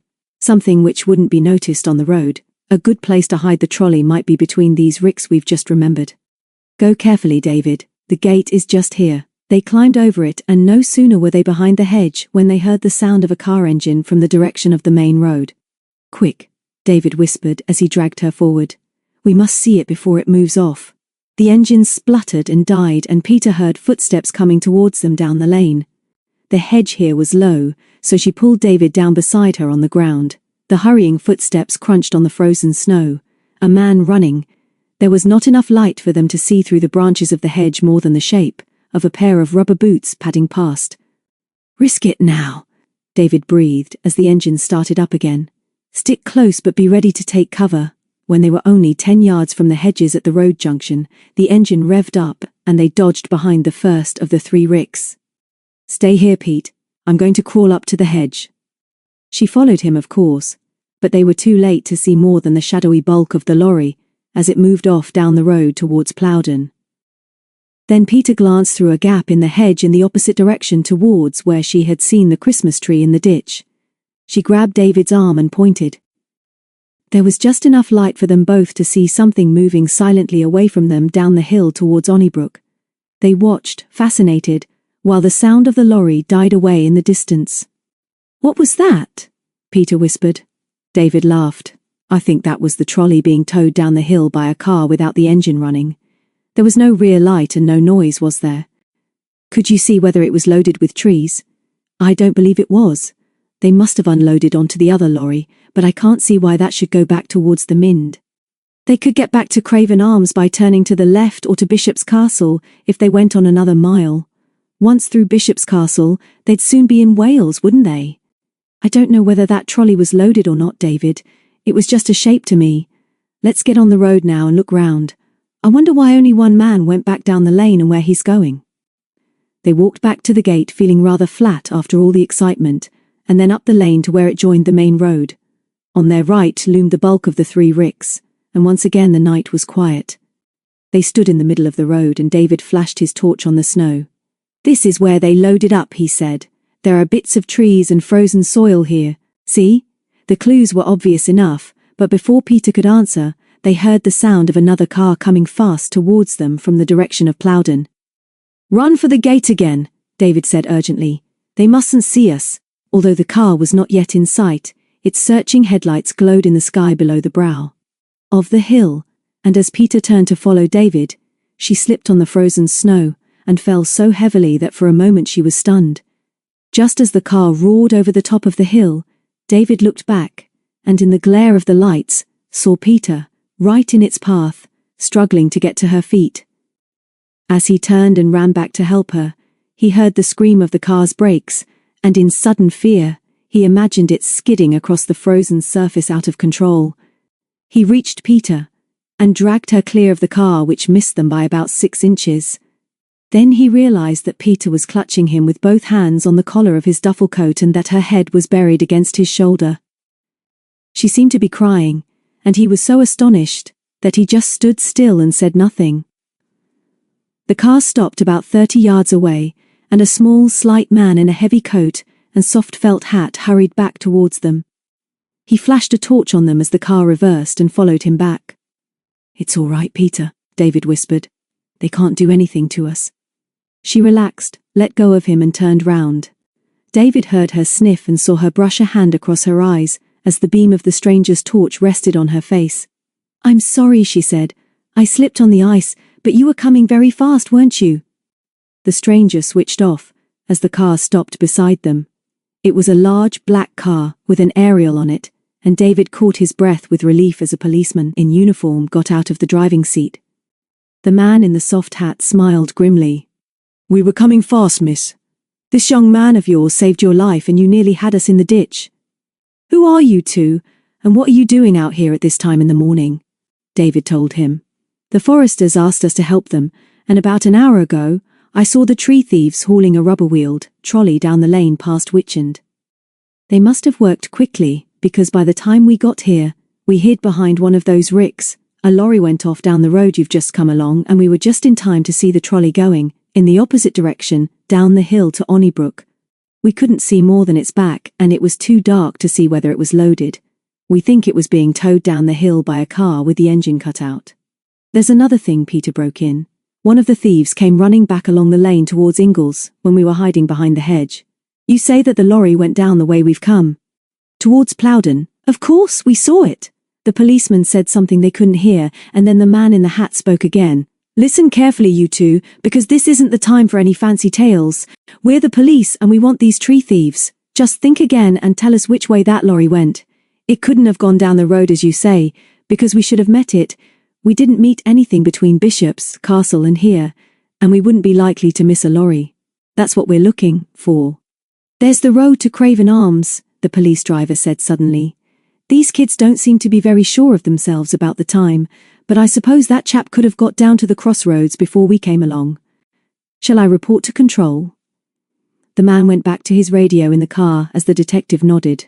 "Would there have been time for that lorry to get down to the Craven Arms road before we came along?" he persisted. "Doubt it," David said stoutly. "You can believe us or not, but what I've told you is true. The lorry went that way, the trolley went towards Onnybrook, and one of the men ran up the lane. You can see where they loaded the lorry with trees just at the end of the lane. Now we're going. Good night." The detective flashed his torch on them again, and Peter put up a hand to shade her eyes. "You're not very friendly when we're trying to help you. Turn that beastly light out and I'll tell you where I think that lorry might have gone. About a mile down there towards Plowden where the woods come right down, an old railway line runs close to the road. There haven't been any rails there for years, but there are the remains of a little station and where the track used to run it's like a grassy road. I'm sure there's a lane through the woods there, and I think it would be an easy place for a lorry to hide while you went past. Anyway, that's all we know." Unexpectedly, the detective smiled. "Thanks for what you've told us. My name is Hamish and I'll come and see you at Witchend tomorrow. I'd like another talk with you. Get back to bed as soon as you can. Good morning." The door slammed, the headlights went up again, and the car moved forward while they stood in the middle of the road and watched the red rear lights disappear over the brow of the hill. "He doesn't believe us," Peter gasped. "He's going down to Onnybrook after an empty trolley. I could be right about that old railway track, couldn't I, David?" He shivered as the sound of the police car died away in the distance. "You might be, Peter. We'd better hurry now and I hope the parents aren't waiting for us. If that detective is coming tomorrow, I'll have to tell Dad everything. I'll try and get him on his own after breakfast. Things are moving, aren't they? You feel all right now? You're limping." "I'm all right, must have cut my knee when I slipped. Please don't fuss, David. I'll look at it when we get back, but I want my bed now. I wonder what Tom will say when we tell him tomorrow. He might say that one of us ought to have followed that chap up the lane. I wish I knew where he'd gone, but we couldn't do everything." "We've done enough, I should think," she said as they trudged past Ingles. "You pulled me out of the way of the car, didn't you, David? I know you did." "Don't say anything to anybody about that," he said gruffly. "Let's forget it." "Yes, let's," she said, but she knew she never would. The white horse. Peter was almost asleep when she crept into the house with David between 3 and 4 o'clock. She remembered sitting down thankfully while he pulled off her boots and then padding up to her room, praying that the stairs would not creak. A little, almost friendly growl came from Mackie on Mary's eiderdown, and then she slipped out of her clothes and tumbled into bed. It was not any wonder that she overslept. And when at last she woke, Mrs. Morton was sitting on the edge of the bed, smiling at her with a cup of tea in her hand. "I think you've plenty to tell us, Peter," she said. "It's 10 o'clock, and although David said he thought you ought to sleep on, Tom has now arrived with the milk and the news that the Ingalls telephone has been mended and that Jenny is coming over today. What have you and David been up to, darling?" Peter sat up and took the cup thankfully. "We've had a terrific adventure, and we were going to tell you all about it at breakfast. Has David said anything yet?" "No. He's even told his father that he must wait for you, so I thought I'd like to come and wake you myself." "Are you all right really, Peter? You're getting a bit of a handful to us. We know very well that we can trust you and David not to do anything silly, but it does worry me sometimes not to know where you are and what you're doing." Peter was horrified. Mrs. Morton didn't often speak like this, and she realized now that she must know they had been out in the night. She put her cup down on the chair, jumped out of bed and hugged her. "I believe we've really hurt you. Please forgive us because I wouldn't do that for anything in the world. Of course I'm all right, and although I slipped in the road and bruised my knee, I'd forgotten all about it.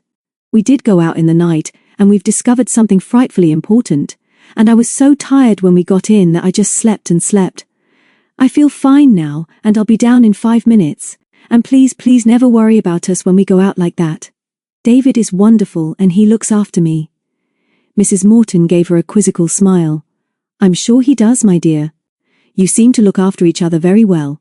Drink your tea and come down as soon as you can."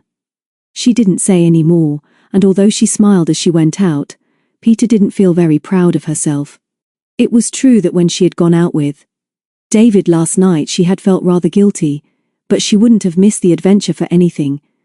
And while she was in the bathroom and looking at her bruised knee, she did hope that David wouldn't mention their near escape from the police car.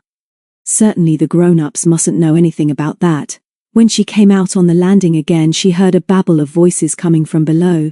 The twins seemed to be protesting in unison as usual, but Mr. Morton's deep voice sounded good-humored enough, and Tom was laughing. When she came down 5 minutes later, the twins clapped, but Mr. Morton stopped that by sending Dickie into the scullery to fetch her breakfast. "Now, David," he smiled as Peter started on her porridge. "She's had her sleep out, so you'd better confess what you were both doing last night. Tom's got some good news, but let's hear of your adventures first. Cheer up, Peter. We're pleased to see you.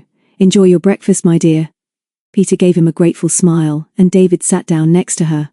He told them how he and Dickie had wakened in the night, and of his sudden decision to follow the thieves, and of everything that had happened after that, except Peter's fall and their scramble to safety as the great car rushed at them over the hill. "So you see," he finished, "we really do know something definite now, and the police know about us, and that we're trying to help them. The detective's name is Hamish, and he's coming here this morning to see us. Although we told him about the lorry going down towards Plowden, we don't think he believed us. As soon as we told him what we knew, we hurried back, and I expect I'd have slept as late as Peter if Dickie hadn't made such a row. That's what's happened, and we're really rather pleased with ourselves. The only other thing to do now is to make our plans for tonight. I'm sure the Foresters are hoping that you and Mr. Ingalls will volunteer, and we've promised to man the fire tower, and that means we ought to get some sleep this afternoon." "Perhaps none of that will be necessary now," Mrs. Morton suggested. "The thieves may have been caught, or perhaps they'll give up now and allow us all to have a happy Christmas." Peter suddenly put down her knife. "David, do you realize that we didn't ask that detective about Donald Gibbs? I expect that was the very same car he went off in, but of course it was too far away on the portway for me to notice anything special about it. I wish I'd asked them why they whisked him off like that." Mr. Morton got up and knocked the ashes from his pipe. "I can't really blame you, David, but this gang might be dangerous. They're risking a lot, and I doubt if they're the sort to take any interference from you and Peter, or Tom or Dickie and Mary either," he added hurriedly, as he saw out of the corner of his eye the expression on the faces of the twins. "The trouble about this adventure," Dickie burst out, "is that it doesn't get anywhere, and that's because Mary and me aren't doing anything special in it. Actually," Mary added with a sidelong glance at her mother, "Dickie and me are having an utterly miserable holiday. We're not feeling so very well, and some people are unkind to us." "Selfish," Dickie said, "thoughtless and selfish. Just not thinking about us, and Thank you, twins, their father said. We understand. You mean that we're all selfish?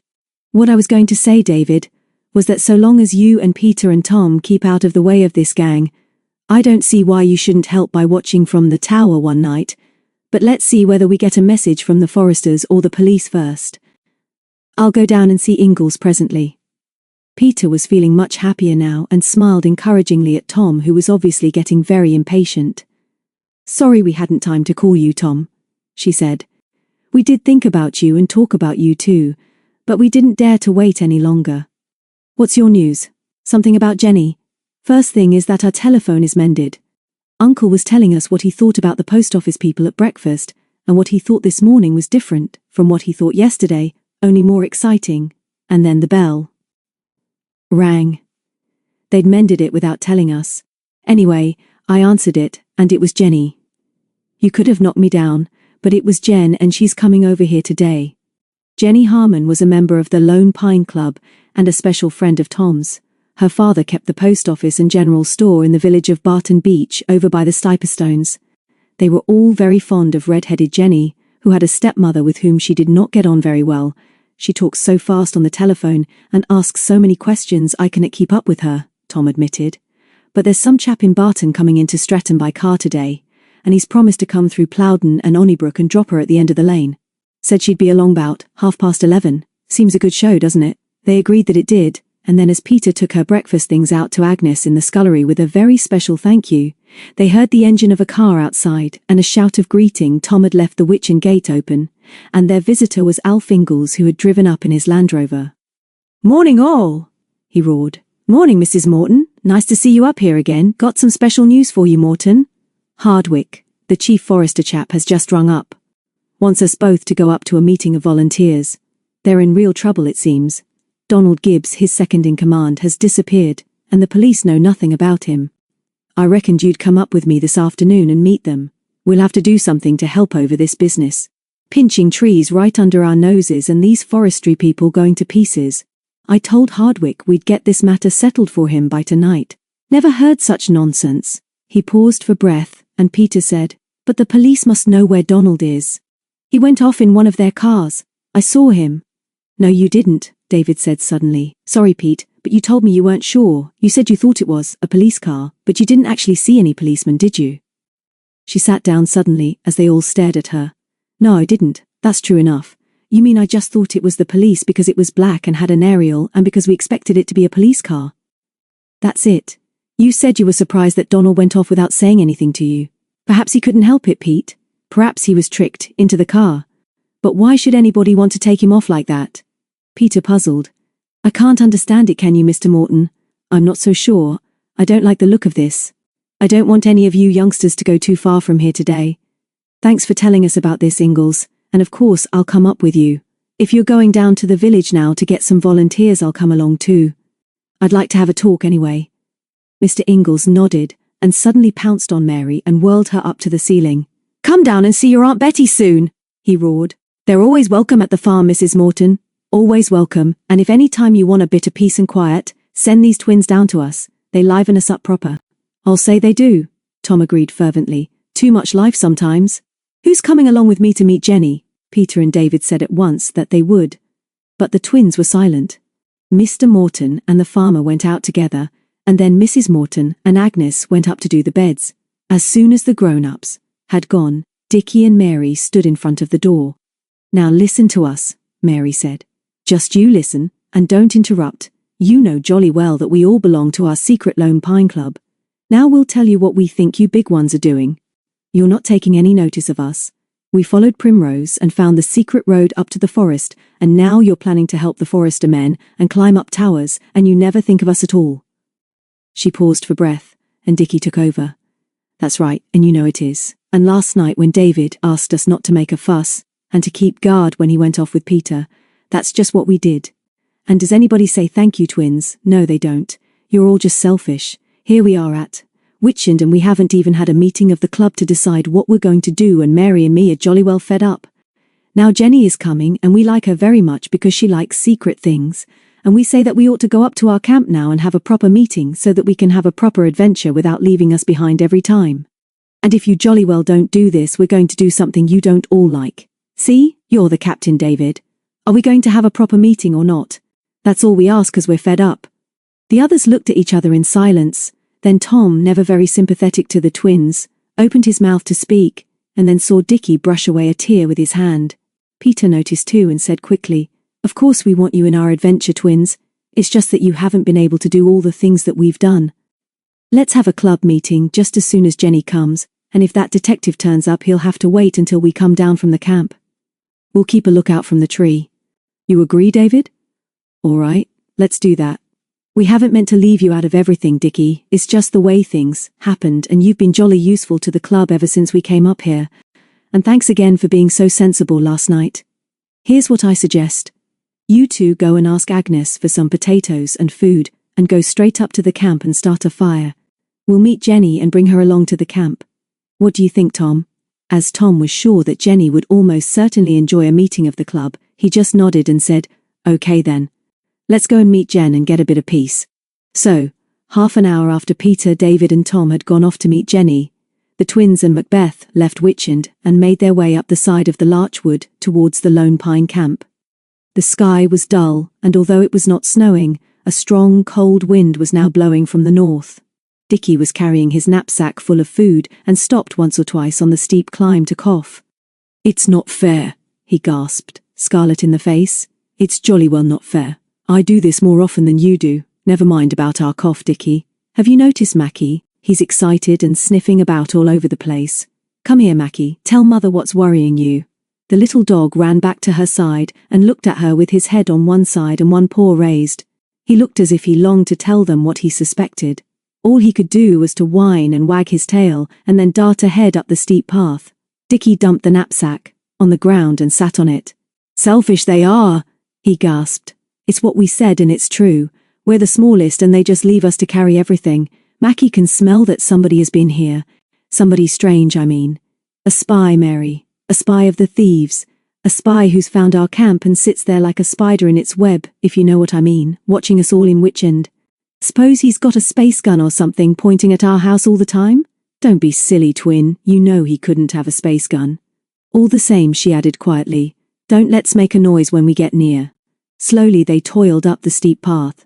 Mackie knew where they were going, and disappeared down the tunnel through the gorse, which was an uncomfortable shortcut to the camp.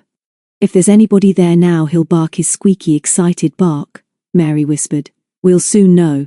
But there was no warning bark, and soon Mackie was back again, but still wildly excited. When they came down into the clearing round the sentinel pine tree, they saw why.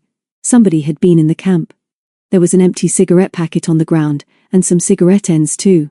The rope to help them up the tree was hanging loose and not coiled round the trunk, and where a little snow had drifted, there were footmarks and other disturbances.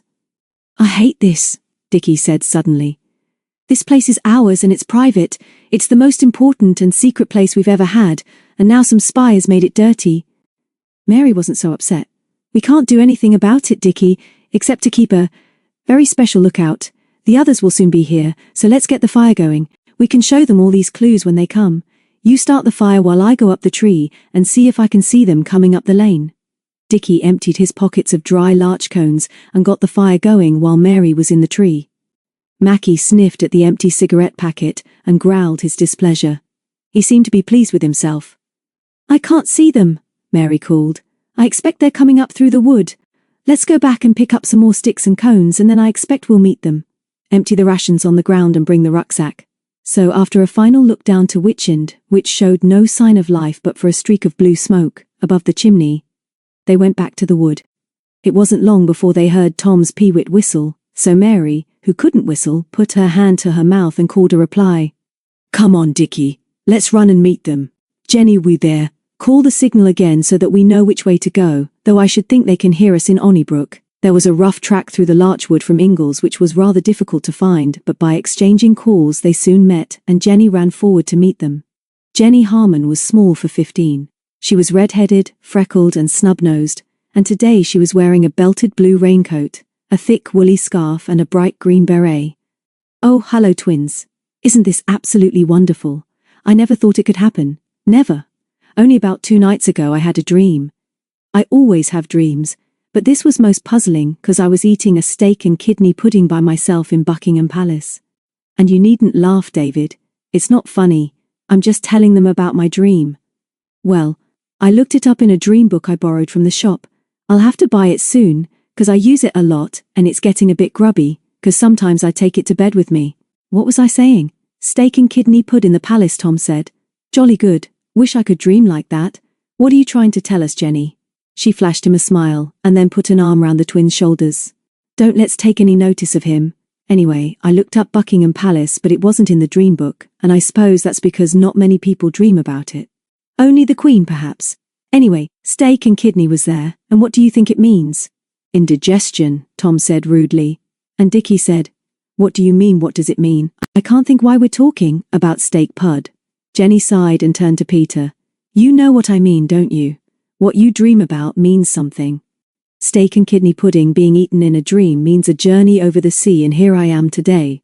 A terrific surprise, and I can't tell you how wonderful it is for poor little lonely me to see you all like this. But you didn't come over the sea, did you, Jen? David laughed. Of course I didn't, but that doesn't matter. I had a dream about a journey, and here I am. Yesterday Mr. Jenks from the garage told me he'd got to come into Stretton and would I like a lift. And here I am, and here you are, and it's just about the most wonderful thing that's ever happened to me just before Christmas, and I just rang Tom up and he told me about you all because nobody ever writes to me. Now let's go to our camp, she finished triumphantly. There's been a spy in it, Dickie said, and then added proudly, perhaps we're observed. We mean it, David, Mary said when she saw the expression on her brother's face. It's true. There are clues, and Mackie knew a stranger had been there too. Come and see. When they all reached the camp, the fire was burning up well, and as usual, potatoes were thrust into the embers. Jenny had been told most of the story already, but seemed to be much more interested in what they had all been doing and why they hadn't all written to her once a week than in Christmas tree thieves. But somehow, this was not a good day for the twins. Although they had been the first to discover that the camp had been visited, and although they had carried up the food and started the fire, the others did not take much notice of them. Jenny became more and more interested when Peter told her about the disappearance of Donald Gibbs, and how it now seemed that she had misjudged him.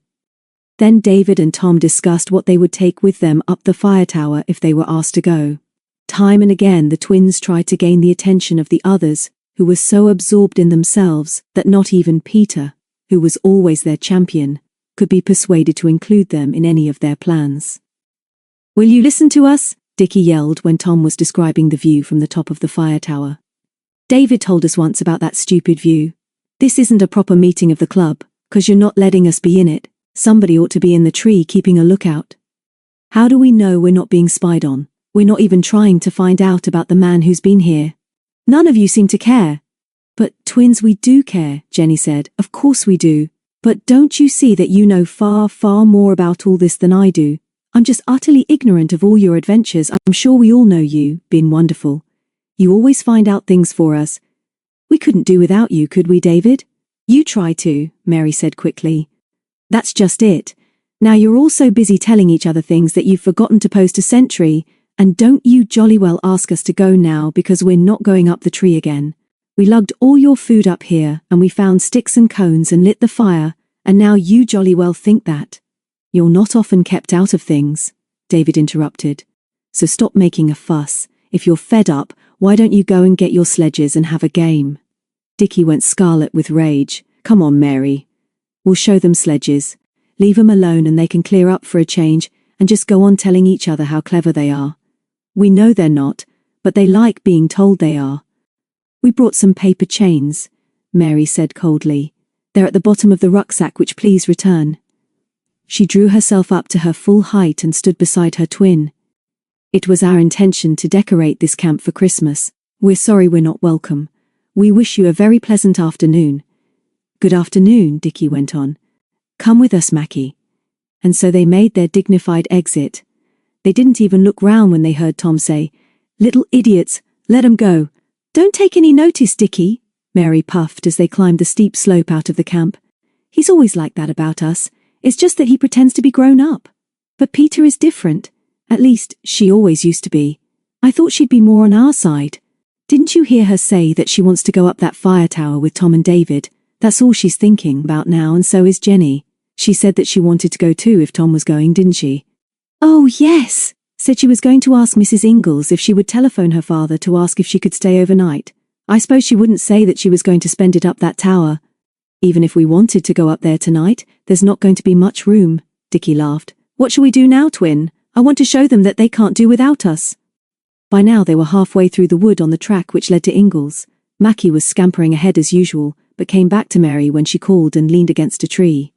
What could we do, Twin? Let's go where none of them have been and see whether we can find a clue. There must be clues.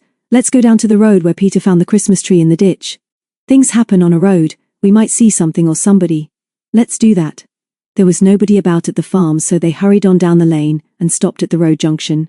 This spot had always been important to them because it was the turning to Witchend and the highest part of the road from which they got their first view of the Mynd. They stood on the crest of the hill and looked back to where the long, smooth line of the mountain, patched with snow, stretched across the sky. It was still cold and grey, and the cold wind was shaking the powdery snow from the branches of the trees at the side of the road. 2 crows flapped slowly up from the ricks behind which David and Peter hid last night. Traffic had worn tracks like black glass in the roadway, but the snow was still thick on the verges. Mary shivered. Which way shall we go, Twin? Down to Onnybrook or down to Plowden? And before he could answer, they heard something heavy grinding up the hill. They called Mackie and stood at the entrance to the lane. It was a lorry packed with milk churns, and the driver waved cheerfully as he passed on his way, down to Onnybrook. No clue there, Dickie said. We've seen him before. We like him. Nobody could be hidden in those milk cans. Mary, what do you think was hidden in that furniture van we rode in the night we arrived? The driver didn't want us to see inside, did he? And do you remember all the questions he asked about Witchend? Of course, and he asked the way to the White Horse down by Plowden. That man was sinister, Dickie. Let's explore that way. So they set off down the hill and quite forgot that they had really promised not to go far from Witchend without asking permission. A few cars and lorries passed them in each direction, but none were what Dickie called a clue, although he admitted that the drivers and passengers in them might all be disguised members of the gang. They passed the road leading to Craven Arms, and on their right now the steep slopes of the Long Mynd loomed above them. On the other side the thick woods came close up to the road.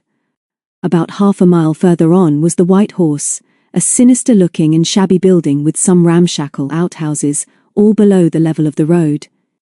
Now that they had arrived, the twins looked at it without enthusiasm. They had passed the place before without really noticing it, and now it looked horrid with shut windows like blind eyes, and a grubby sign swinging and squeaking in the cold wind above the closed door. The only sign of life was a wisp of smoke from a chimney. Even from the higher level of the road it was not possible to see behind the house, which was surprisingly large for such a remote situation. On its left was a large rough space, obviously used as a parking place for lorries, and it looked as if there might be still more room behind the inn. If we ever walked right along the Mynd to the very end, this end I mean, and walked right over the top and walked straight on. We should come right down here, wouldn't we, Dickie? Mary said. I think this is a horrid place. All the same, her twin agreed. I bet it's full of clues, and at that moment Mackie, sitting at their feet, growled a warning. Mary put her hand on his collar, and then suddenly, from nearby, came the whine of a self-starter and the roar of an engine. There's a car coming from somewhere down there, Dickie said. Let's spy on it. They ran across to where a steep slope led down to the level of the inn, and were just in time to see an old car towing a long box-like trailer on 2 wheels appear from behind the house. What a peculiar place to stay when you're towing a glider, Dickie said. It will be jolly hard for him to turn it into the road. Keep a good lookout for cars and I'll policeman him out. He stood in the middle of the road and signalled the driver forward. The slope was steep, and the glider in the trailer must have been heavy, because even in lowest gear the car roared as it strained up the gradient. All clear. I can see both ways, Mary called, as Dickie waved the car ahead. The front wheels were on the road when they both recognized the driver. Dickie flashed a look of triumph at his sister, and then shouted, Hello, Primrose. Do you remember us? Although she may not have heard Dickie above the noise of the engine, they both agreed later that she looked furious when she recognized them. Hello, he shouted again.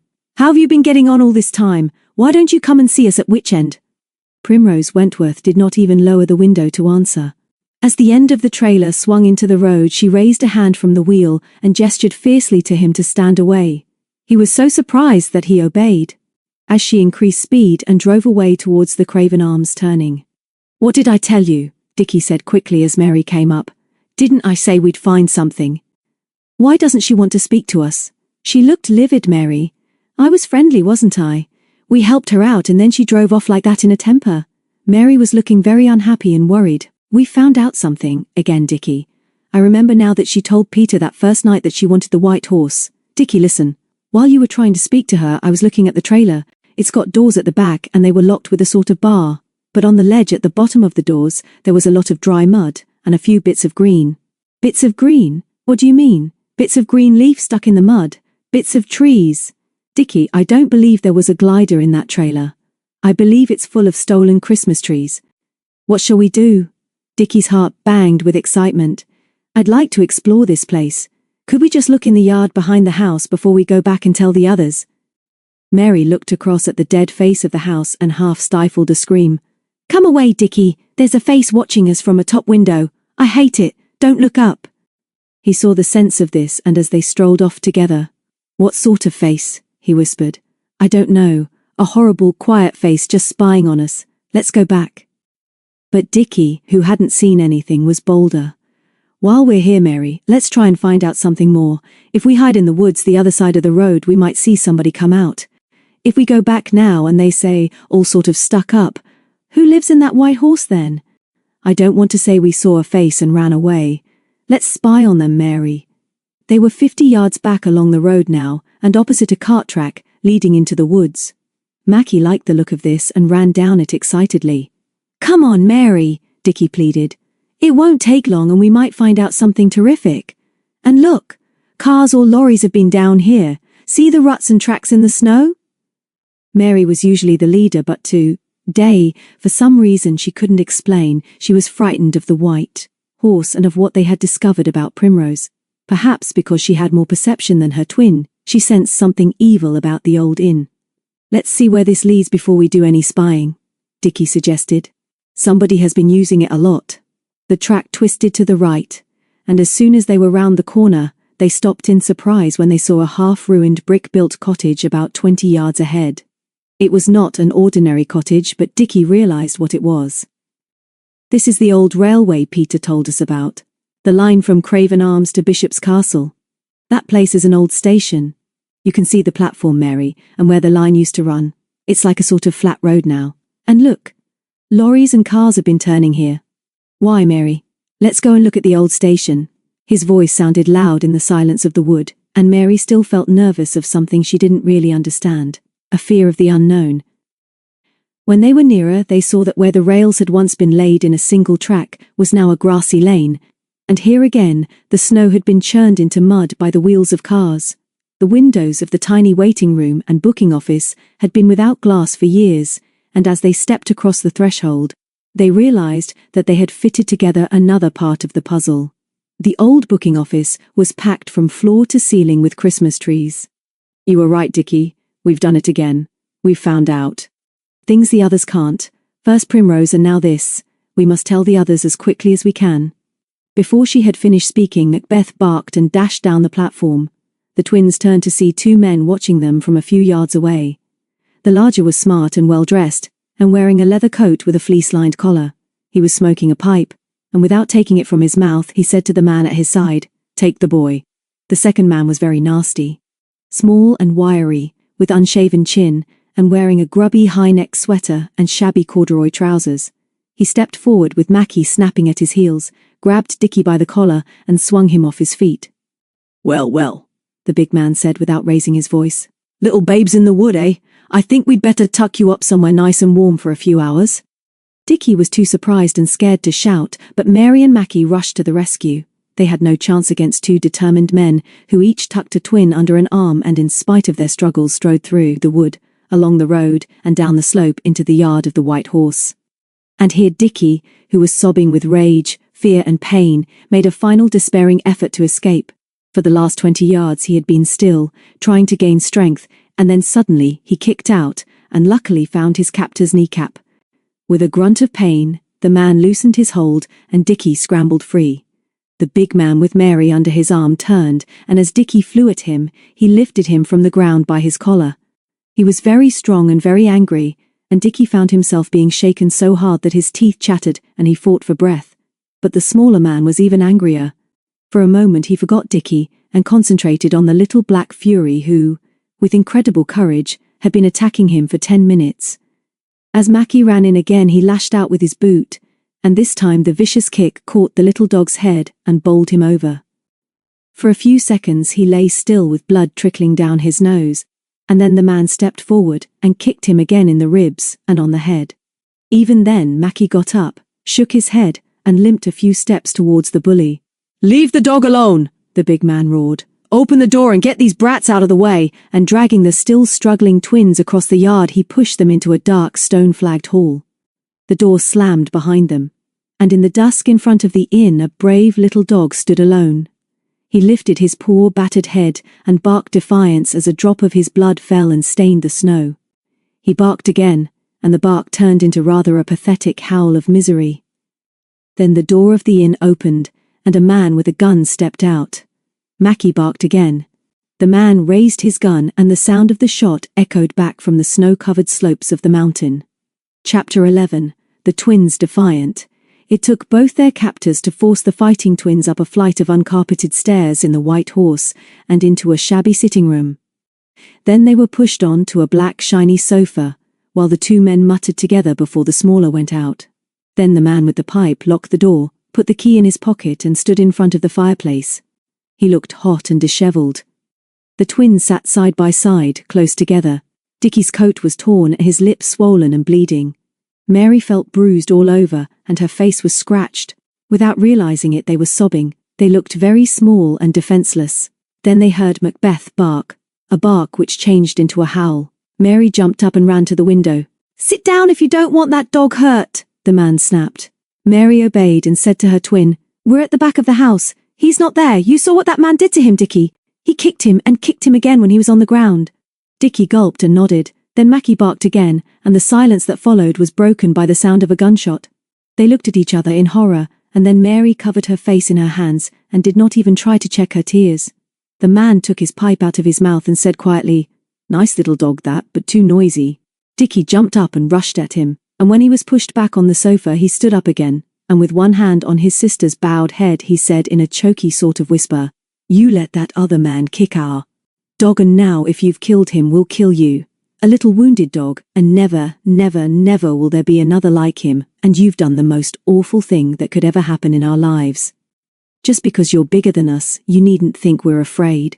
We're not, and you'd just better let us out quickly before our father and our friends come and find us. You'll be sorry then. You're the biggest bully we've ever seen, and we know who you are. We saw that Primrose driving off with Christmas trees in a glider trailer. We know all about you. Now we'd like you to go away," Dickie went on. "You make us feel sick. It would be a good idea if you went a long way away jolly quickly. I wouldn't like to be you when our father finds you. You won't like it either. He'll be here soon with the police. We told him where we were going. Down to the White Horse we said, didn't we, Mary?" She was a little better now that her twin was so brave, but she still felt sick with horror at the thought of their darling Mackie. "And you needn't think we're scared," she went on gallantly. "We just loathe you so utterly that you make us sick, like Dickie said. Perhaps you haven't noticed it," Dickie said quite brightly, "but this room smells. Perhaps it's your pipe?" And then they both sat down on the sofa together and sniffed. The man looked at them in grudging admiration.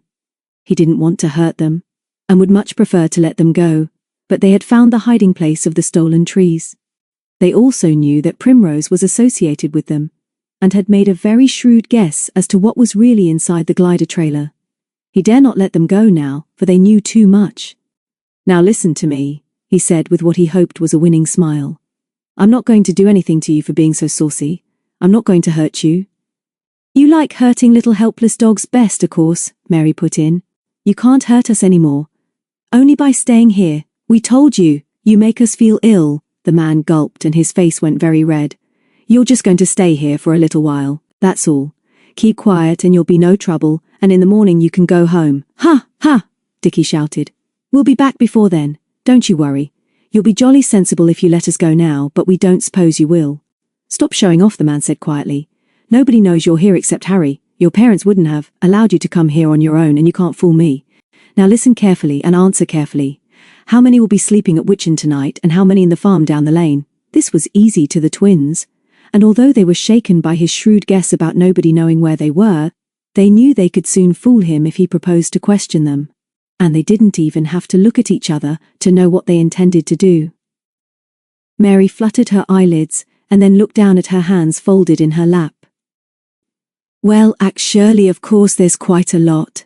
There's Dickie and me, and our father and mother and Agnes, and David, he's our brother and very strong. Then there's our 3 big strong uncles. 4, Mary.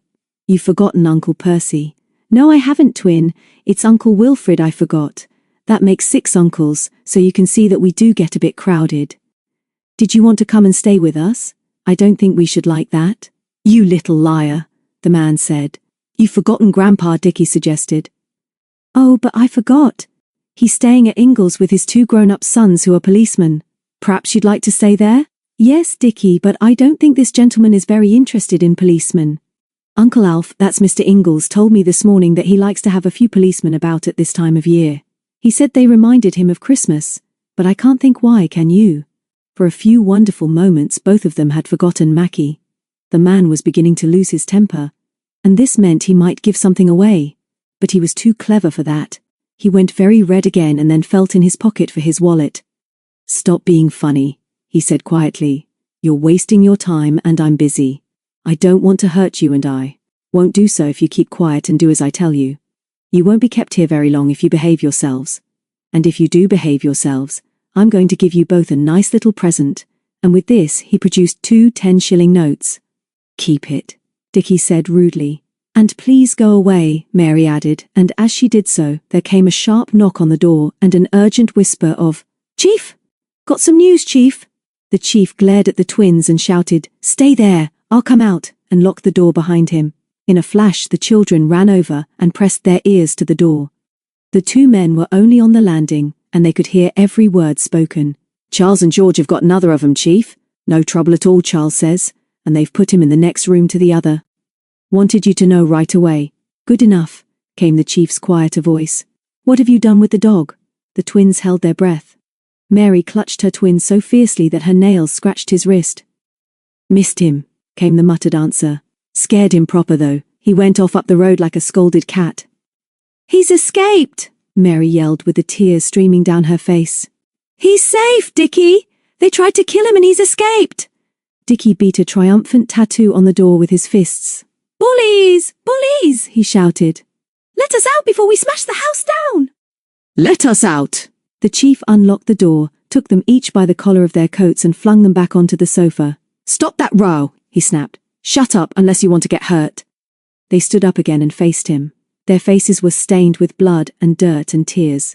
Without even speaking to each other they knew that now Mackie was safe, there wasn't much else their captors could do to hurt them.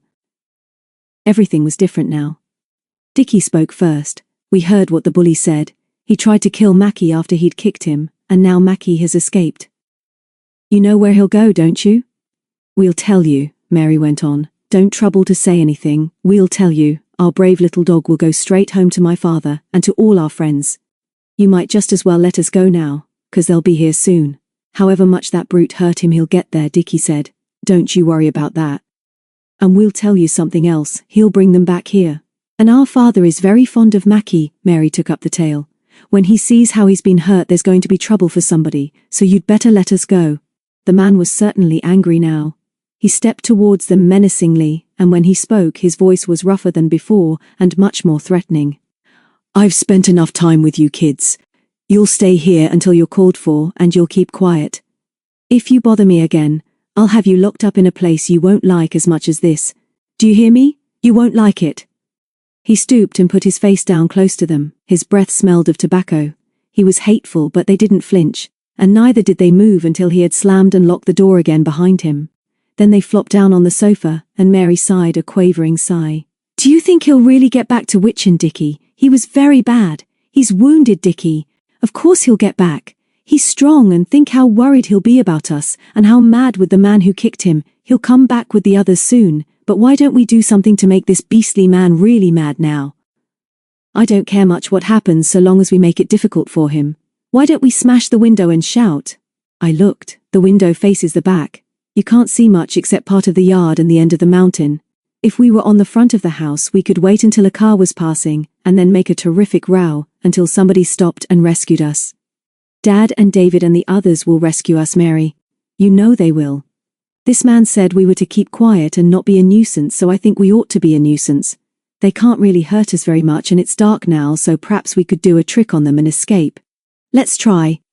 He picked up an old chair from the corner, held it in front of him, and charged the window with a yell of triumph. The cold air rushed into the room as the splintering glass tinkled and fell into the yard. Then he went crazy, and pushing Mary behind him, he attacked the remains of the window with all his strength.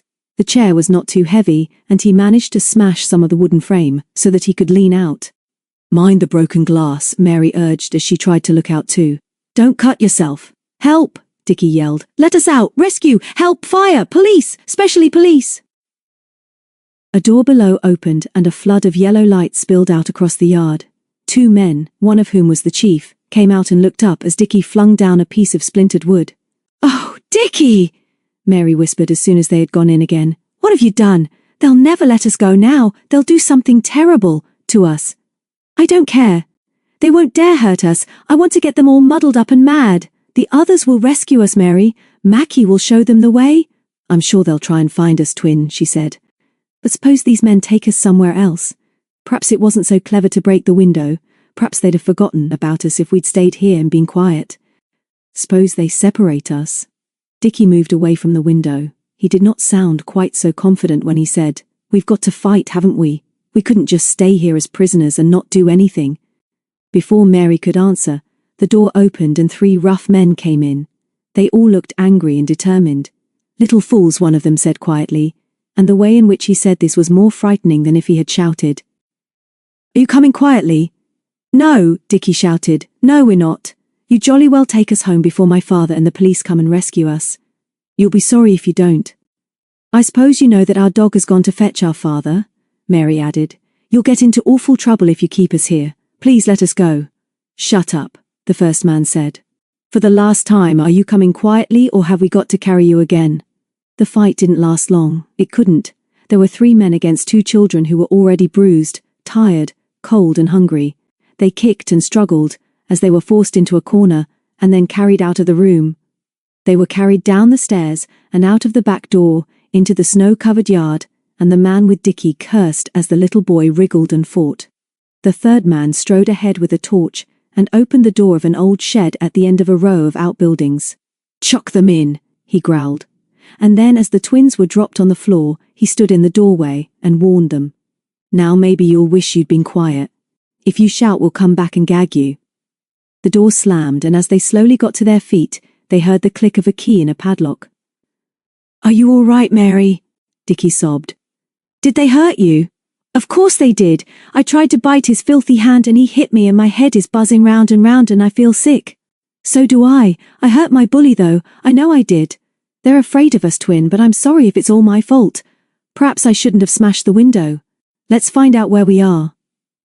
He put his arm round his sister, and to his astonishment she turned and buried her face in his coat in a fit of sobbing.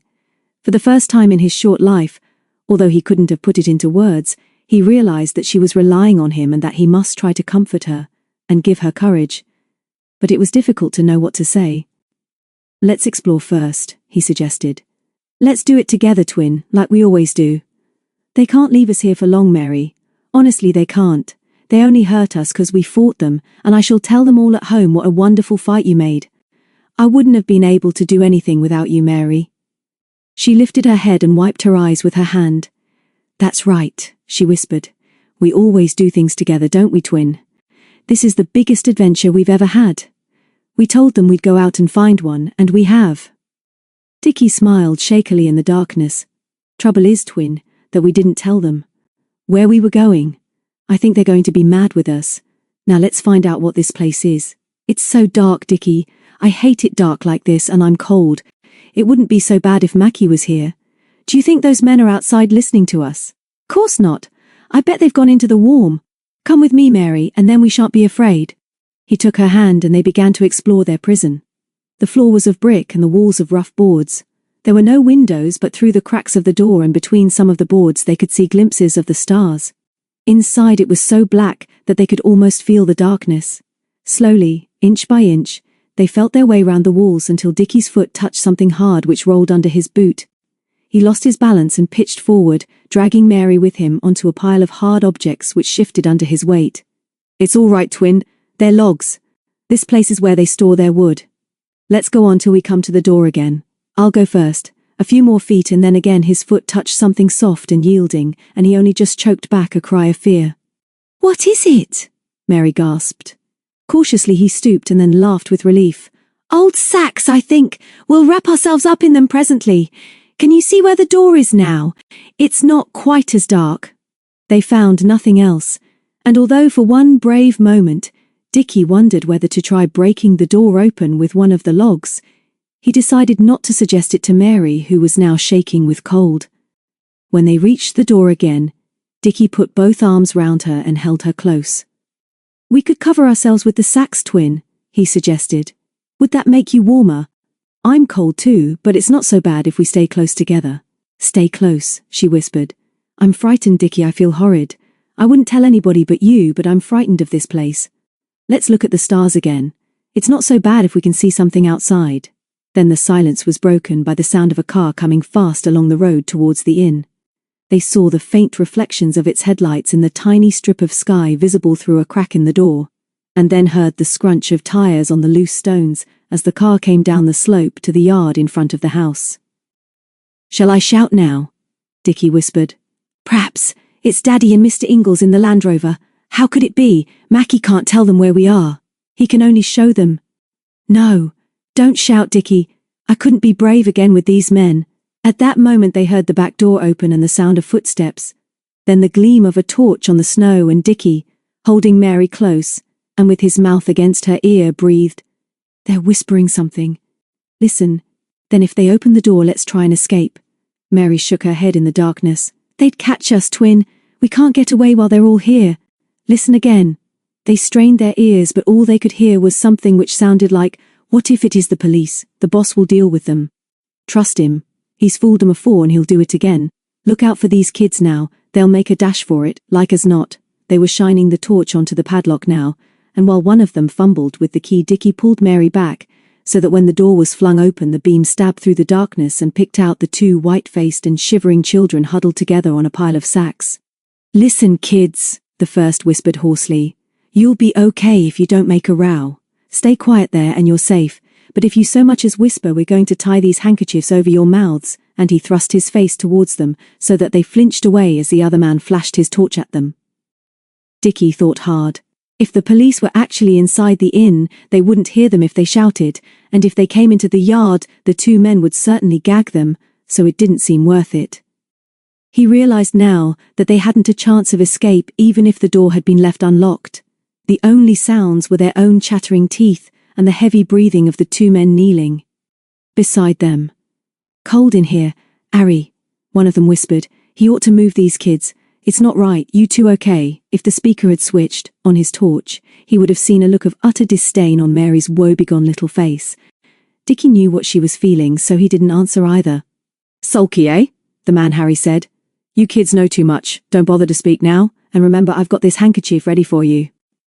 So they stayed in silence for 10 minutes. Mary was now so dazed with cold and exhaustion that she dozed against her twin's shoulder. He would have liked to do the same, but he knew that he dare not drop off. The men grumbled and fidgeted, but he knew they would carry out their threat. Then they heard the car drive off, and their two captors relaxed and stood up. After a little they heard a whistle from across the yard and went out, locking the door behind them again. I don't think they actually wanted to hurt us, Mary said, as she got up off the sacks. It was better we didn't fight that time, Dickie. We wouldn't have got away. I suppose it really was the police in the car. Dickie realized that she was feeling better, and was glad because he wasn't sure what to do next. He didn't want to say so, but he was feeling desperately hungry and faint. They moved over to the door, and then heard the engine of a much heavier car. Again it crunched down the incline, but this time it did not stop in front of the inn, but came round into the yard at the back of the house. The engine was switched off, and then they heard men's voices and hurrying footsteps. They could see no gleam of headlights through the crack in the door, and for what seemed a long time, nobody came near them. "Dickie, I believe they're all going. They wouldn't leave us here alone, would they? Shall we shout? I don't want them to think we're afraid. If they do go without us, perhaps we could smash the door down and escape. Suppose they take us where they're going. Mackie couldn't find us, could he? We don't really want to go anywhere else. Not really, but if they leave us here, we'll starve and freeze, and I don't want to do that. I'm famished, twin. I've never been so hungry. Look out. Here comes somebody." The door opened and they recognized the chief in his leather coat with its big collar.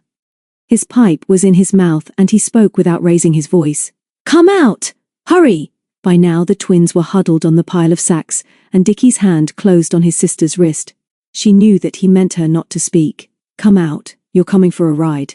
"We're cold and hungry," Mary said. "Please let us go. You'll get something to eat as soon as you've learned your lesson." "Are you coming quietly, or must Harry fetch you again?" "Harry doesn't seem to like you much." Dickie stood up and took his sister's hand, and with their heads held high they walked out into the starlit yard. In the shadows behind the inn was the bulk of a big van, and as they walked forward they realized that the chief was on one side of them, and Harry on the other. There was no escape. The back of the van was half open, and before they could protest, they were lifted up and pushed in. Harry climbed in after them, and they realized that there were several men already inside. They heard the chief say, "You've got your orders and know what to do if there's trouble. Keep those kids quiet but don't be rough. They've had enough. Get up there as quick as you can, George." From the driving seat came George's reply. "That's all very well, Governor, but I don't reckon we can get up that road. The snow will be frozen solid. 'Tisn't worth the risk." "That's just why you're going to go that way. It's the safest way in the end. Close up and be off." Mary groped for Dickie's hand as the van started, and Harry muttered, "Where are those blamed kids?" "Don't you dare touch us," Dickie said bravely as he pulled Mary back against the side of the van. Then he fell against the leg of another man who pulled him, not unkindly, down beside him. "They're here, Harry," he said. "Just lay off 'em for a bit, will you? You're not so clever with kids." And then to the twins, "And don't you make no fuss either. Do as we say and I'll keep an eye on you." And they believed him. The men must have had orders to keep quiet, for they spoke only in whispers, and the children could not make much sense of what they said. Mary flopped against Dickie and slept, and he was so sleepy too that he hardly realized what was happening. After about half an hour, they turned onto a very rough road, and the driver, George, spoke over his shoulder.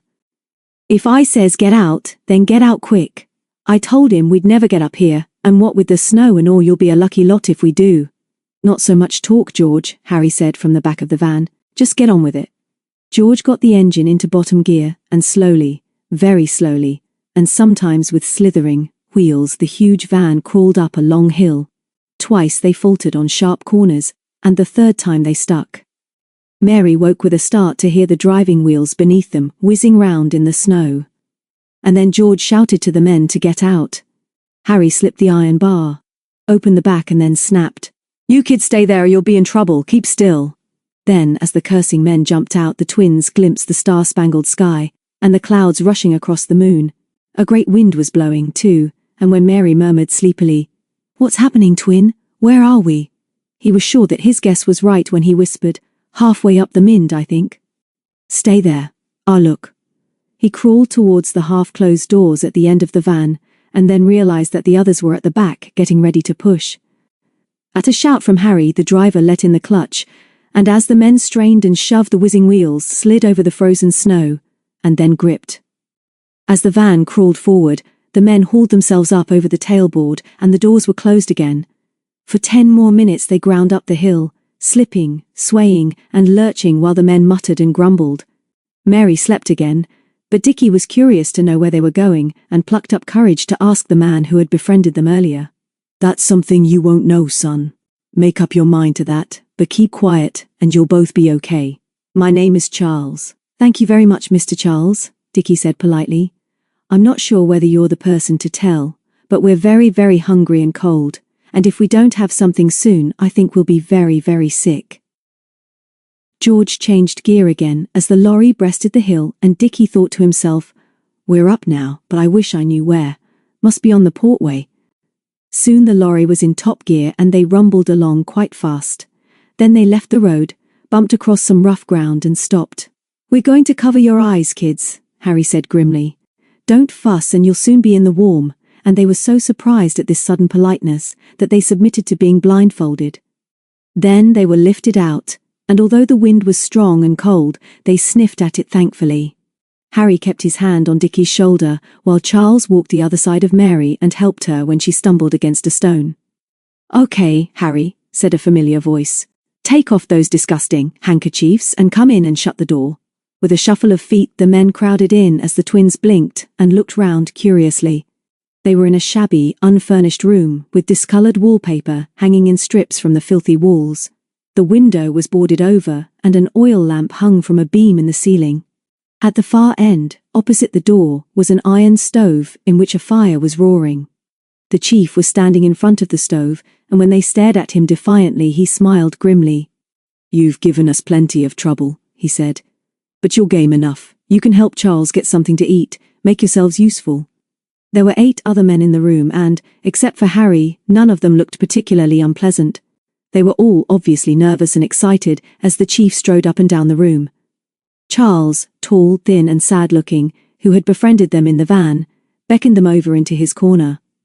Take your coats off, he muttered. Find 10 plates and mugs. You can't wash 'em. We lives rough up here. If one of you can cut bread without cutting your hands off, have a shot. The loaves are on the floor under those newspapers, and he began to peel bacon from a big chunk of cut rashers and throw them into an enormous frying pan. The sight and smell of all this food gave Dickie fresh heart, and when he thought Charles wasn't looking, he pulled pieces of crust from the loaves and stuffed them into his mouth. Mary busied herself with an enamel teapot, which was almost too heavy for her to carry. Soon the room was filled with the blue smoke of frying fat and frizzling bacon. Charles seemed to have only one fork for everything, but he managed without much fuss to serve bacon, eggs, bread, and sweet black tea to them all. The twins had to share a plate and a mug, but with every mouthful they felt better. They were warm, at last. Their toes and fingers tingled, and they scalded their tongues on the steaming tea. When the chief had finished his meal, he got up and stood in front of the stove. None of you need worry about the police at the White Horse. I looked after them. They were only on routine stuff, and as you all kept out of the way, there wasn't any real risk. Now listen, you're going out in a few minutes, and this is our last raid. The police won't be up in the forest, and there aren't many foresters left, as you know. They're trying to get volunteers to go out as guards, and if they do, we've got the fire plan. Be rough if you've got to, but be quick. You know where to take the stuff tonight, but if the police get too close and inquiring, leave your trucks and scatter. You know where to go if that happens. The twins, who were helping to clear up the dirty plates, heard all this, but there was little they could do about it. Then the door opened again and a woman, dressed in leather coat and flying cap, breeches, and long leather boots came in. When she took off her helmet, they recognized Primrose Wentworth, who stared at them in amazement. So now we know, Mary said loudly. Now we're sure that you're a liar and a traitress.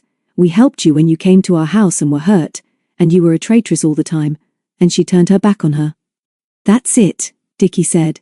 A dirty traitress, and he watched her solemnly as a blush spread over her face and neck. Then she turned to the chief. I'm ready, but I don't like it. Weather's breaking up. There's a lot of wind and cloud over the moon, but I'll do my best. He put his hand on her shoulder. I know you will, my dear. This is your last trip. Good luck. I shall be in the car. And he nodded to the men and said, Put her up and then get going. Without another look at the twins, Primrose led the way out, and the men followed. Charles turned at the door and winked. When they had gone, the chief filled his pipe and looked at them almost genially.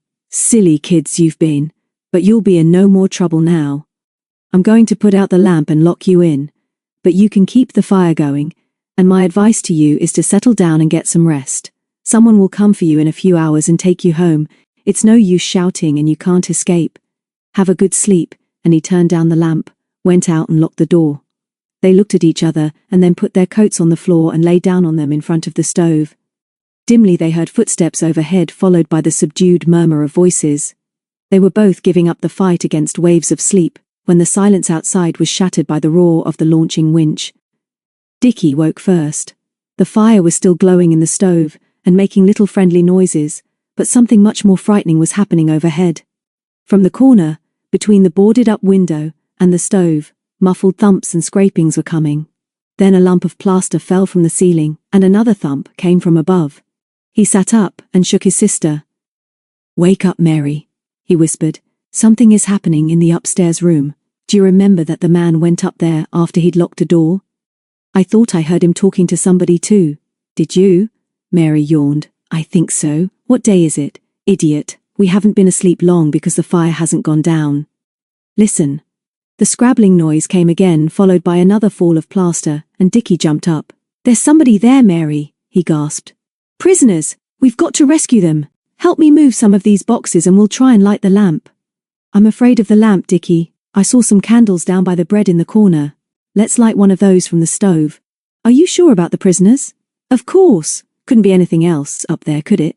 As soon as a lighted candle was set up, they dragged 2 more packing cases into the corner, and as Dickie climbed onto the first, the thumping noise started again. "When I'm on the top of the second box I can reach the ceiling," he whispered. "Hold the candle high, twin, and then I'm going to pull more plaster down." He was wildly excited now, and although the packing case on which he was standing wobbled, he found that he could reach the ceiling without straining. "There's a hole here already," he hissed to Mary. "I'm making it bigger."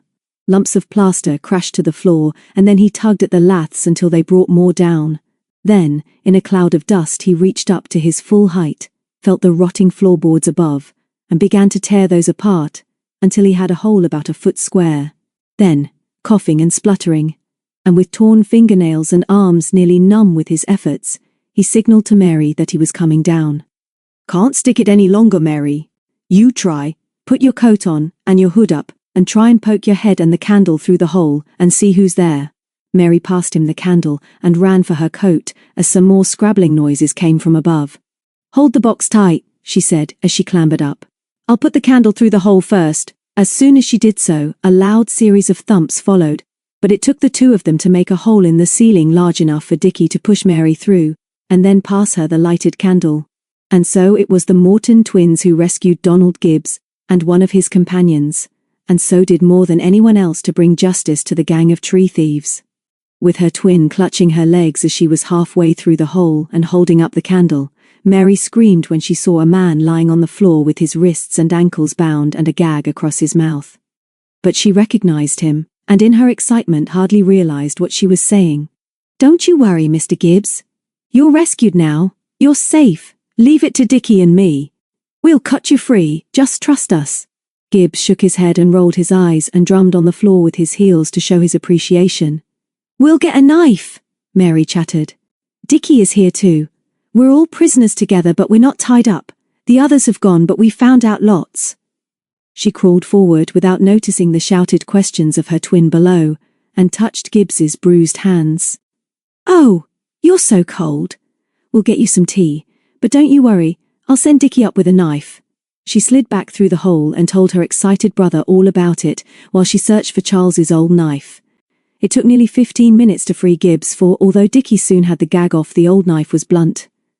"Bless you, kids," Donald gasped through his bruised and swollen lips.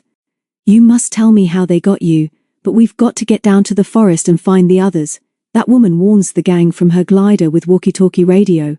There's another of our chaps tied up in the next room." As soon as he was free, he stretched himself and chafed his arms and legs until the blood came back into them. Then he gave a sort of roar of excitement, and before Dickie's astonished eyes, he kicked down the door and smashed his way into an attic the other side of the landing, where another man lay bound and gagged. "So they got you too, John," he roared as he freed him with the old knife. "Tell me how some other time, but we wouldn't be free now but for these 2 grand kids who are locked up downstairs. Have you got a headache too? Bad luck, because we've got a lot to do in a hurry. You're in Wildmoor Cottage, by the way." John Green, the other forester, looked dazed and shaken, but Donald hauled him to his feet and they went downstairs to where Mary was pouring out mugs of tea. Donald picked her up and hugged her, and then the 2 men gulped scalding tea and munched chunks of bread while the twins tried to tell their story. 10 minutes later, they were outside.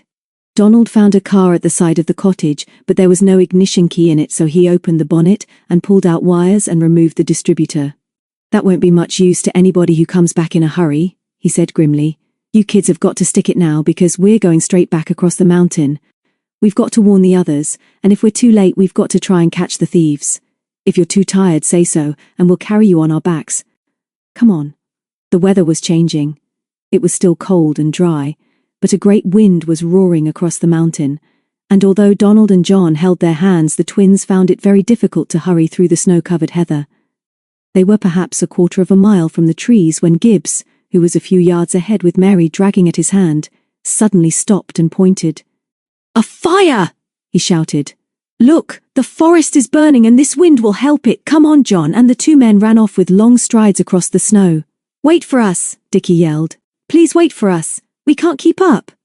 Then Mary, now so tired that she could not have run a step, looked up into the sky as if they might find help there. "The glider! Dickie! There's the glider again!" Over their heads the familiar red-winged glider whistled. It was losing height. As it passed over the boundary of the forest where the two men were running, it rose a little, and then as the twins watched in fascinated horror, it lurched and then seemed to crash into the treetops. Chapter 12. The Traitor. Jenny stood up and watched the twins climb away from the lone pine camp. "They're mad with us," she said. "Couldn't we have planned something so that they could have been with us?" "You're not fair to them, Tom." Tom looked a little abashed. "They show off," he muttered. "David and Peter are used to them, and I'm not. They'll be all right." "So they will," David laughed. "They're wild because they can't share in anything we do tonight. What about you, Jenny? Sure you're going to stay?" "I couldn't leave you all now, David. How could I? I've just got to be in this adventure to the bitter end.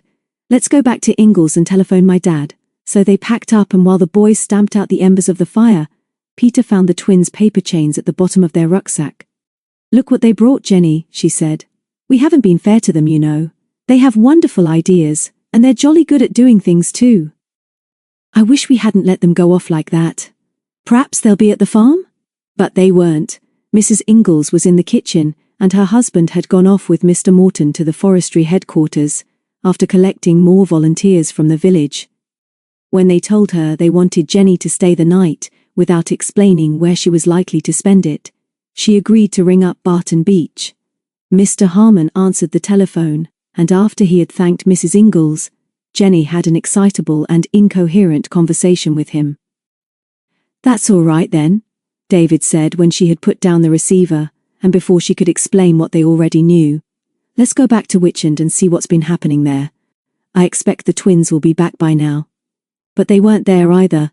Mrs. Morton and Agnes were knitting by the kitchen fire, and were not at all pleased when David admitted that he didn't know where they were. "I think it's too bad of you, David," his mother said. "You know how much I dislike you all getting mixed up in the foresters' troubles, and the twins were only allowed to go off this morning on the understanding that they would stay within reach of the house." David flushed.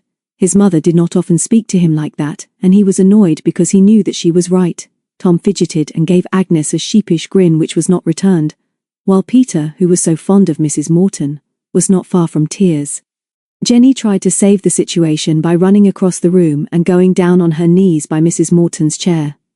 "Please don't be so cross with us. You've hardly said a word to me, and I expect the twins are quite near really just having one of their games with us. You know how they make up adventures, and they just got tired of waiting for us in our secret place while we were talking about this wonderful, wonderful adventure. It wasn't David's fault any more than ours, really." Mrs. Morton smiled and ruffled Jenny's red curls. "You're always welcome at Witchend, Jenny, but it was David's fault. He's responsible, and I think you'd all better go out and find them now." Almost before she had finished speaking, there came a knock on the door, which David opened.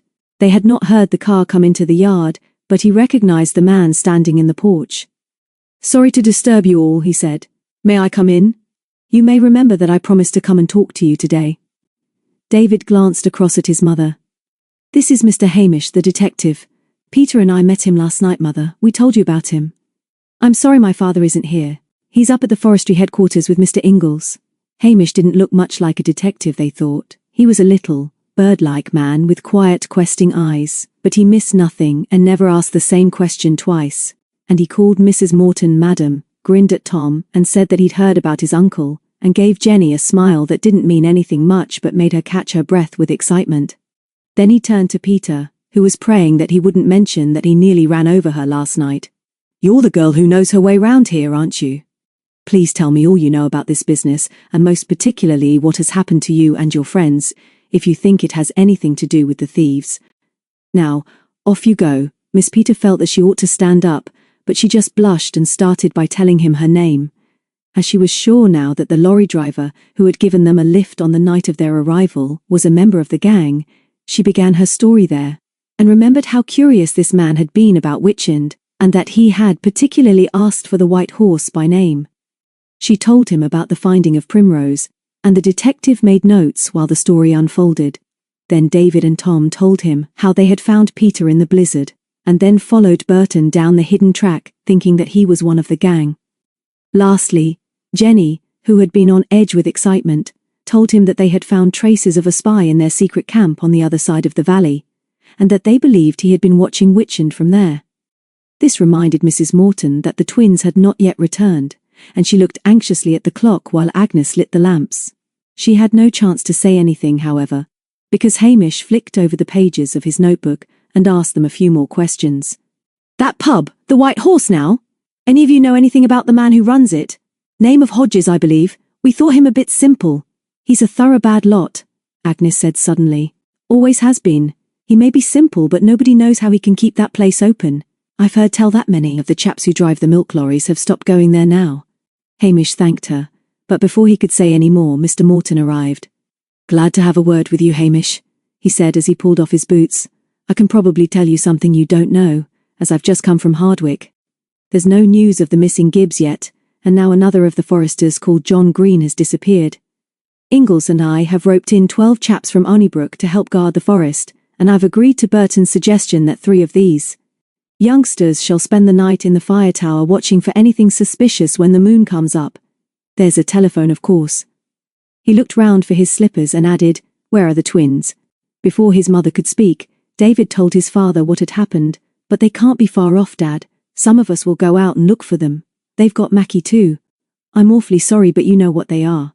They're fooling around outside somewhere, I'm sure, and hoping we're going to send out a search party. But it's almost dark now," his mother added. "They're very naughty to worry us like this." Mr. Morton looked anxious, and Peter was suddenly aware that he had good reason to be. She was scared herself, and saw that David was too. But the detective was speaking again. "You've all been very helpful, sir, and you'd better know what we're going to do tonight.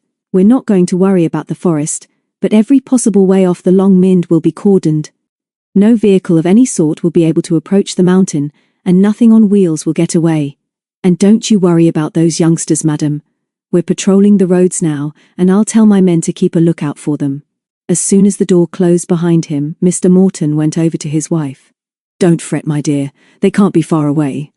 Are you going now, David?" "Count me in," Tom said quickly. "We'll follow their footsteps, in the snow from the camp. Don't worry, we'll soon find them." "I'll come too," Peter pleaded, and then, in a moment's silence, they heard a horrid sort of thump against the door, and a faint, whimpering cry.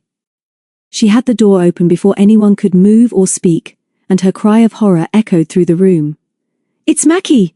Oh, the poor darling! Look at him!" She lifted his battered little body in her arms, and he tried to raise his head to lick her face.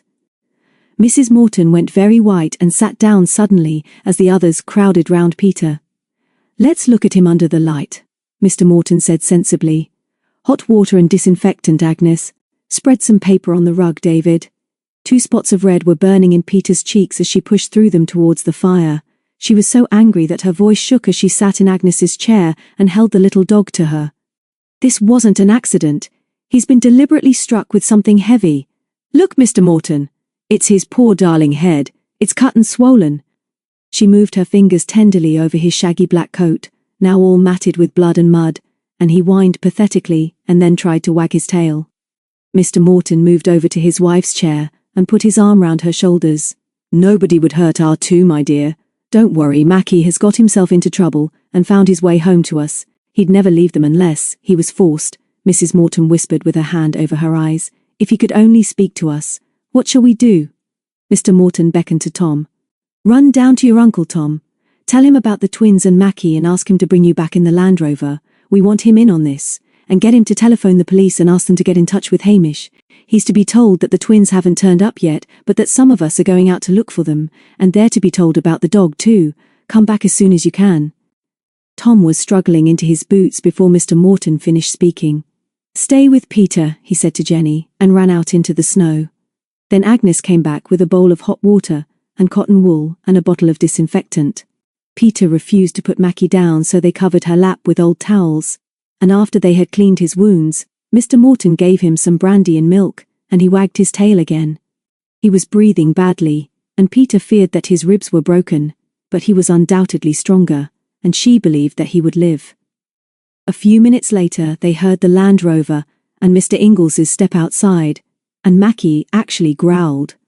Peter looked up with tears in her eyes and saw that Jenny was not even trying to check hers. "He's so brave," she whispered. There wasn't much that Mr. Ingles didn't know about animals. He nodded to the others and said, "Got through to the police. Don't you worry, Mrs. Morton, they'll soon be found. Now let's look at the dog. Nice work, Peter." He whistled as he looked at the cuts and bruises and then very gently felt his body. "This isn't a fall. He's been kicked, or hit with a stone. He'll be all right, I reckon. They're tough little chaps. Good boy, Mackie. Where are those two rascals, eh?" Then, to their amazement, Mackie raised his head, wagged his tail, and looked at the floor. "Put him down, Peter. He must sleep warm and quiet. Got an old basket, Agnes?" Peter lifted him down. He stood for a moment very unsteadily and then looked round at them all. Then he took a step towards Mrs. Morton, who went down on her knees to him. Then he changed direction and took 3 steps towards the door and collapsed. "He's trying to tell us where they are," she cried, and burst into tears. Peter took the dog in her arms again and put him in the lid of an old cardboard box which Agnes had found. They fed him again with brandy and milk and tucked him up in an old blanket, and while Mr. Morton was telling them their plans, he sighed and slept. "Ingles and I are going off in the Land Rover to look for them. Tom and David can do as they suggested and see if they can follow the twins by their footsteps. You girls stay here, please, just in case they come back while we're away. We've got to go up to the forest soon, but we'll come back here first. Got a good torch, David?" David nodded and went over to his mother. "We'll find them, darling," he whispered, and then, without a word to the girls, he beckoned to Tom, and the boys went out together. The moon was not yet up, and it was dark by the side of the larch wood as they climbed up towards the camp. They must have gone through the wood towards the farm, Tom reasoned. We should have seen them while we were packing up if they'd come down this way. They turned into the wood and found 2 clear prints in the snow under a tree. They waited here, David guessed. I bet they were having a council of war. The next prints were on the slope leading down to Ingles. "We know they didn't go into the farm," Tom said. "Aunt Betty was in all the afternoon." "They couldn't go anywhere except along the lane then," David reasoned. "They wouldn't have gone through the wood if they'd wanted to go straight back to Witchend or up to the forest. They didn't go into the farm, so they must have gone onto the main road where Peter and I were last night. When they reached the main road, they tried to imagine what the twins would have done." "I know you reckon I'm hard on them sometimes, David," Tom said as he jammed his hands in his pockets and stared down the hill towards Onnybrook. "I suppose I am really, but I don't mean it. They're saucy, that's their trouble, and they make me mad. I know, Tom, nobody knows better than I do how maddening they can be, but more than half of it is an act. They pretend to be babyish just because that act was successful years ago. Now that they go to different schools, they're worse than ever in the holidays. They really do hate being parted, Tom, and I suppose you know they think the world of you. Wouldn't blame them if they thought I was mud," Tom muttered. "I'm not going back to Witchend until I've got some news for your mother. Now what would they do if they came here? They'd try and find something we've missed," David said. "They'll follow anything up and bluff their way out of most troubles. I don't think they go down to Onnybrook, Tom. They'd remember that Peter told Martin last night about the old Bishop's Castle Railway and the White Horse. Let's go down that way. I've got a hunch about it." They trotted most of the way, and when they reached the inn, they found a police car in the road, and another in the yard. A constable flashed his torch on them, but when David asked for Mr. Hamish, the man told him that he was in the house. The boys ran down and met the detective just coming out. "Good," Hamish said when he recognized them. "We've news of your twins. We've put the man Hodges here through it again, and he's admitted that about 10 men have been staying here. He swears he doesn't know where they've gone, and that they owe him for food and for a broken window in an upstairs room. Says he believes they had 2 kids with them when they went. Anyway, we've searched the place and there's nobody hiding there now, I'll send you back in a car. Tell your parents that I think your twins discovered something about the gang, and that they've had to take them with them. Tell them not to worry, David. These men are thieves. They don't want to hurt children. A quarter of an hour later, the boys were at Witchend again. Macbeth was sleeping, and when they told Mrs. Morton about the police at the White Horse, she said, "Of course that's what has happened. I was always sure that the twins had either been captured by the thieves or had an accident. Why didn't you all listen to me and keep out of this business?" "It would have caught up with us, darling," Peter said. "It would really. Nobody will ever really hurt your twins, and I'm sure they'll be found soon. Anyway, I've got an idea. Mr. Morton and Mr. Ingalls and the others have promised to guard the forest, and we've promised to go up the fire tower. We can't all hunt in different places for the twins, because we're fairly sure now that they're with the thieves. I suggest that Tom and Jenny ask Mr. Burton if they can do the watch on the fire tower. And if we get a chance, David and I will go up on the mountain. I believe we might get a clue about the twins up there." Then Mr. Morton and Mr. Ingalls came back and had to be told the story again, and both agreed that the police would find the twins more easily than anyone else. Mr. Morton hated the idea of leaving his wife and Agnes alone, and warned them to lock the door and not to open it to any strangers. "I'd send Betty up here," Mr. Ingalls shouted, as they all packed into the Land Rover. "She'd be right glad to come, but I don't want the farm left either. We'll get this business settled tonight, and the best place for you kids will be up that tower." They roared down to Onnybrook and picked up 4 more volunteers, and then up Dark Hollow to the forestry headquarters. Mr. Hardwick told them that he was going to stay there for the present, and that he wanted Mr. Morton with him as a reserve in case he was called out. Burton was put in charge of the volunteers, and it was left to him to tell them where they would be most use. Then he turned to the 4 youngest members of the party. "It's no picnic at night in the fire tower," he said. "Mr. Burton will show you again how to plot any incident you see. We've got rugs and food ready for the sentries up there, so off you go. Good luck to you all. Tonight we'll see the last of this nonsense." The moon was coming up as they went out into the night. Michael Burton, who seemed to be very tense and nervous, was friendly enough as he led them through the trees. "The fire tower will be the last job tonight," he said. "It's the furthest away, but I'll take you kids up. I didn't know we'd got to expect 4 though. It will be a job to squeeze you in, but you'll keep each other company." David explained about the twins and what the police thought had happened, and Burton was very shocked. "We're all mad about this," David went on. "We know that Tom and Jenny will manage the tower, because Peter and I want to go on the mountain and have a look round." "That's a crazy idea," Burton said angrily. "Much too dangerous, and I can't allow it. You might run straight into the gang. The 4 of you must go up the tower." But David was quietly insistent, and Peter backed him up. "We shan't run into trouble, Mr. Burton. I know the Mynd, and we'll act as spies for you too. Nobody will catch us, and Mr. Morton knows we're going, and he'll tell Mr. Hardwick. If you think about it, you'll realize how we feel about the twins. We want to do our share of rescuing them."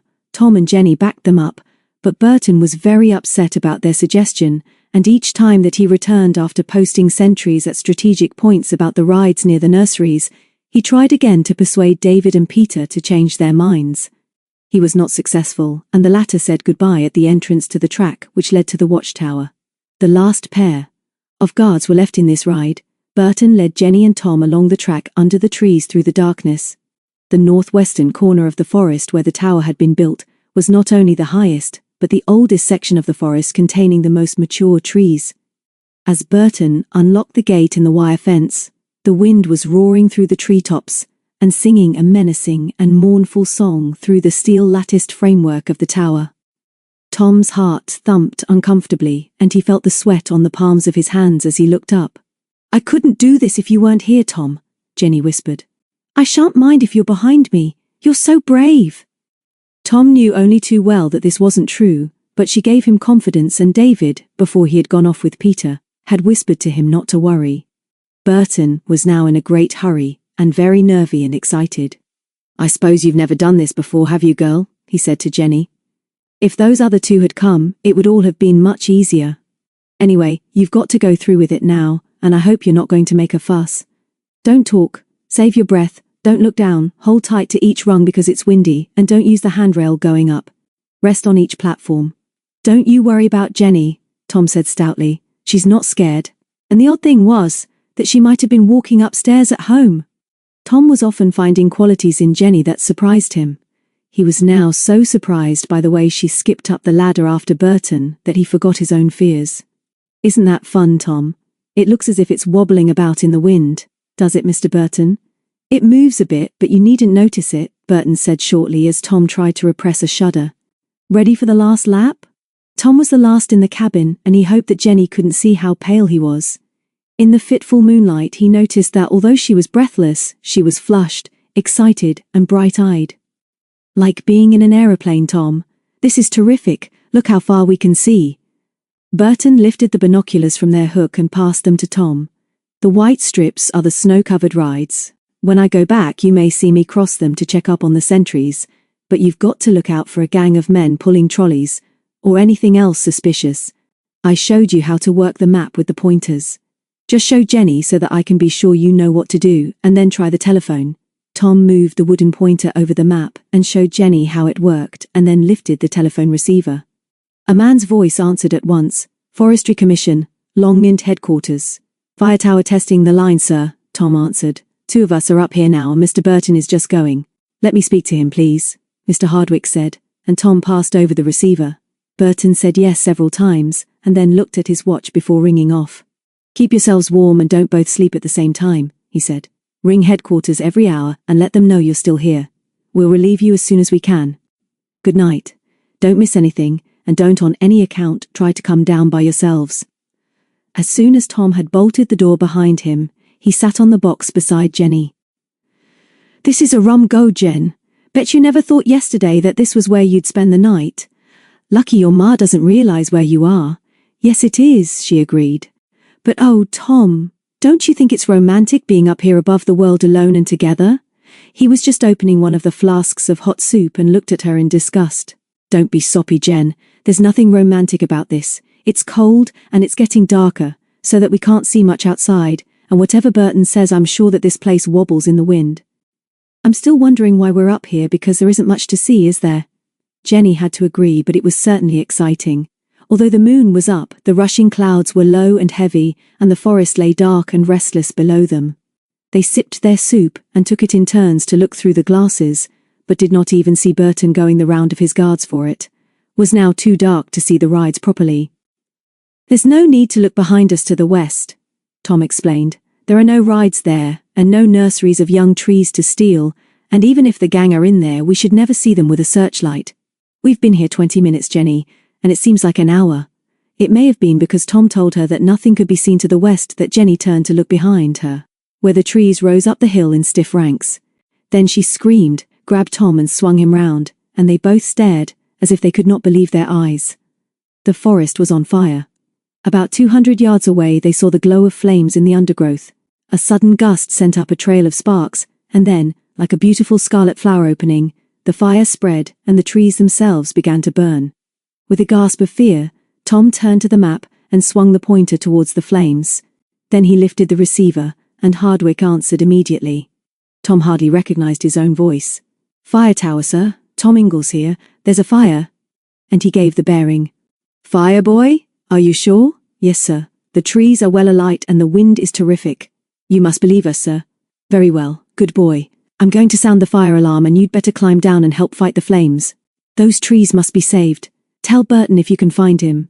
The old trees come first. The fire must be put out." Tom put the receiver back and wiped his face. His knees felt weak, and now they had got to climb down without Burton's help. He dared not show Jenny how scared he was. He wondered what was making a curious rushing and whistling noise, and then Jenny screamed again, clutched him, buried her face in his coat and then looked up and pointed. Tom felt his scalp tingle. Away to the southeast, only just clearing the treetops and rushing at them through the night sky like an enormous evil bird, was a glider with dark wings. In a split second in the moonlight, he saw the pilot, who looked like a woman, struggling with the hood over the cockpit. The glider was out of control and rushing straight at them. He grabbed Jenny and flung her on the floor as a monstrous shadow darkened the cabin, and with a horrible grinding and ripping noise the glider struck the tower. The floor of the cabin tilted as the whole structure swayed, and then with a sickening crash, the wrecked glider fell into the treetops. After a long pause, Tom found his voice again. "Get up, Jenny. We're still alive. Soon as I've telephoned, we must climb down and help that woman." He lifted the receiver. There was no reply. He jiggled the receiver rest. He shouted. It was no use. The line was dead and probably cut by the wrecked glider. What shall we do, Tom? What shall we do? Jenny cried.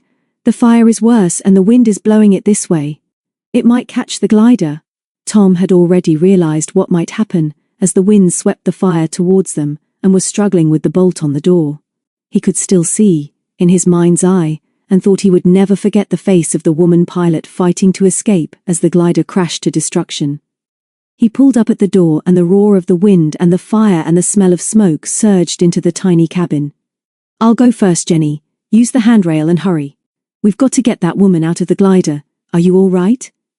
He couldn't see her face properly, but to his surprise, she pushed in front of him and clambered down to the top platform like a little monkey, and then looked up at him with shining eyes. I'll go first, Tom. I don't mind heights. How could she possibly have known that he did?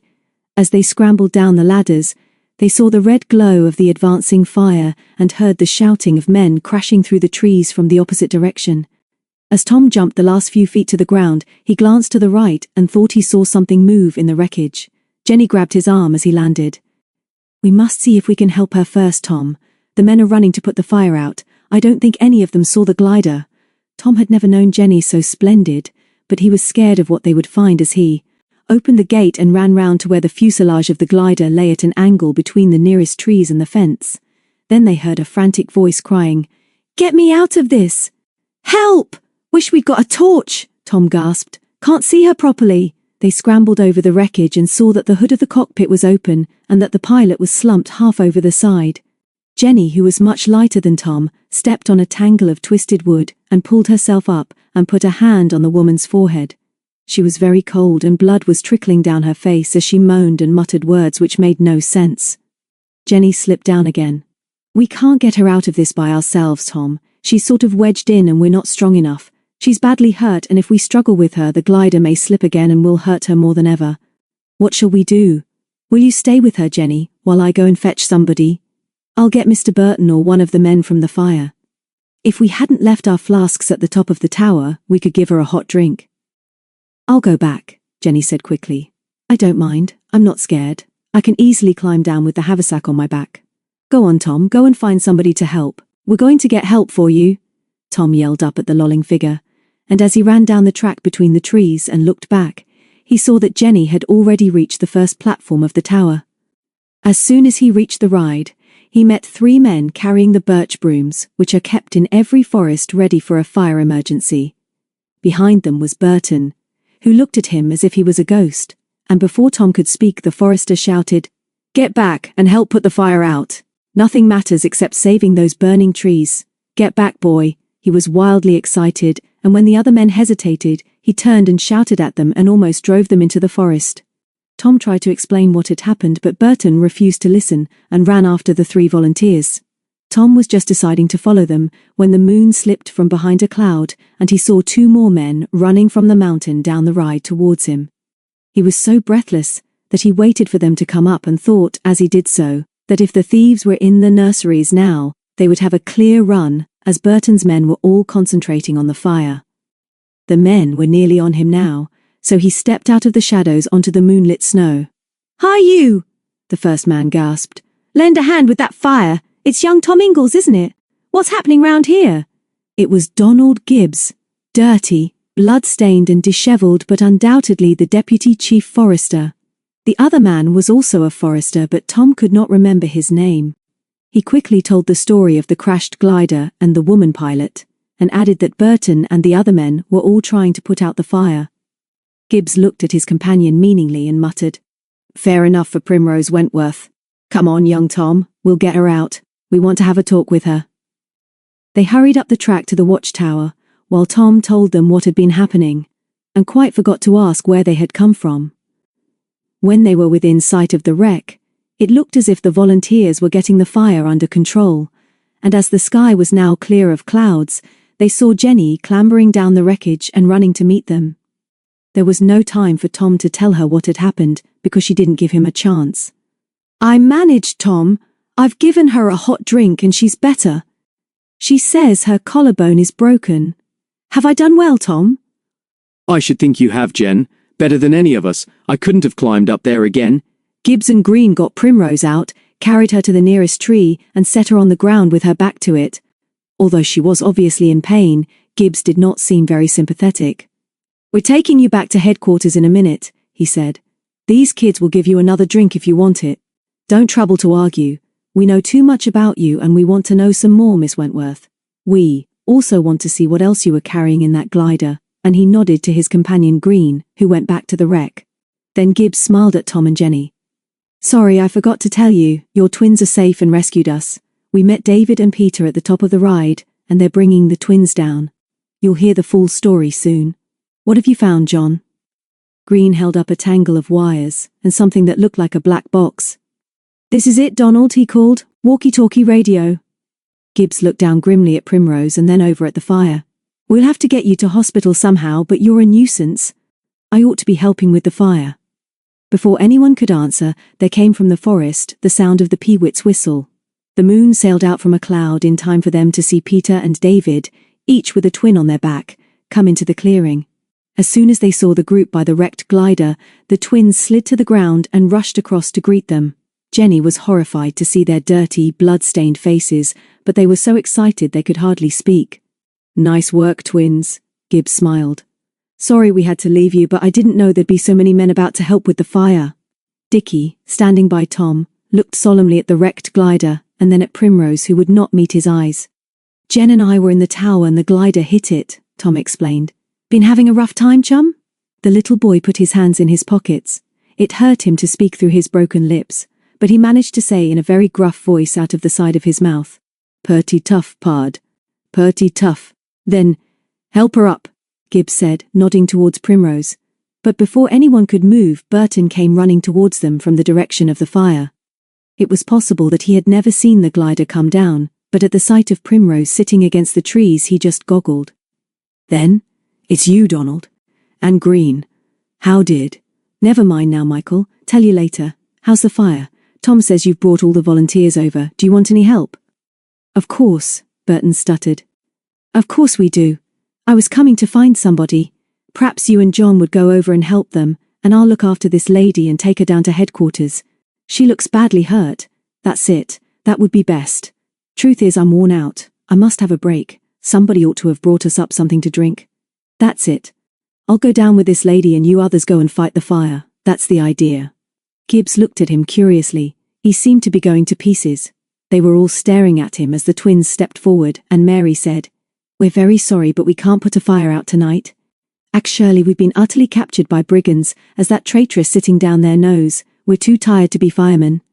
Then Gibbs said, "Just a moment, Michael, please. None of us here are fit for firefighting, and anyway it looks under control now. How did it start anyway?" Burton looked round wildly, and then, pushing the twins to one side, he came up to Gibbs and shouted excitedly, "How should I know how the fire started? I can't be in every place at the same time, can I? I'm the one who's expected to do everything. How do I know, except that there are too many strangers in the forest these days, and too many funny things going on? And where have you and Green been anyway, while we've been needing all the help we could get? I'm half dead on my feet. You two go and take a turn with the fire, and I'll see to the woman and the kids. Too many of them about here anyway, just like a kindergarten." A long silence followed this outburst. Peter, who was watching the twins, then saw them glance at each other and take another step forward. Dickie grabbed Burton's jacket, looked round at them all and said, "We'll tell you how the fire started. It was started with petrol. You smell of petrol, Mr. Burton." "Yes, you do." Mary nodded. "You stink of it. I can smell you from here." Burton wheeled on Primrose, and they all heard him say, "What have you been doing, you stupid fool? You're to blame for this." Primrose, with one hand to her injured shoulder and her face white with pain, looked at him with an ugly sneer, and then toppled forward in a faint. Burton's face was transformed with hatred and fear. He glared round, and then John Green grabbed his sleeve. He lashed out wildly, and then Donald Gibbs stepped forward and hit him on the point of the chin. Burton fell and lay still. Gibbs stooped, ran his hand over his jacket, and then smelled his fingers. Then he turned to the twins. "Nice work. I can't manage without you two, can I? Now you've found the traitor." Chapter 13. Witchend again. There is not much more to tell. No sooner had Gibbs knocked out Burton than one of the volunteer firefighters came hurrying through the trees, shouting that the fire was out. Gibbs introduced himself and said that he was now in charge and would be over to inspect the damage soon. Then he ordered the Lone Piners straight back to headquarters. They were to tell Mr. Hardwick what had happened and ask him to come up the nearest ride in a truck after ordering an ambulance for Primrose and telling the police. Then get straight back to Witchend. My two young heroes ought to be in bed. Try and get a lift if you can, David. You've all had enough exercise today, and forget all these other troubles. We'll meet tomorrow and I'll explain everything. Good night and thank you all, especially the twins. They've got a tale to tell, I promise you. He stepped forward and solemnly shook hands with Dickie and Mary, but the latter reached up and kissed him, and Donald looked rather pleased about it. Then Burton sat up, fingered his chin, and groaned, and Peter, who had been looking after Primrose, said, "She's better now, Donald, but you must get her to hospital soon." Primrose leaned back against the tree and gave Peter a glance of gratitude while David said, "But what about the tree thieves? I suppose they've got away with another lot tonight, while everybody has been fighting the fire." "That was why we had the fire, David," Gibbs smiled. "It was vital to get everybody away from the nurseries so that the thieves could work without interruption. I'd no idea Burton was so bright. We thought you were rather a dull chap, didn't we, Michael? The others will be caught tonight though, I'm sure. Be off with you all now. We'll follow with these two soon, but you must get those kids into bed." The Lone Piners were all too tired to talk much on the way back. David and Tom carried the twins for a time, but they were very glad to meet Mr. Hardwick coming up the ride in a forestry truck. He was a man of few words, but when he heard that Burton was a traitor who had started the forest fire, that the glider belonged to the thieves, that Gibbs and Green had been captured and kept in Wildmoor Cottage and been rescued by the twins, he could only gasp in astonishment. At last he found words to say, "Your father is at headquarters, David, and so is Alf Ingalls. Ask them to telephone the police, and they'll send a car for both those crooks." "All right, Peter, my dear. They'll take her to hospital. Good night and thank you all again."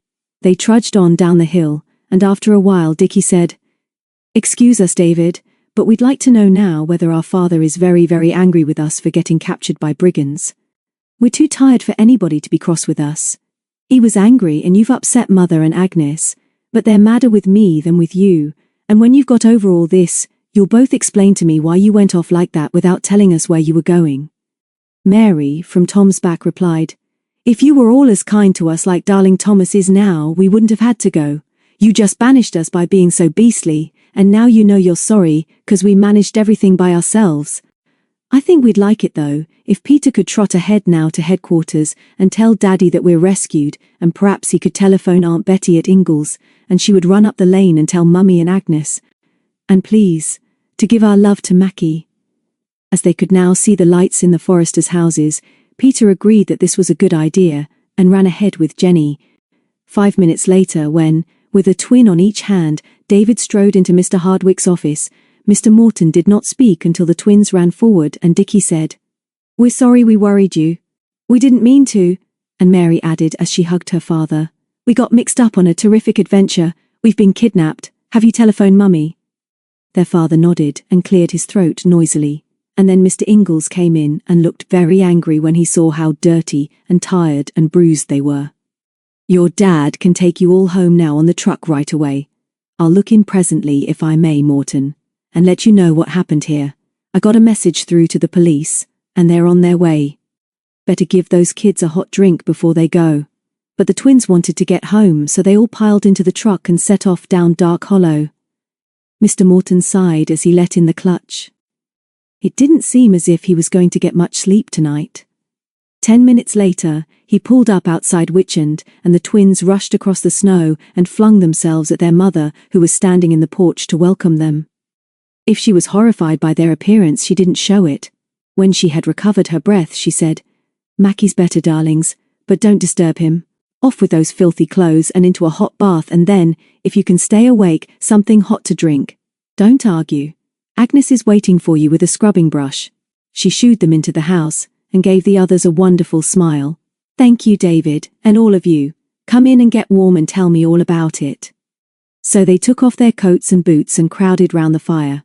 In his hospital bed, Mackie whimpered and shivered a little in his sleep, but Peter was sure that he was better. From upstairs came the sounds of rushing water, squealed protests, and the doleful humming of Rock of Ages cleft for me, which proved that Agnes was wasting no time with the twins. "Talk to me while I'm serving the soup," Mrs. Morton said. "There's no need for you girls to move either. You look as if you'd had enough." They tried to take it in turns to tell Mrs. Morton the whole story, and had just sat down to supper when Mr. Ingalls arrived. "Can't stop long now," he shouted. "Just wanted to let you know that all's well. That young villain, Burton, has gone off in the police car with the woman, and all the volunteers are going back to headquarters. The fire's out and Gibbs says that's a blessing. Hardwick thinks many more young trees were stolen while that fire racket was working. Clever idea that, but he's sure the police will get all the thieves tonight. I came down the old track just now and ran into 2 rubber-wheeled trolleys loaded with trees. The thieves must have changed their minds and run for it. Now where those 2 rascals are yours, Mrs. Morton. You should be proud of them by what I hear. Can't keep 'em out of trouble, can you?" And he slapped his knee and roared with laughter at a joke which none of them really appreciated. "Thank you very much for all your help, Mr. Ingalls," Mrs. Morton smiled. "It sounds as if the twins are in the bath, and as soon as they're out of it they're going to bed, and then if they can stay awake, we shall feed them." "Good enough," Mr. Ingalls shouted. "If it's all the same to you, I'll just go up and say good night." "It won't be all the same to Agnes," David whispered, as the house shook with Mr. Ingalls' assent. Agnes doesn't agree with too much praise for the twins. Renewed hubbub from upstairs suggested that Uncle Alf was being welcomed in the bathroom. He didn't stay long, and when he thundered downstairs again, he was roaring with laughter and wiping soapsuds from his neck. "Good night all," he shouted. "This has been what I call a good day, but I wish I'd been able to lay my hands on just one of those thieving devils. Don't be too long before you bring Jenny along, Tom." They tried to settle down to the meal again, but within 5 minutes there was another knock on the door, and this time the detective Hamish came in. "Soup on the stove, Mr. Hamish," Mrs. Morton said. "Please help yourself," and to everybody's surprise he did, and sat down at table with them. "We've got them all, including the leader, a chap called Percival, who we've wanted for several jobs for a long time. Picked him up in Ludlow when he was making a run for it, having decided to desert the rest of his gang. The woman pilot, who is a pretty tough bird, is now in hospital, and Burton is sulking in a cell at the police station. The forestry chaps are very upset about him, and I can't say I blame them. He must have needed money badly, and Percival knew it. This place is ideal, of course. Nobody about on the Long Mynd in winter, and while there was a moon, the glider pilot could watch all the approaches to the mountain from a reasonable height and warn them by radio. Their luck lasted as long as the weather did. There'll not be much of a moon tomorrow. We found the hiding place of the trees in the ruined station. That railway track was a good idea of yours, miss." Peter blushed and said to Mrs. Morton, "It must sound very confusing for you, darling, but we'll explain everything tomorrow when we're feeling brighter." Then to the detective, "How did they move the stolen trees from the old station and when?" "We believe they used tradesmen's vans, removal vans, and often the trailer in which that woman's glider is towed round. We've just stopped that in Onnybrook. There were a lot of people involved in this business, but it was cleverly planned and we're glad to get it settled." "We're glad too," Peter smiled ruefully, as she glanced at poor little Macbeth. "All the same, Mr. Hamish, there are still 1 or 2 things we'd like to know. Go ahead, young lady. I'll do my best. I'm still not sure what Primrose Wentworth was doing out in the wood when Agnes found her on the night we arrived. We'll have to guess until she tells us, but I think she'd been given the job of exploring the mountain on foot to see if she could find any little used tracks which could be used by the thieves. She may, of course, have been up in her glider several times before you arrived. From the air it may be possible to see the position of the old sunken road, which we now know was the route they found most suitable for their rubber-wheeled trucks, and that's what she was looking for." "Of course," Peter agreed. "When she went off early the next morning, she probably called first at the White Horse where the gang was assembling. Later, she came back, and the twins saw her crawling past this house and followed her up the track to the nurseries." "I see now, that's why she was snooping. We were sure she really had twisted her ankle. May I have a turn now?" David laughed. "Why were they all so keen to get us out of this house? Why that stupid suggestion that Dad might let Witchend for winter sports?" "I think that's clear enough," Hamish replied. "As soon as they had discovered the old track which passes so close to this house, they wanted to make sure that they would have as little interruption as possible. If they could have got you all out of the way, they would have had a much clearer run down to the main road, with much less risk of discovery." "That's true," Tom agreed. "Ingalls Farm stands back quite a distance from the lane, and I don't suppose any of us would have heard them in the night." "I don't suppose you would," Hamish said. They took big risks and they've been very clever. I meant to tell you, by the way, that they also used Wildmoor Cottage for storing stolen trees. We found some there. They moved the trees from there, from the old station and from the White Horse as it suited them. He stood up and gave Mrs. Morton a little bow. And I have to thank you, madam, for the intelligent help given to us by you all, and especially by these youngsters. I'm sorry those twins of yours got carried off, but gather they gave quite a lot of trouble. I hope they're not much the worse for their adventure. Oh, but we are, came Mary's voice from the top of the stairs. We're much, much worse, and it's very, very nice of you to inquire about us, Mr. Detective. Would you care to give us a medal? I'll think about it, Hamish laughed. 2 medals, of course. The twins were standing side by side in their pyjamas on the top stair, with Agnes looming over them. They looked pink and shining, but Dickie's mouth was still swollen. Tell you all what, he said sleepily. We're too utterly exhausted to talk much about it now, and anyway you're all making such a row that we don't suppose we'll ever be able to rest and recover our strength. Anyway, we've thought of something jolly important we want for Christmas. Shall we tell you what it is? All right, we will, came Mary's clear little voice. We shall want a Christmas tree. And from the hearth came the thud of Mackie's tail as saluted the 2 voices he loved best.